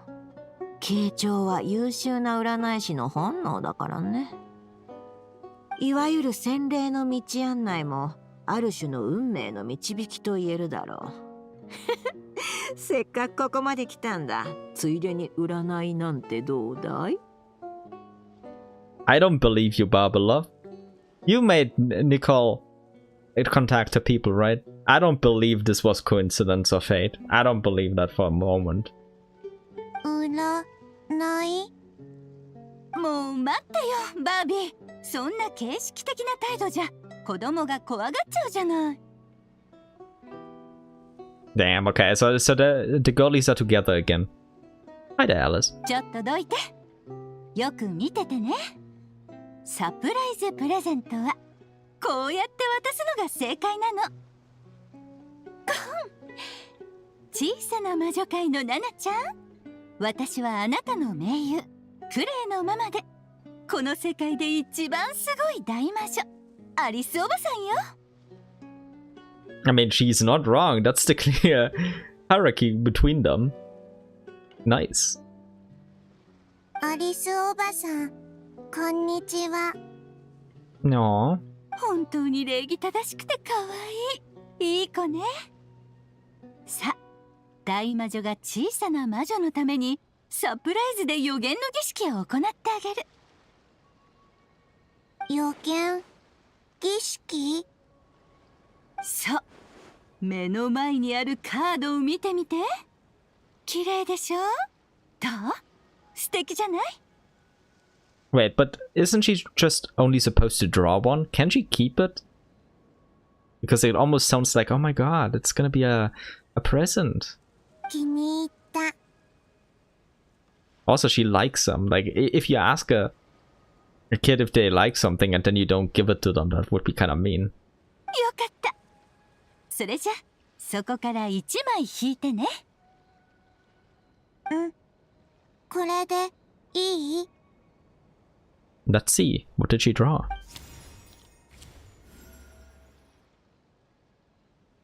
もちろんだよ。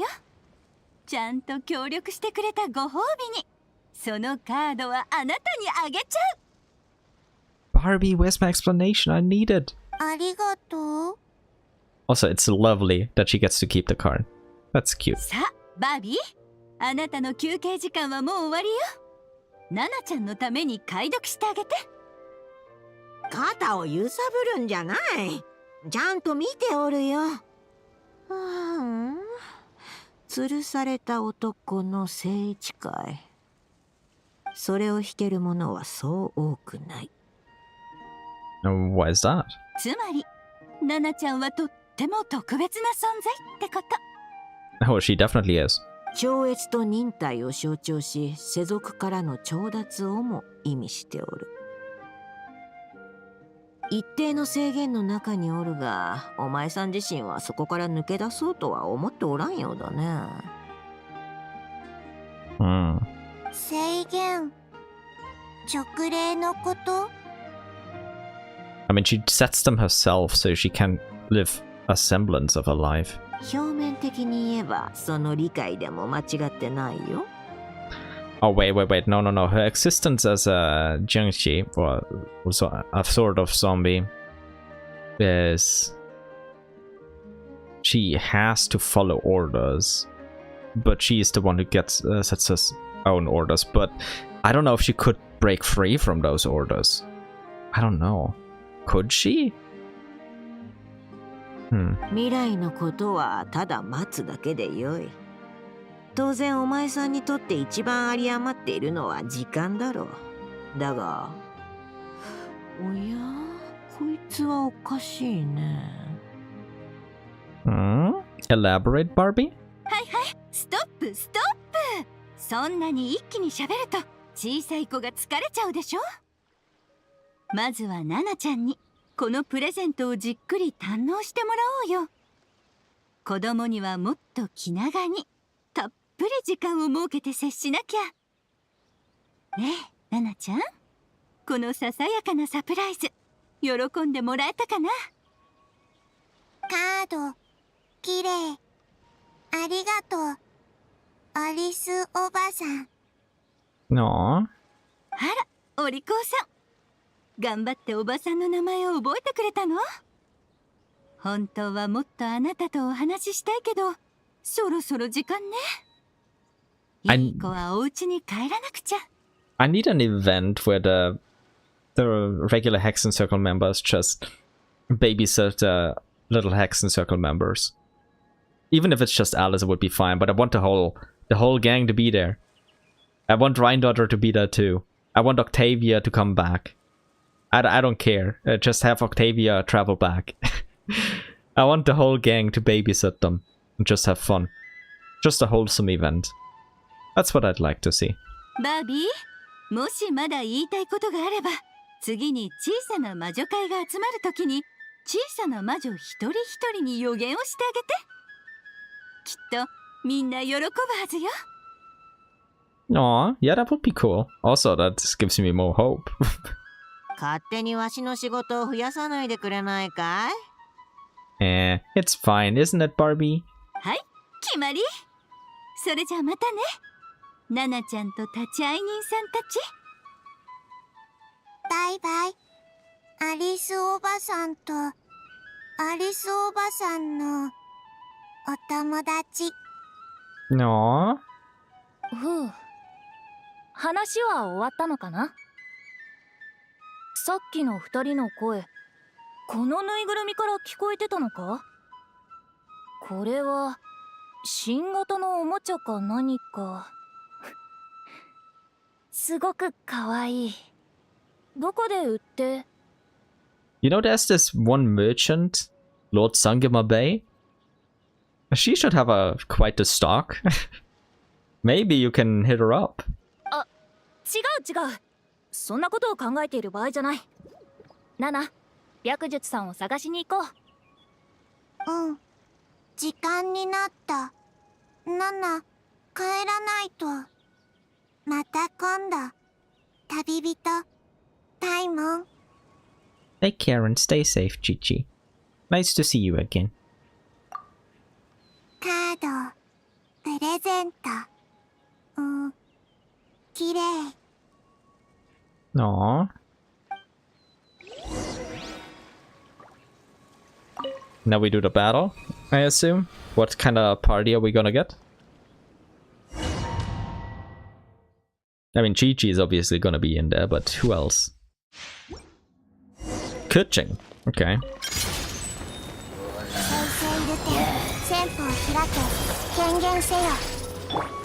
行け。はっ。やっ、我が剣よ、影に従え。はっ。瞬く間に。はっ。はっはっはっ。陣営のごとく。はっ。やー。はっ。諸行無常、我が名はドワクシンクになり。逃がさない。瞬く間に。はっ。行くわよ。はっ。はっ。陣営のごとく。はっ。はっ。行け、聞きたまえ。ここにて命ずる。我が剣よ、影に従え。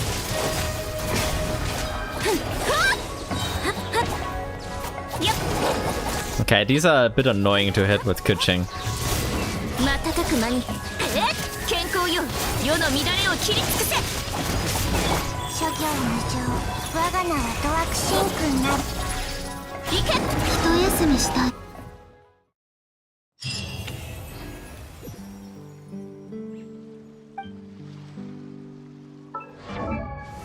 Okay, who's next? I mean, there's only two left, but... Okay. Yeah. Diona is first. Diana. Witch's Revelation. Special Blends Instruction. You encounter Diona at Barbalov's fortune-telling booth. This bartender from Mondstadt appears to be one of the subjects of Barbalov's readings.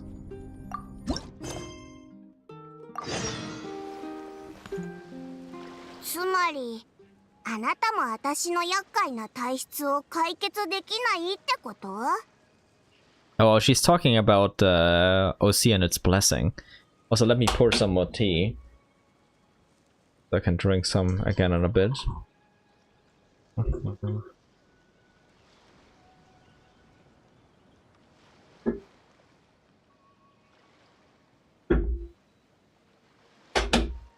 そうだね。この運命の乱れはお前さんの運命とあまりにも深く結びついておる。例えるなら運命の木から生え出た新芽のようなものだ。I mean, that doesn't sound like it couldn't be clipped off. それはずっとお前さんが太陽の光や雨露を吸収する手助けをしてきたし、すでに運命を形作り始めてもいる。Yeah, that's fair.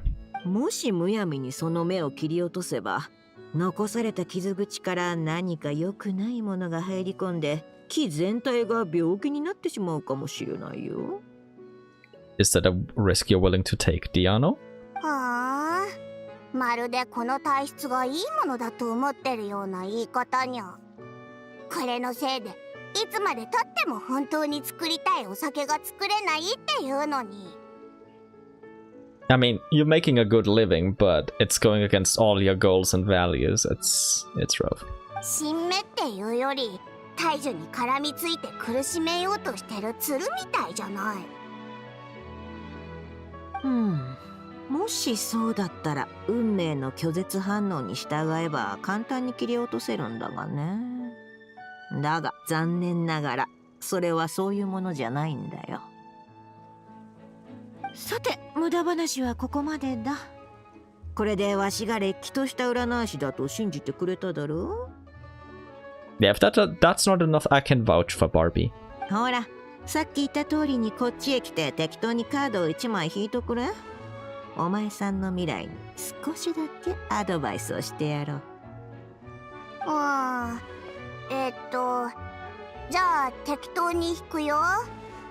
これにやっぱりこっちかにゃ。安心しな。どのカードを選ぼうと引けるのは運命に定められた1枚だけだよ。この占い師さん、笑い方がすっごく怖い。童話に出てくる悪い魔女みたいだにゃ。No, she's a good witch. I promise. でもすごい占い師さんのアドバイスなら本当に役に立つかもしれないし、真剣に選ばないと。You're scaring her. Long time no see, Diona. 旅人にパイモン。 Hi there. さすがだね。いつも絶妙なタイミングで現れるじゃないか。You're too kind. Timing is my strong suit. How else could I handle so many commissions? 確かにその通りだよ。つかみどころのない運命よりも確実な依頼の方が人の言動をより直接的に形作れるものだ。さて、この子と話すのはお前に任せようかね。どうやらわしという魔女をあまり信用しておらんようでな。Yeah, don't worry, you can trust her.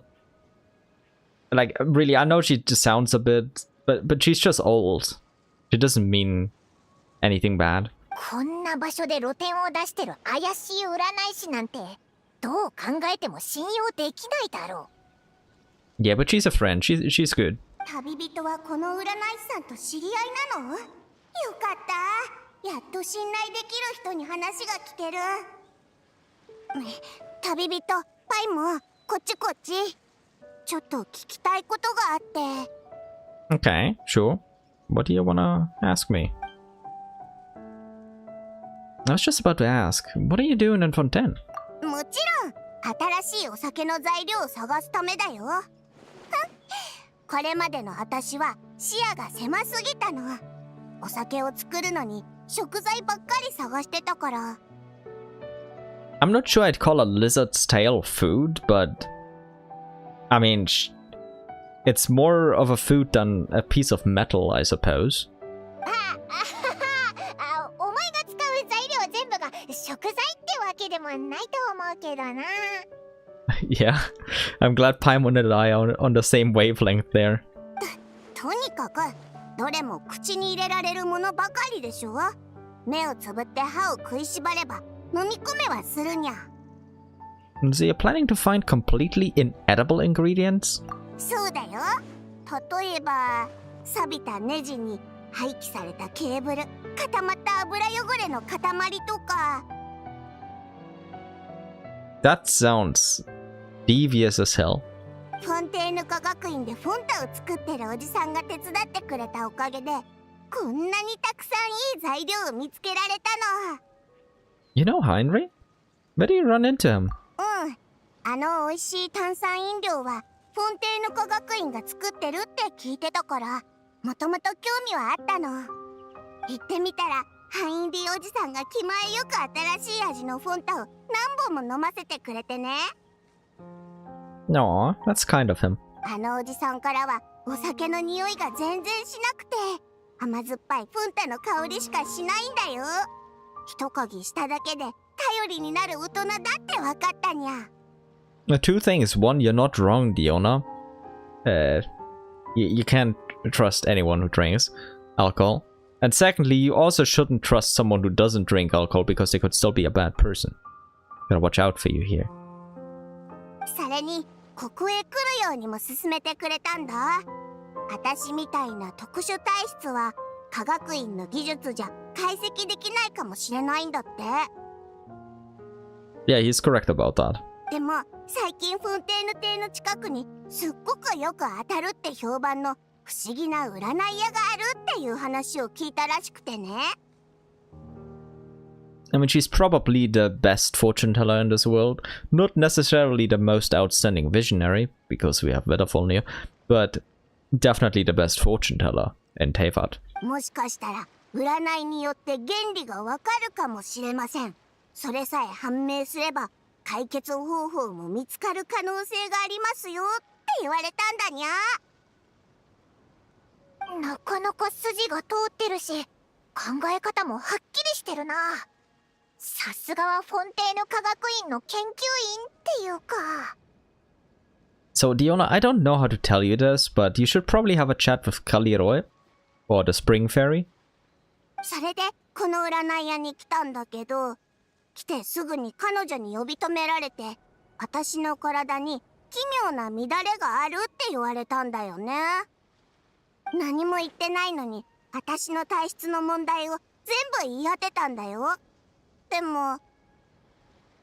もフォンテーヌ科学院の研究論理は直接占いに応用できるわけじゃない。さっきも言っただろ。たとえ原理が分かったとしてもその後は一筋縄ではいかないよ。神秘学は実体のあるベアリングやネジじゃないからね。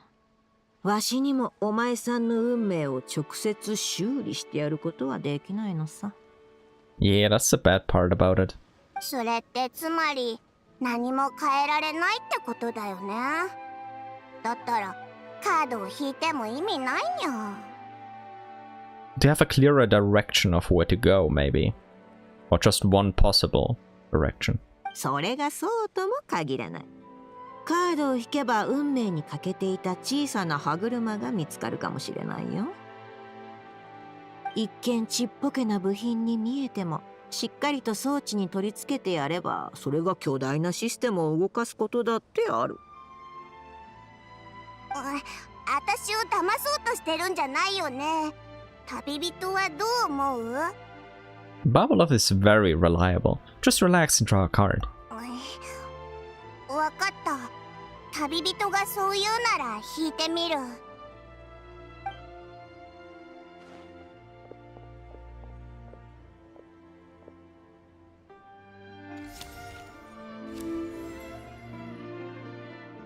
Oh.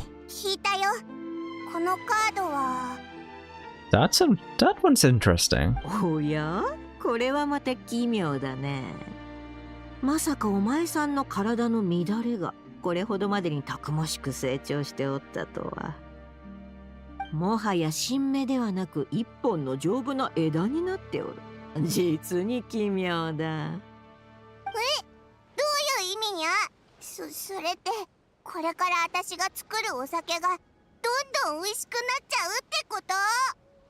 That doesn't sound like a bad thing in itself, but given everything we know about Diona's motivations... 体質だけのことを言うならその通りだね。それに引いたカードは逆位置の女教皇だ。それは今まで幕の手前にあるものばかりに気を取られていたことの証明さ。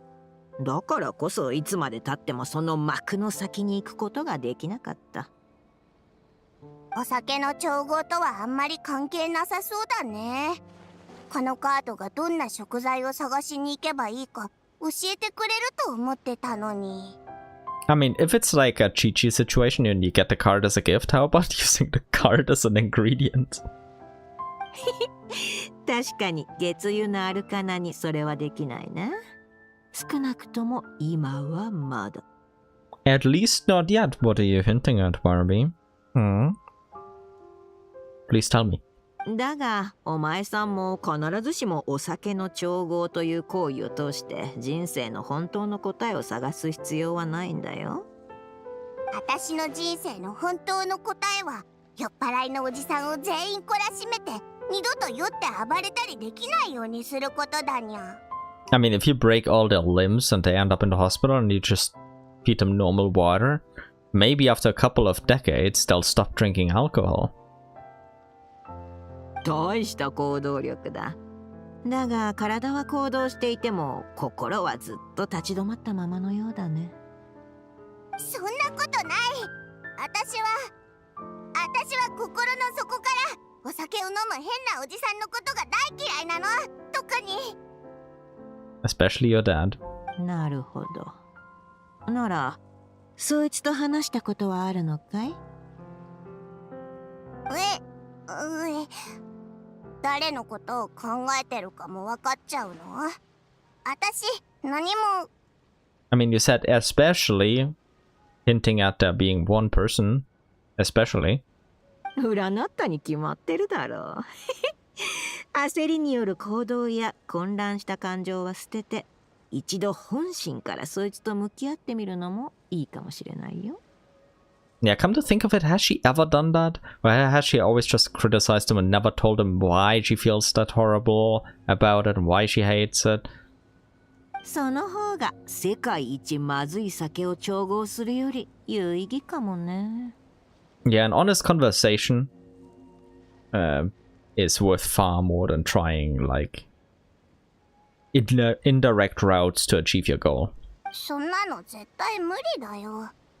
お酒を飲んだら何にも聞いてくれなくなるんだから。I mean, you could talk to him while he's not drunk. 以前はそうだったかもしれない。だが今、お前さんは一つの小さな歯車を見つけたじゃないか。それが回れば少しは状況に変化が起きるかもしれないよ。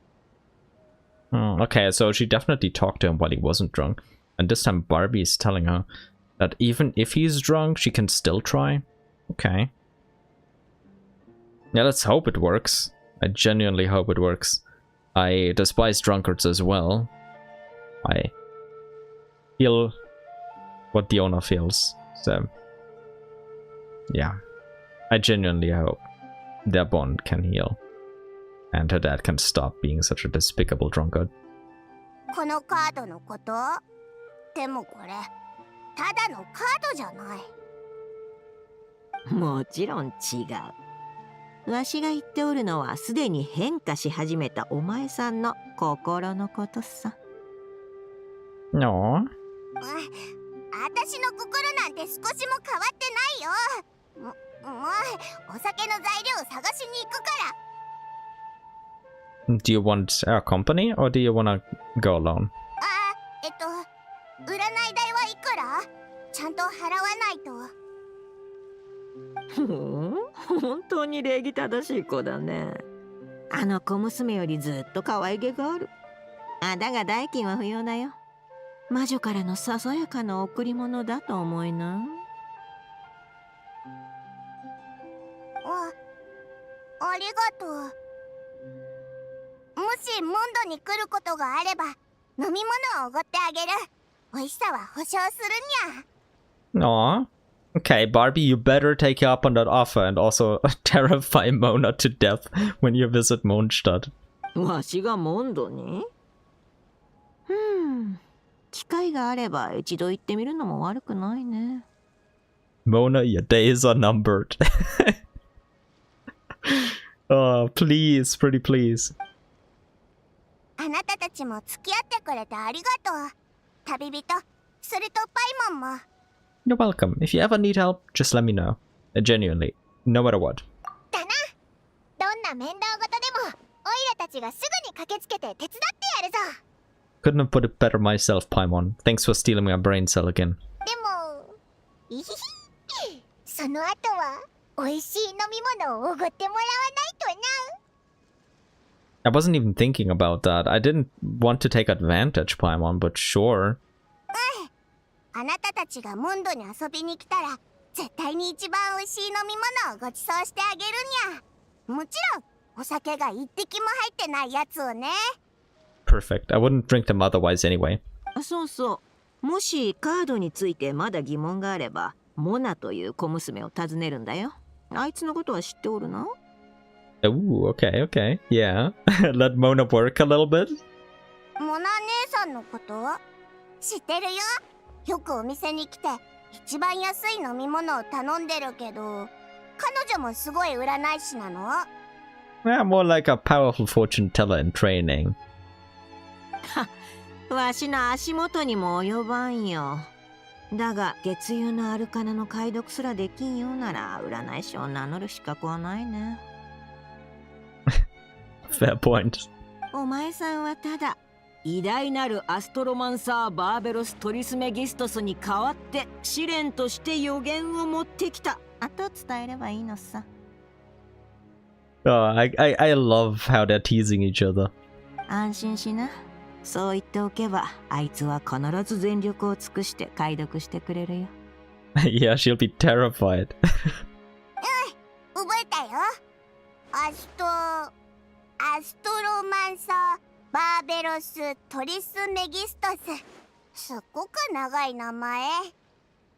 Yeah, it kinda is. そういえばモナ姉さんのフルネームも長かったっけ？確かアストロギー忘れちゃったにゃ。 Astrologist Mona Megistus.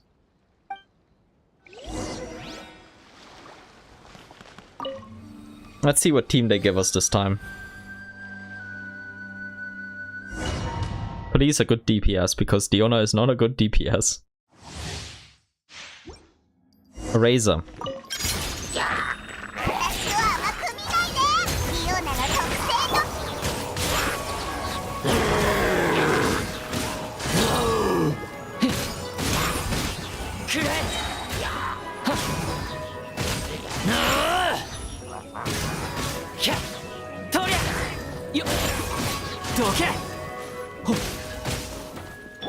捕まえたにゃ。飲みすぎだよ。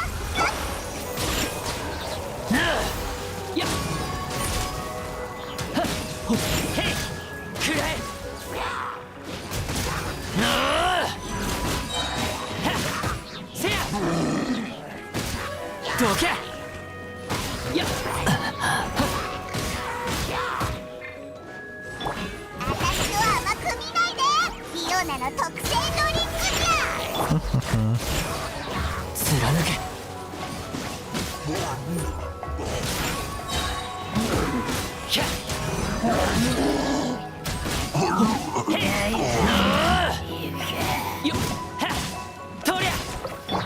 私は甘く見ないで。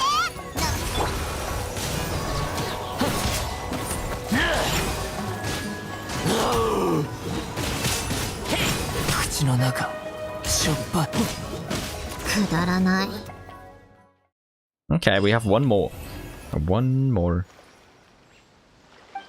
Which is Beto.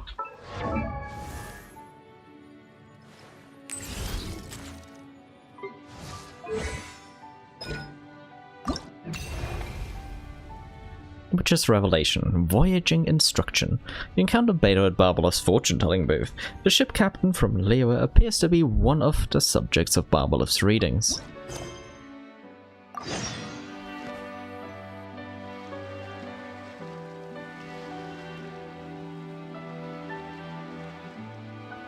ってことは私が引いたこのカードはなかなかいいカードってことだな。 Wait, which one did you draw? Can't 100% tell from this angle. 運命とはあくまで運命。初めからいいも悪いもないよ。Kind of a cope answer, but also not entirely wrong. だが、その正位置の力に限って言えば、お前の仕事にぴったりの意味を持つね。力は情熱や勇気、自信、渇望、そして完璧で迷いのない愛を象徴しておる。Perfect unfaltering love, huh? どのような突発的な事態に直面しようとも、お前ならその場を主導し掌握できるだろうね。Yeah, that sounds like her. そいつは褒めすぎじゃないか。いい毛が出たら代金を弾むのが私たちの掟でな。Yeah, but she's not doing it for the money. ほら、机の上に置くよ。もし時間があれば私の船の仲間たちも見てやってくれないか。そんなことを頼まれたのは初めてだよ。There's always a first time. あいつらは南から北まで風に吹かれ波に揉まれながら何年も航海してきた。みんな山ほどの悩みを抱え込んでいるはずなんだ。あいつらの親分とはいえ、私じゃ解決してやれない問題もある。せっかくあんたみたいな占い師に出会えたんだ。船に来てもらってあいつらの心につっかえてるもんを解消してくれないかと思ったのさ。 Man, Beidou is such a good person. 報酬なら心配いらない。今回いくつか大きな商売をしてかなり稼げたからな。 Yeah, don't worry, she doesn't do it for the money. 面白そうだが遠慮しておくよ。わしのカードボックスには大人数を占えるほどのカードは入っておらん。Fair point. お、旅人にパイモン、久しぶりじゃないか。あんたたちも牧船を頼みに来たのか。 Hey Beidou, what are you doing in Fontaine? もちろん商売をしに来たのさ。ついでに誰かさんのために新しい商売のルートを調べにね。 A certain someone, I'm guessing it could only be one person. 他に誰がいる。当然我らが天主園様だよ。But of course. あの女、今度は何を企んでいるのか知らないが、数日前に突然フォンテーヌでいい商売ができるって持ちかけてきたんだ。私が何か言う前にあいつは詳細な計画書を取り出して、そこに書かれたルートに従って進めばいいって言ってきてな。事前に部下を派遣して調べさせたらしい。But isn't it better if you already have plans made? So you don't need to worry about making all of these plans and scouting out all of the intel. ちょうど最近は急ぐ仕事もなかったから、彼女の言う通りに来てみたら、何もかもがものすごく順調に進んだんだ。Yeah, I guess she planned that really well done. 本来なら半月はかかるはずだった仕事が、1週間ちょっとで終わったのさ。Damn, okay, that is really plain sailing. Wow, okay. My plans usually take exactly as long as I plan for them. Because if I have free time, I'm just gonna procrastinate it or work on something else until there's no time left that I have to do it. だったらすぐ帰るのももったいないし、いっそここでもう少し遊んでいこうと思ったんだ。仲間にも休暇をやって息抜きをさせている。昨日はホテルドゥボールを貸し切ってみんなでとことん飲んだよ。あいつらはまだホテルで寝ている。私は外で風に当たって酔いを覚ましていたんだけど。 And then you met Barbie. 少し歩いたところでこちらの戦車さんに呼び止められて、カードを1枚引いてくれって言われてな。 So you've already drawn one? ほら、この力ってカードだ。見たところ良さそうなカードだけど、正の向きだからさらにいいってことか？ It's a bit more complicated, but yeah, sure, let's go with that. 聖一の力か。なんていうか、確かに北斗らしい気がするぞ。Kinda like how the moon suits Columbina here. ああ、さて、そのカードに込められたもう一つの意味について話そうかね。まさか何か悪い知らせでもあるのか？言っただろ、よしあしなんてないよ。占いとも直接の関係はないし、ちょっとした気まぐれな思いつきとして捉えとくれ。 Come on, Barbie, spill the tea. 外面的な力にしても内面的な精神にしても、確かにお前は強い。 True. 例えるならお前は暗闇の中の灯火だ。闇を払い迷える者に進むべき道を導く。 Fair point, yeah, that's a good reading of her. だがよく覚えておきな。それに引き寄せられるのは道に迷った弱者だけじゃない。虫けらもまた明かりに群がり光と熱を奪い合うんだよ。灯火は奴らにも等しくぬくもりを与えられると信じて、より激しく燃焼しようとする。そうしなければ光が弱まってしまうと考えるのさ。But maybe it'll burn out. 厄介な虫けらども追い払ってくれる者がいればまだ救いはあるだろうが。Fair point, fair point. もしそうでないのなら、いずれ灯火も取るに足らぬ虫けらのために自分ごと燃やし尽くしてしまうかもしれないよ。Pretty much telling her, be careful of who you surround yourself with. Also, there are already people with impure motives amongst those around you who are not worth your protection, guidance, and love. そう考えると、私には何の問題もないな。Yeah, maybe she doesn't need to worry because she'll just refill the fuel. 私にはある友人がいる。彼女は昔から人の悩みを解決するのが得意で、それに目が届きにくい場所に潜んでるネズミなんかをよく自分の手で駆除しているよ。Good old Yelan. Helping everyone from behind the scenes. それは珍しいね。お前の口ぶりからして随分その友人を信頼しておるようだ。そのものなら道を見失うこともなさそうじゃないか？ Yeah, she's very reliable. あいつがもしあいつが道に迷うようなら、リーユへの全国民が迷子になっちまうな。今回だってあいつが教えてくれたルートで。Wait. Oh. Ningguang is also someone who deals with the past? Yeah, I guess she is Yelan's boss. And of course it's Beta, so she would talk about Ningguang. But I was more so thinking about Yelan, because Yelan is taking care of that side of Ningguang's business. It's like, Ningguang is the manager, or is the CEO, and Yelan is the game dev, so to speak. I would...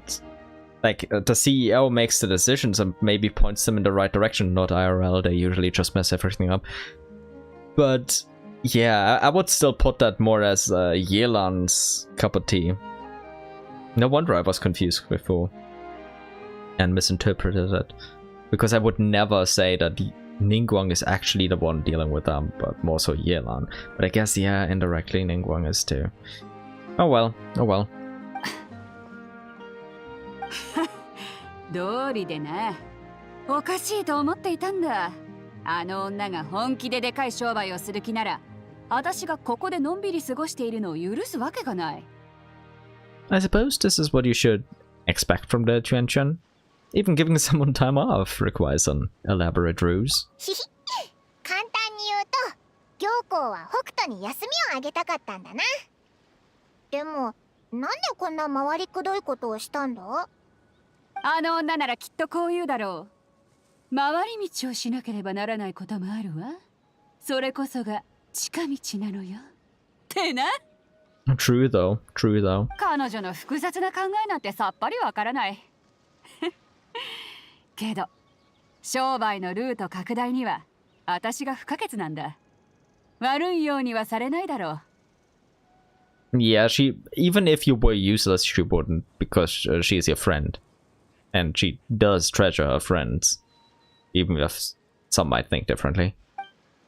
私という力のカードは先陣を切って波をかき分け、ただひたすら突き進んでいけばいいだけさ。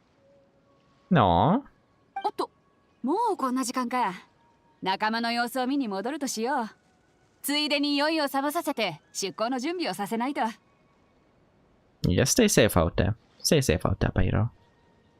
旅人、パイモン。それに戦車さんも。機会があったらまた会おう。Bye bye, Beiro. このカードもなかなかの珍品だな。人にあげてもいいのか？いや、ダメだろうな。ま、見せるくらいなら大丈夫か。迷えるものを庇護し導く光。そして光を求めず手を差し伸べるもの。So you're not gonna give her the card, or is it still coming? 面白いじゃないか。暇があればリーユへに行ってみるかね。Yeah, Ningguang is an interesting person. I'm sure you'd like her, Barbie. Damn. Only Gigi got the card gift.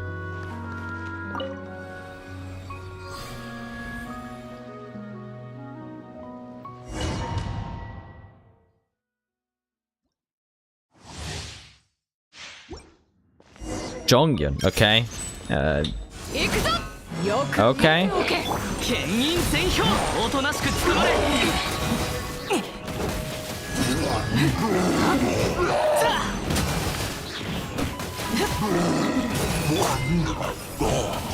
Okay. Let's not switch yet.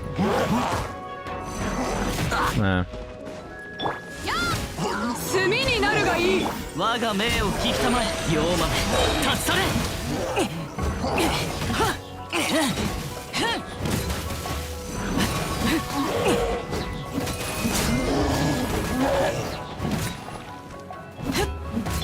行くぞ。これが海山を。剣銀全氷。おとなしく捕まれ。かすり傷だ。問題なく。はっ。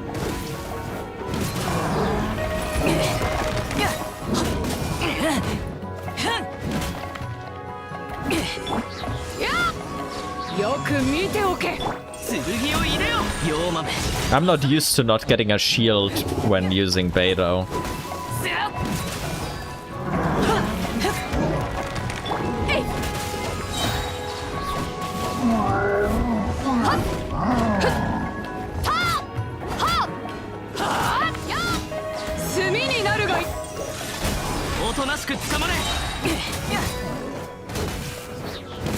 I forgot that that's not the default state.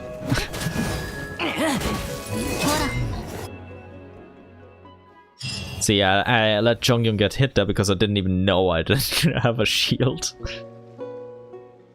Damn. I could still do the beginning of the Witch's Lodge, which I also haven't gotten around to yet. I still have a little bit of time. I do think, yeah, I got all of the buffs. Other than, I think I still have... where was it? Little Witch's Diary. Yeah. I still have these three.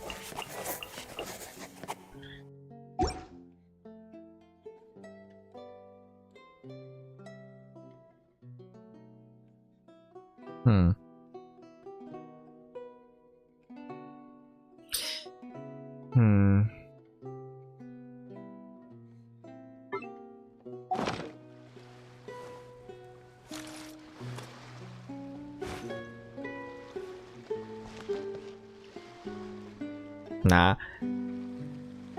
I think I can do all of that later. There's no time pressure, so it's all good. Can I sit here? Nope. No, Barbie! Why can't I sit with you? I wanted to sit with you. Wait. I can sit with you.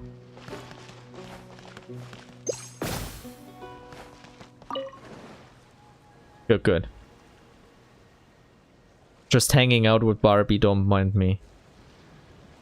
Alright. Yeah, I'm definitely gonna get some food soon. Haven't eaten in I don't even know how long. But yeah, it was a chill and somewhat shorter stream. Fortunately, it was shorter, and I got pretty lucky with the prismatics. I still have to see if I can squeeze everything that I still need to do before Nishina releases into those couple of days. It's gonna be rough. Maybe I can do a couple of things today still. I'll see. It's definitely possible. I'll try. But yeah, for now, I can't promise I'll have another stream before Nishina releases. Because like I said, I'm really busy. I need to grade a lot of exams. I still need to finish some chapters. It's a rough time. But maybe. I'll see. You'll find out via my community posts or just by seeing me actually streaming. Thanks for stopping by the way. It was a nice time. Thanks for hanging out. I hope all of you are fine. Hope all of you are well and healthy. Whether or not you watched live or you watch this when in VOD format or whenever I put this, I'll maybe cut together like a I caught all Prismatics video, but this outro will not be in there. But still, thank you a lot for stopping by. I hope you've had fun. I hope you're staying well and safe and healthy out there. And yeah, best of luck in the next couple of days. I'll see you again in Janaya, or maybe before then. If I do stream before then though, it will just be a lore through stream, and we'll just do some more exploration. So it'll just be a chill stream. Nothing special, just relaxing. Yeah. Stay safe out there everyone, and bye bye.